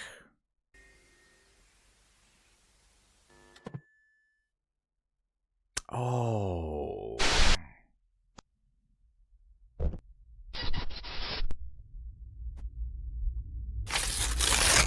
Oh my fucking god, the loud noises.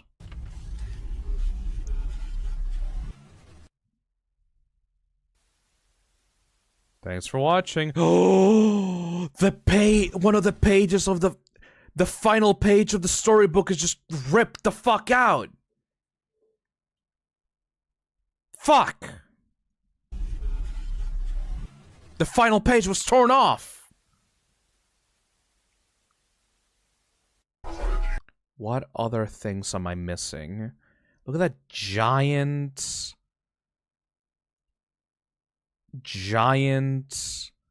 corkboard of shit. Orb.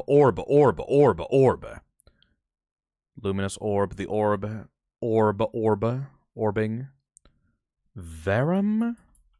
Yeah, this is the singularity. The meat singularity.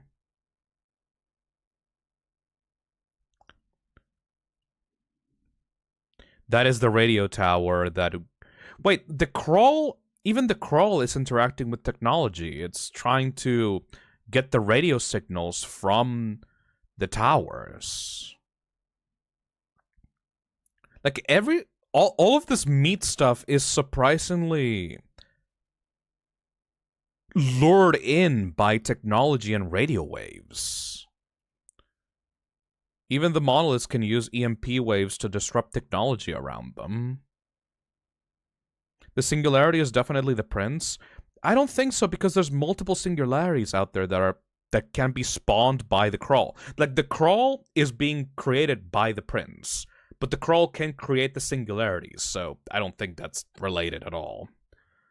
But I don't know what the purpose of the singularity is within the ecosystem of this species. You missed something just before the F-lobe deterioration scene.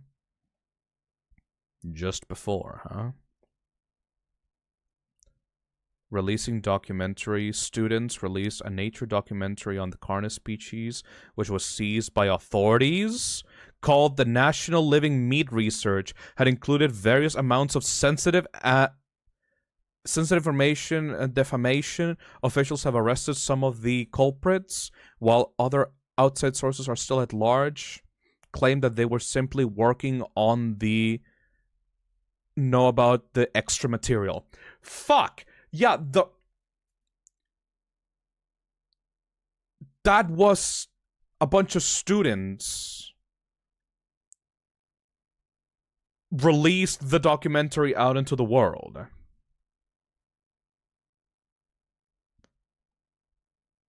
That's how we get our hands on the information about the VITA CARNIS. There we go. Teenagers arrested for releasing documentary, National Living Meat Research. A group of students released a nature documentary about the Carnis species, which was seized by authorities. The group, called the National Living Meat Research, had included various amounts of sensitive material and defamation. Officials have arrested some of the suspects, while other outside sources are still at large. The students claimed that they were simply working on the project for fun and didn't know about the extra material. Oh, so that's how the information got put out there. Bunch of fucking students passing off as an actual official organization. The Pioro of this world got fucking killed. Right.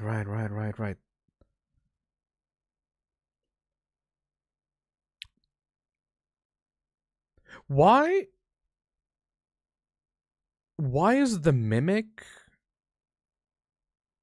area of the corkboard being connected to the organization logo? Is the organization a giant mimic or something? There's no more information about the mimics anywhere on the board, except for this giant logo. And the Grady family is the family that got eaten by the Harvester, right? Mimics are in the organization. The logo is the Singularity. I don't think the Singularity is from the Crawl.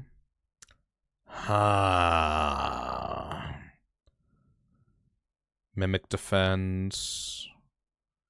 Okay, so this video is literally to tie everything together in the story. Every single video that we've been watching, as we've been watching it, was looked at through the POV of this detective character.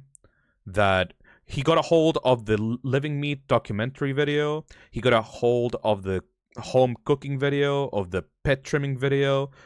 All of these desperate pieces of information, he gathered them all into one giant corkboard to be able to figure out who is trying to cover up what are the Carnis species really about. And now he's being contacted by an organization called Carcass that cannot work outside of the law, and the law is being controlled by members of this organization. So they want to contact this private detective to be able to do the dirty work for them and be able to uncover what is really actually going on with the Carnis species.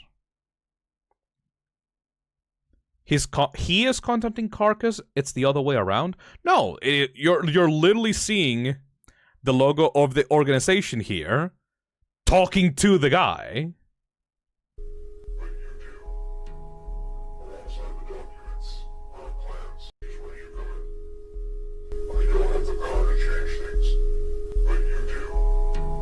All the way around, he is talking to them. But isn't Carcass a government entity? Hold on. Carcass conflicts with the private organization of Containment and Research Consult Association Society. Carcass has been experiencing backlash from government agencies about cooperation and violation of newly introduced policies. The thing at the end of the video literally says, message to Carcass. Oh. Oh yeah, right. Sorry, I'm stupid. Message to Carcass. So he has taken all the information and sent them to that organization.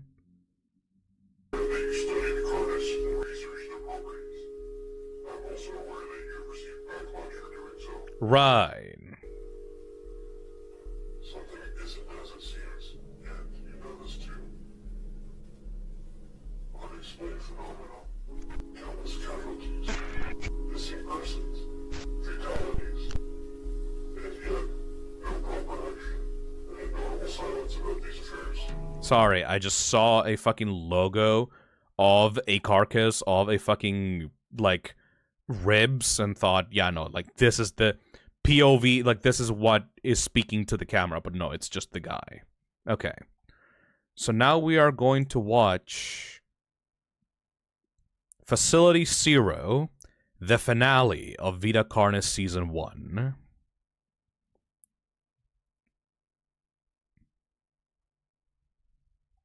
Okay.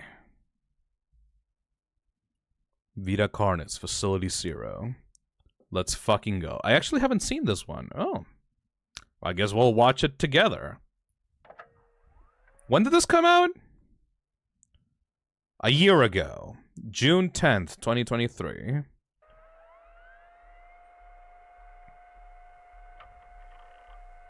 Hello. Carcass.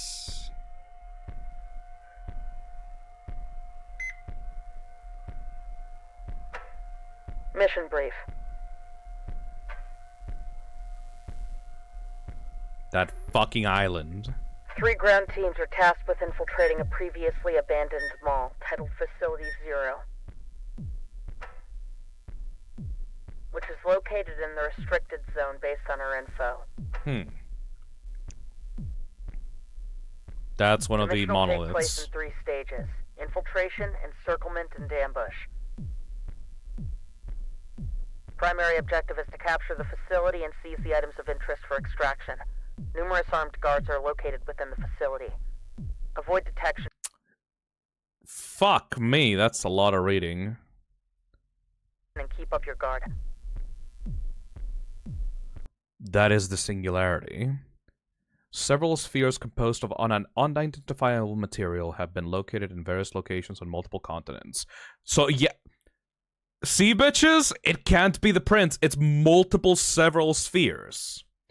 Each found thus far have been located via strange signatures being emitted by the orbs being caught on various devices. As of the time of this document is written, 4 singularities have been acquired. Acquired? 3 more... 3 more signatures have been located and currently being investigated. Descriptions referred to on document 001.1. Instructions are currently as follows. Remain on standby until all singularities have been obtained. Once all entities have been apprehended and contained at Facility 0, begin Stage 2 of the program, referred to document Nutrier for basic briefing. Are they harvesting the singularities?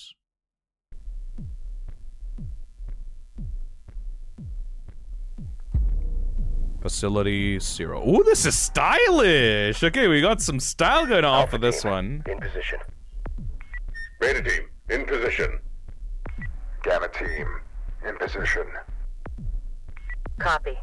Beginning phase 1. Oh my god! Carcass is doing some shit! Eyes on the point. Clearing pathway now. Right. That's the harvesters. They're all over the restricted area. Give us the green light.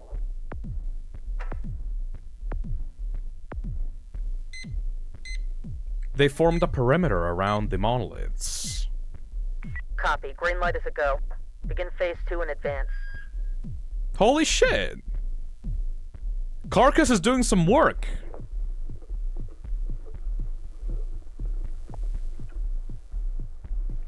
Alpha team, copy. Beginning advance. So the detective got all the information to Carcass and they decided to actually do something. Oh my god, the production value of this! Yep, they fucked up that harvester.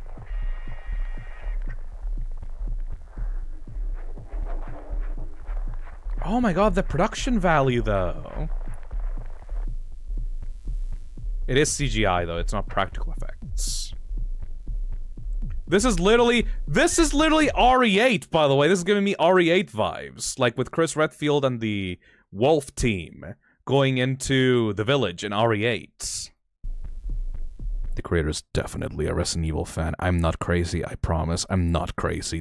I can smell the Resident Evil fan here.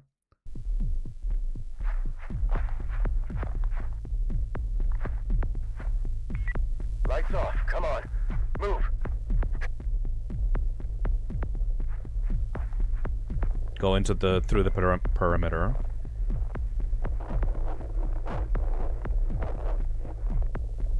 Look at those motherfuckers.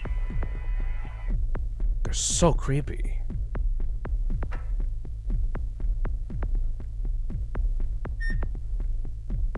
Darian Queloy has said in interviews that they don't actually play video games that much, only really Minecraft. Oh, come on.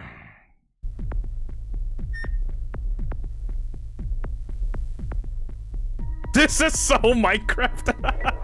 Keep your distance. Single file. Why is the mall still operational inside of this area?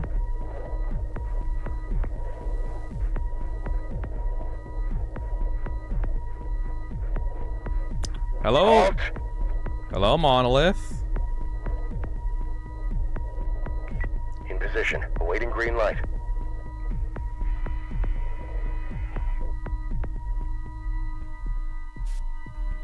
Entrance to the mall.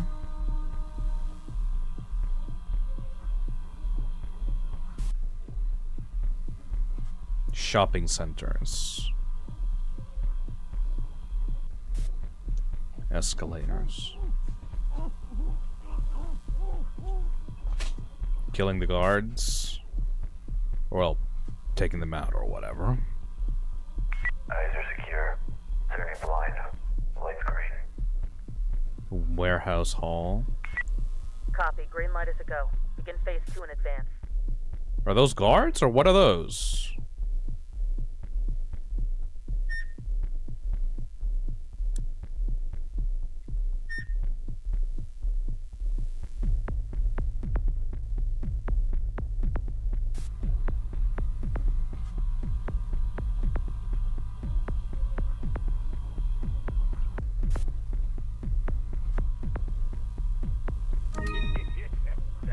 Hey, Mr. Noob, think of the $10. Waiting for the moment when they fling the singularities into the monoliths' faces with catapults to fill them in. What, like fucking American football? You fucking punt them into their faces on the distance to like score points? You have to throw the singularity into the hole. Like 120 meters out.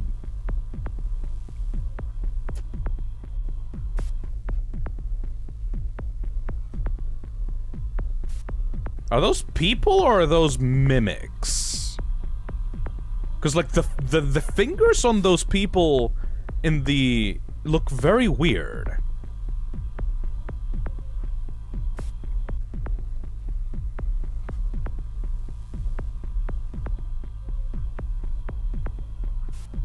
Are those just mimics standing guard in front of, like, the hallway? Yeah, fucking shit! Oh, well, they killed them. I think they were mimics, though. Mimics can hide in mannequins, remember? Yeah. Alpha team in position. We are experiencing mechanical interference. Should we resume? Copy. Phase 3 is still a go. Preparing for breach.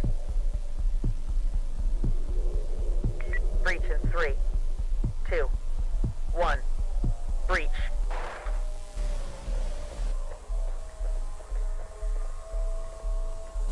What the fuck is gonna happen here? Why the fuck? Did you see that? Top left of the screen, immediately. Shit! It's a secret video! HTTPS YouTube TVA0 DK3KUU That's 1 out of 3. Oh my god, I think... Anyway, let's continue. I will watch that later. Get down! Put your hands up! Put your hands up! Get down! Get down! Oh, fuck! Put your hands up! Get down! I said get down! Those were the 7 singularities.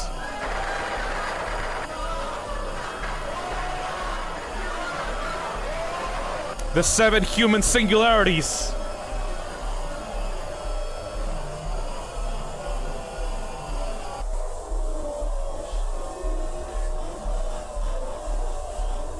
Cool. The 7 chaos singularities.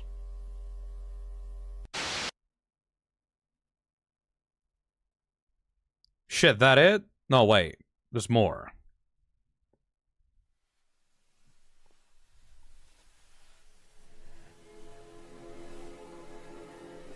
Oh, VITA CARNIS! Season 1 finale. Man, they fucking killed those cultists, though.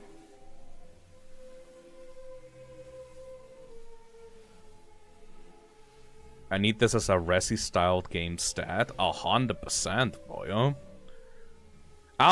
Alpha team leader. Chris Redfield, Gianni Matrigano. Oh, Gianni Matrigano! My boy! Hell yeah. My fucking boy Gianni. What a goddamn legend. Hell yeah. And obviously we have the Season 2 teaser. But, hold on a second there, boyo, 'cause we ain't done just yet. There is indeed a secret video that I managed to find.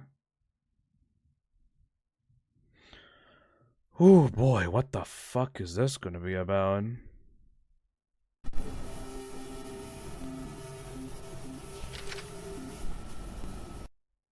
These are all the things. Wait. Oh my god! Look at the O! That's still the fucking symbol of the fucking organism. I love this, the use of the symbol. You can put it in so many different places. At the very beginning of the story, you have the symbol of the organization. Shit, that's so fucking good. Okay. Once upon a time, distant kingdom, the kingdom. Yeah, this is all the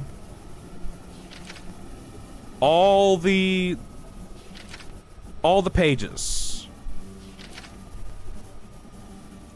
We already watched this story unfold in front of our eyes.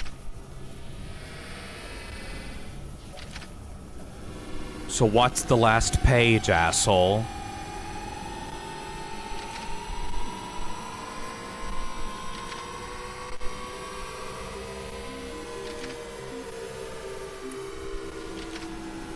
What's the last page?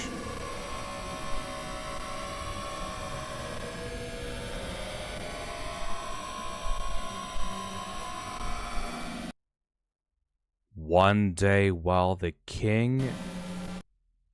At long last, the prince, a new land, and now the king.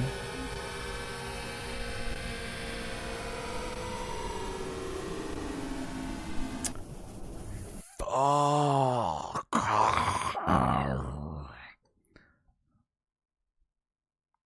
In the Season 1 finale, it seems that the Carcass Task Force had 2 potential objectives, capturing or killing the prince, or capturing the cultist base. However, it appears that the prince was already aware of the impending attack and had either returned home or left the location altogether. One day, while the king, at long last, the prince returned, a new land, bringing stories of a new land in which they can maybe expand, and now they're king something something. This is 1 out of 3. I don't know if there is a 2 out of 3.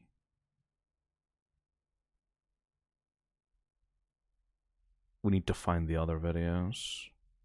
Shit.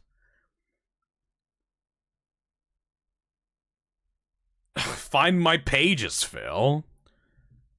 Let's see. VITA CARNIS final page?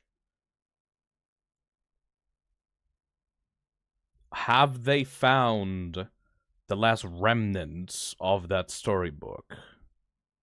Not yet. Shit, man. Yeah, everyone a year ago is talking about how the Singularity is this one singular object that represents the prince. But as we saw in the Season 1 finale, it's very obviously multiple fucking things.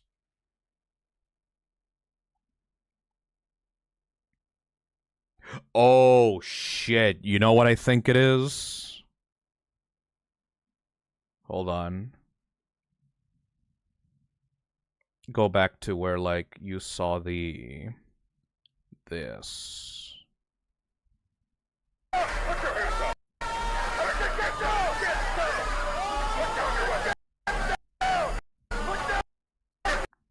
Look at that.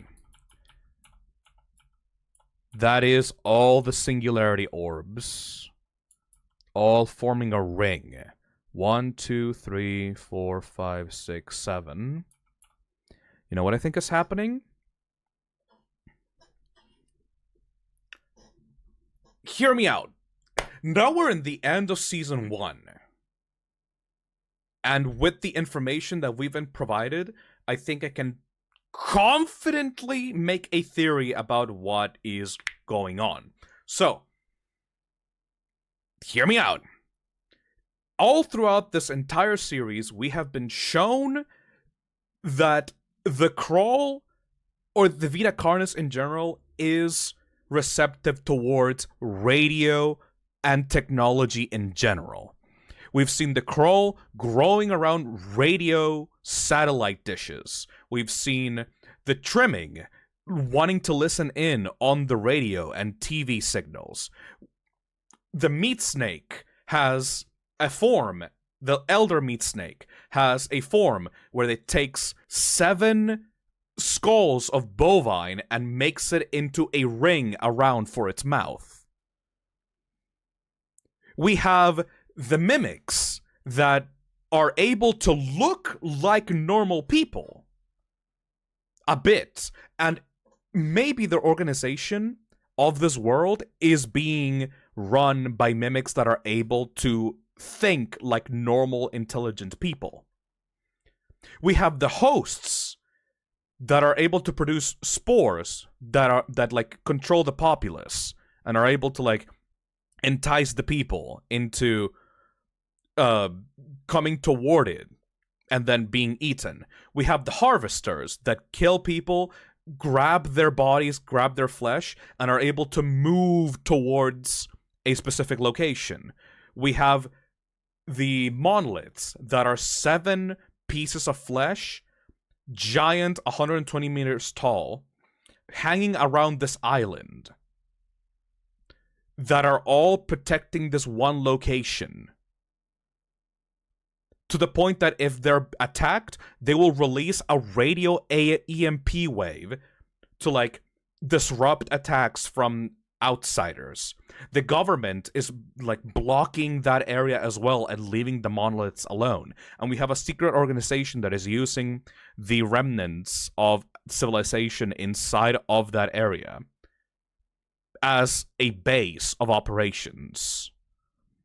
And then finally, we have the Singularities, which are giant orbs of stuff that are able to float around in the air and produce signals themselves.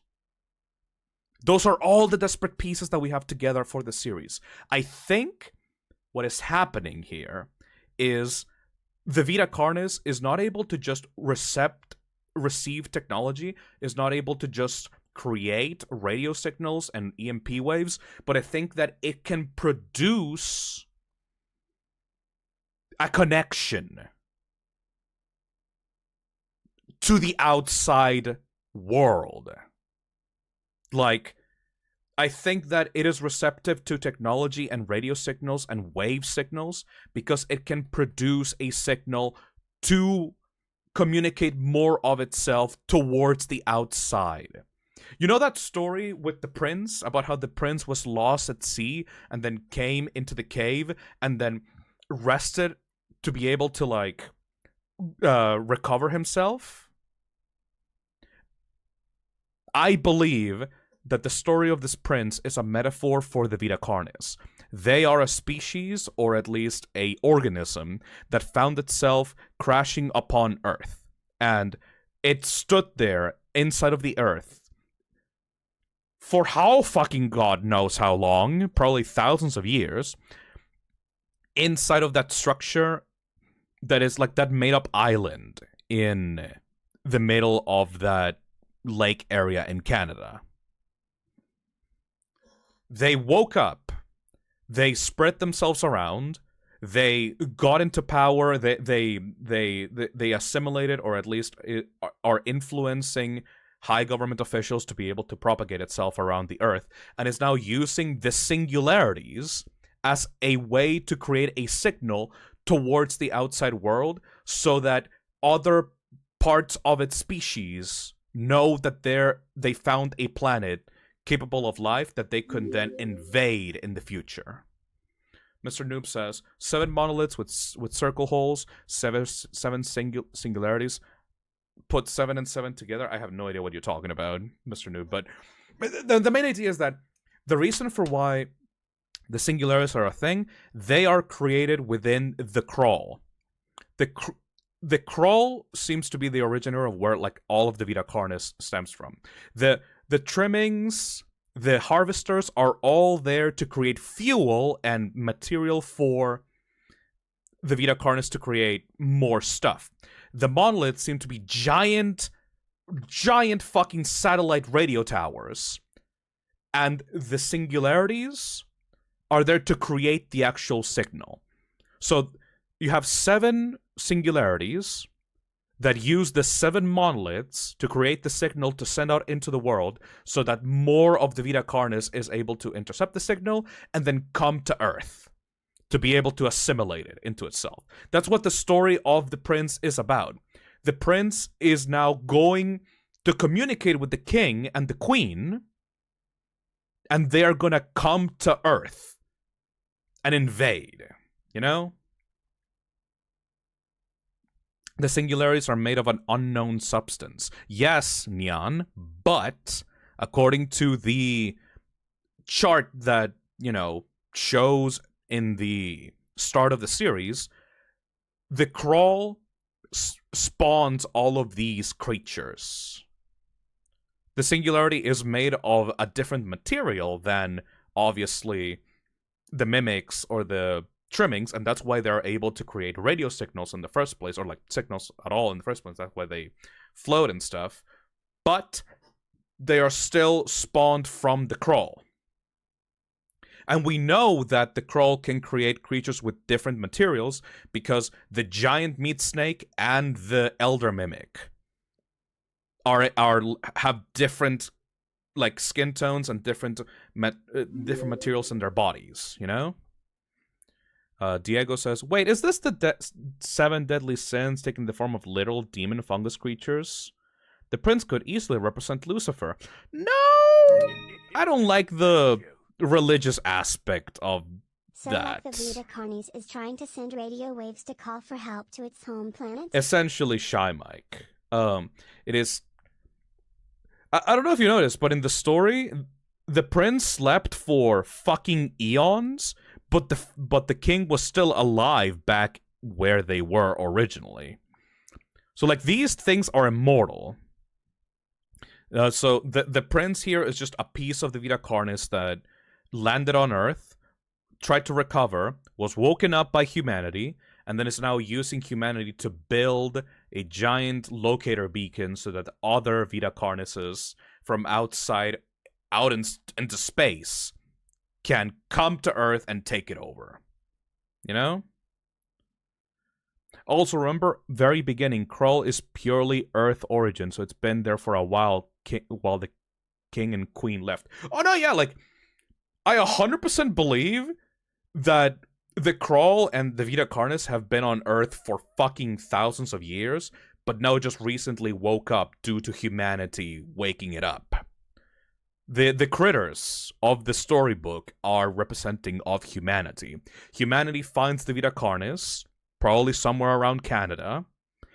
It finds it and goes like, what the fuck is this? Should we wake it up? And then a bunch of cultists that wanted the VITA CARNIS to help them woke it up by feeding it flesh. And then once it wakes up, it sees the world in its current condition, and the cultists want the VITA CARNIS to help it, to help the world, to like feed people, essentially like, you know, help humanity. But this bitch is obviously has ulterior motives and is going to like assimilate humanity and call all their homies from outside of the world into here to have a party, you know?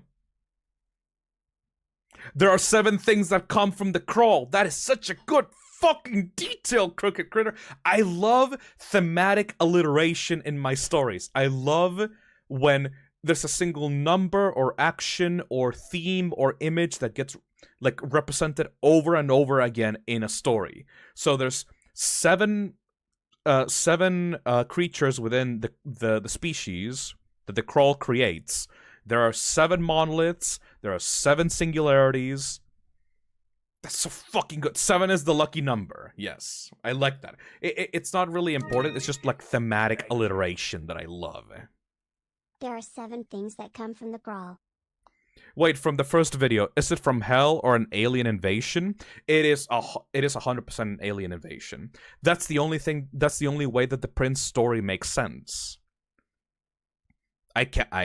Considering that the creator made such like detailed descriptions of the biology of these creatures, I severely doubt that this is paranormal.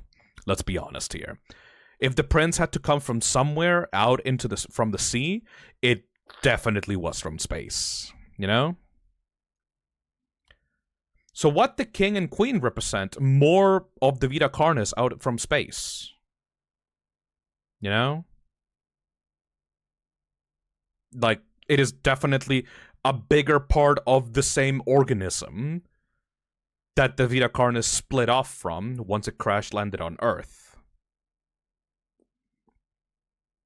100% an alien species that then woke up after it was fed flesh by a bunch of fucking cultists, and now is determined to reach back into their previous self to be able to holler it like, hey dude, there's some shit here, come here and eat humanity for me, yippee! The series is awesome. So I can imagine from here on out in season 2 of VITA CARNIS that there will be more, it will either follow the contact plotline that I'm giving, that the VITA CARNIS will contact out into space for more of itself to come, and there will probably be like signals from out in space that they're coming, like they're approaching Earth, you know?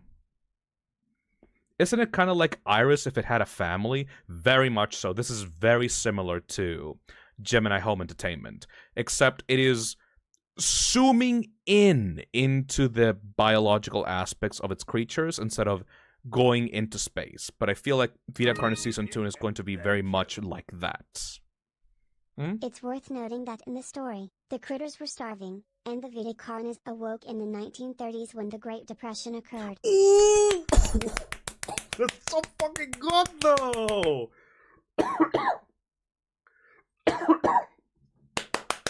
Hell yeah, Diamond Sword! That's such a good metaphor! Hell yeah! Yeah, like, after the Roaring 20s, came the Great Depression in the 30s, and then the Great War happened. Oh, that is so fucking good. Yeah, okay, I'm 100% in the belief that the prince is the VITA CARNIS, and they tried to wake it up in order to help humanity grow, and from the Great Depression, a bunch of war and shit happened, and now the VITA CARNIS wants to reach back into its home and get back get back to its parents, and its parents is probably like more of itself, you know? Let's watch the season 2 teaser. Holy shit, I love this series. Extremely similar to Gemini Home Entertainment, except it's more plausible, I guess I would say. It takes great care in the biological aspects of its creatures. Because, like, obviously we know that the iris can't possibly fucking exist, right? And when we talk about Gemini Home Entertainment, like, the iris being this giant all-seeing eye living planet that infects other planets and, like, can communicate telepathically with other creatures that it sends out into Earth, like, that is fucking crazy. This seems to be, like, a more quote-unquote realistic approach, where it's like a giant growing organism that makes more of itself through different subspecies that are designed to gather biological material and then feed it into itself so that it can then produce a signal strong enough to communicate with more of itself outside of the solar system. Shit, I'm yapping like a fucking crazy person.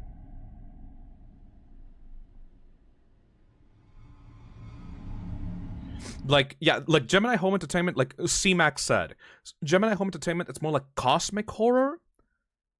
Like eldritch horror, cosmic horror. This is like Aliens. Like, the movie Aliens, you know?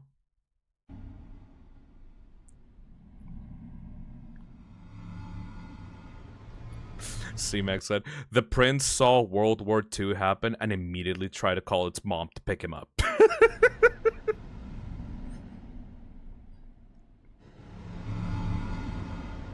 Ah, shit.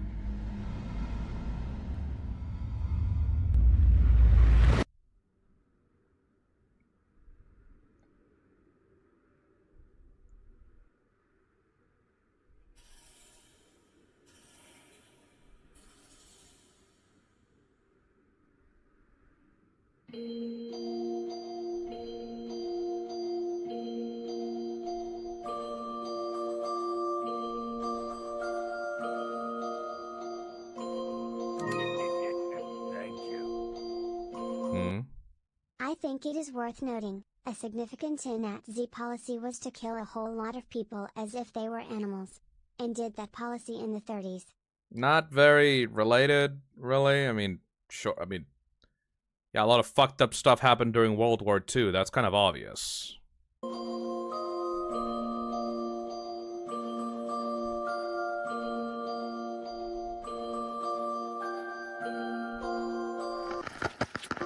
Oh. Oh. Meatsnakes, Trimmings. Holy fucking shit.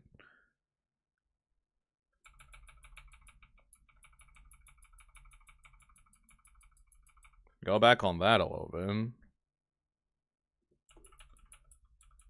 Oh, that's a model! Hell yeah. Harvesters. Hosts. Monoliths.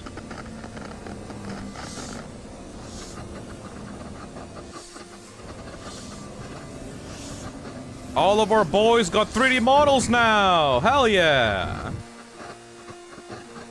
They're all three-dimensional! VITA CARNIS, Season 2. Coming soon, kinda. Oh, there's more?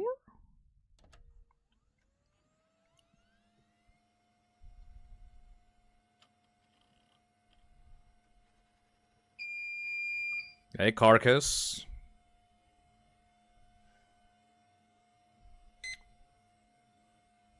Mission summary. Success! Yay!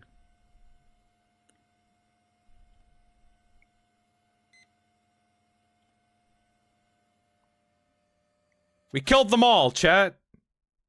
We killed them all.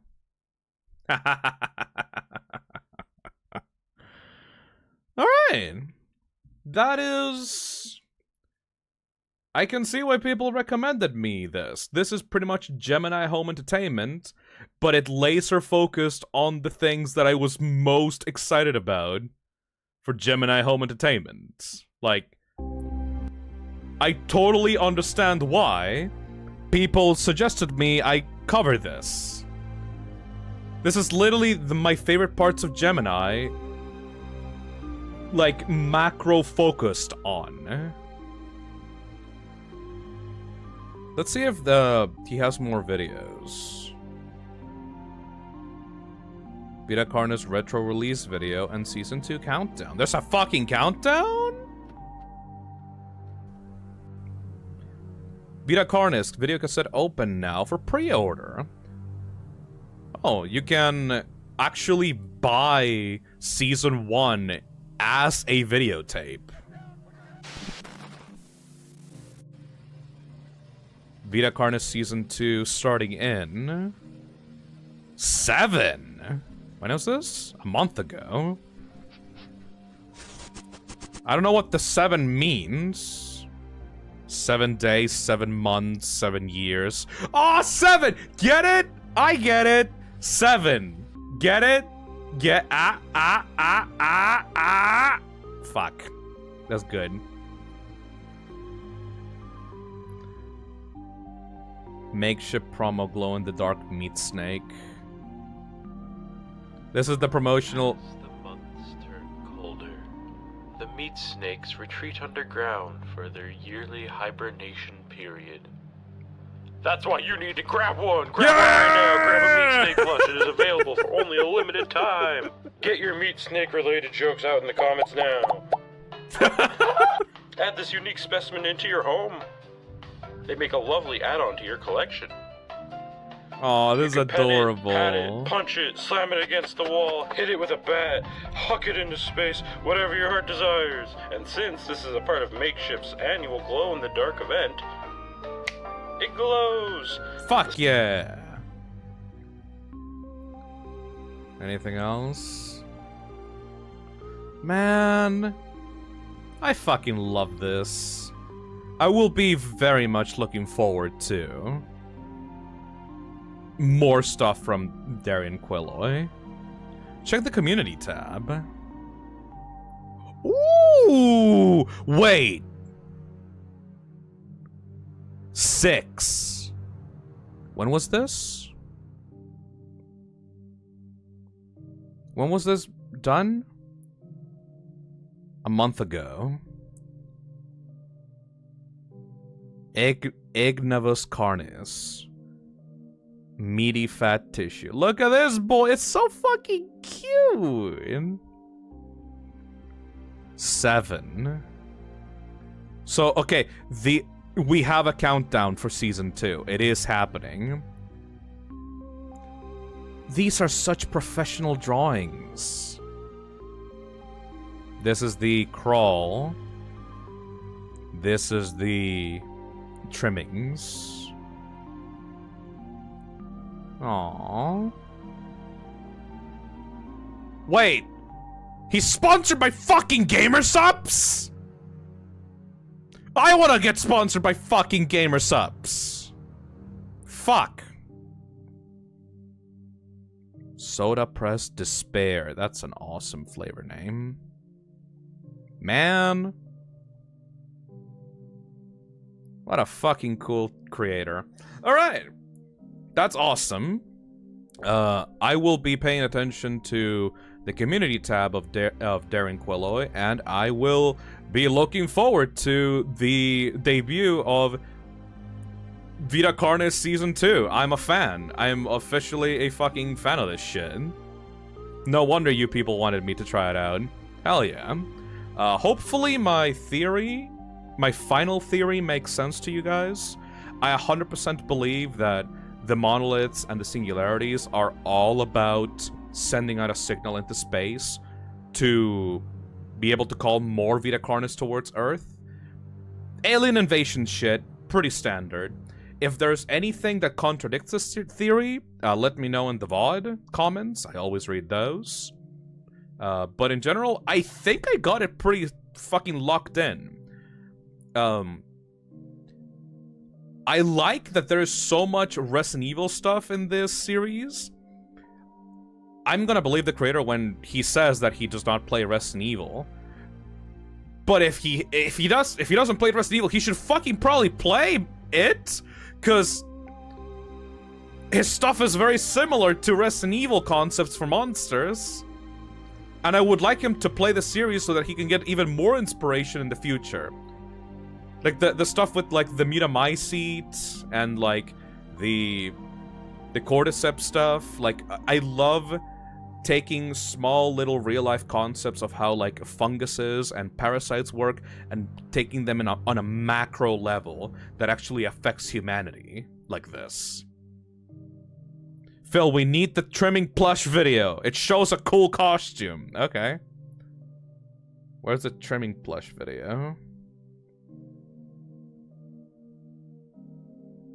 Trimming plush.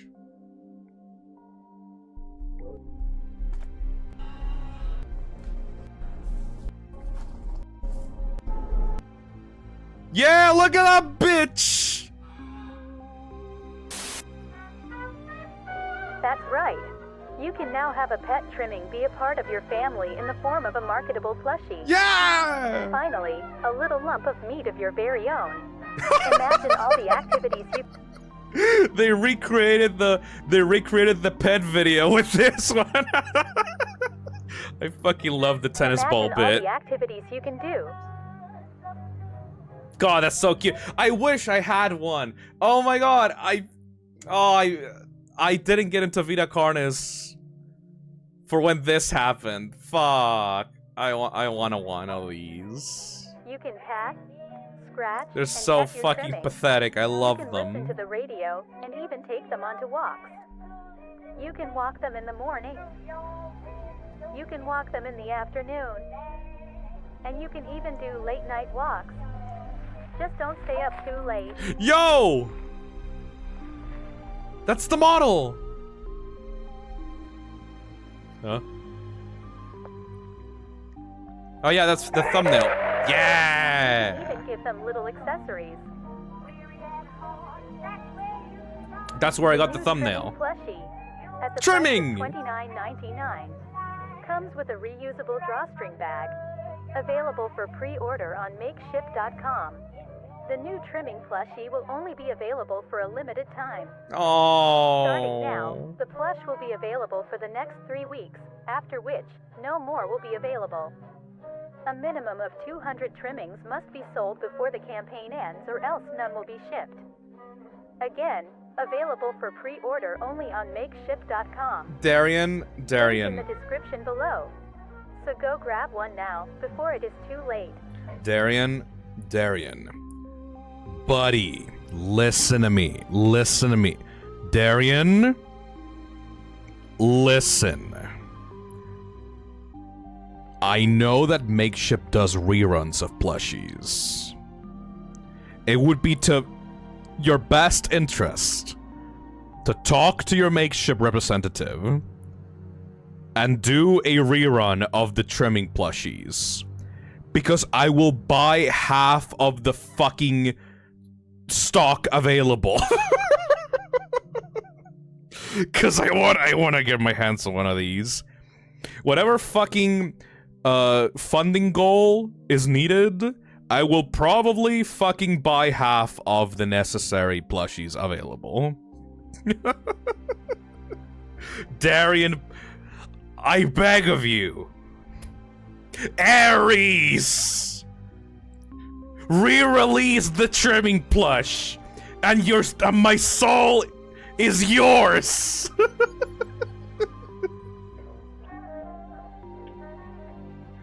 Oh, what cute little guys these are. This is such a good plush though. Cause it's so I love pathetic little fucking little eye things. Darian, re-release the trimming plush, and my life is yours. Scratch and pet your trimmings. You can listen to the radio Man. and even take them onto walks. That's awesome. Anyways, that's it for this stream. I am very glad that I got to watch this with you guys. Let me know what you think about my theories on the comments of this VOD. And this will be it for the Let's Watches for a while. I don't want to turn my whole channel into a Let's Watch farm for like other people's work. I am very glad that I got to watch these 3 series. I was initially supposed to watch VITA CARNIS, Greylock, and Gemini Home Entertainment in one single stream. So I'm good for now on the Let's Watch analog horror stuffs. But if you have a suggestion for the next series that I should cover in a few months, let me know, and I will put it on the list. Thank you for watching, though. I'm glad that you had fun just chatting up and listening to me talk about bullshit. I'll see you all tomorrow for some Friday Night Funkin' mods. Bye-bye.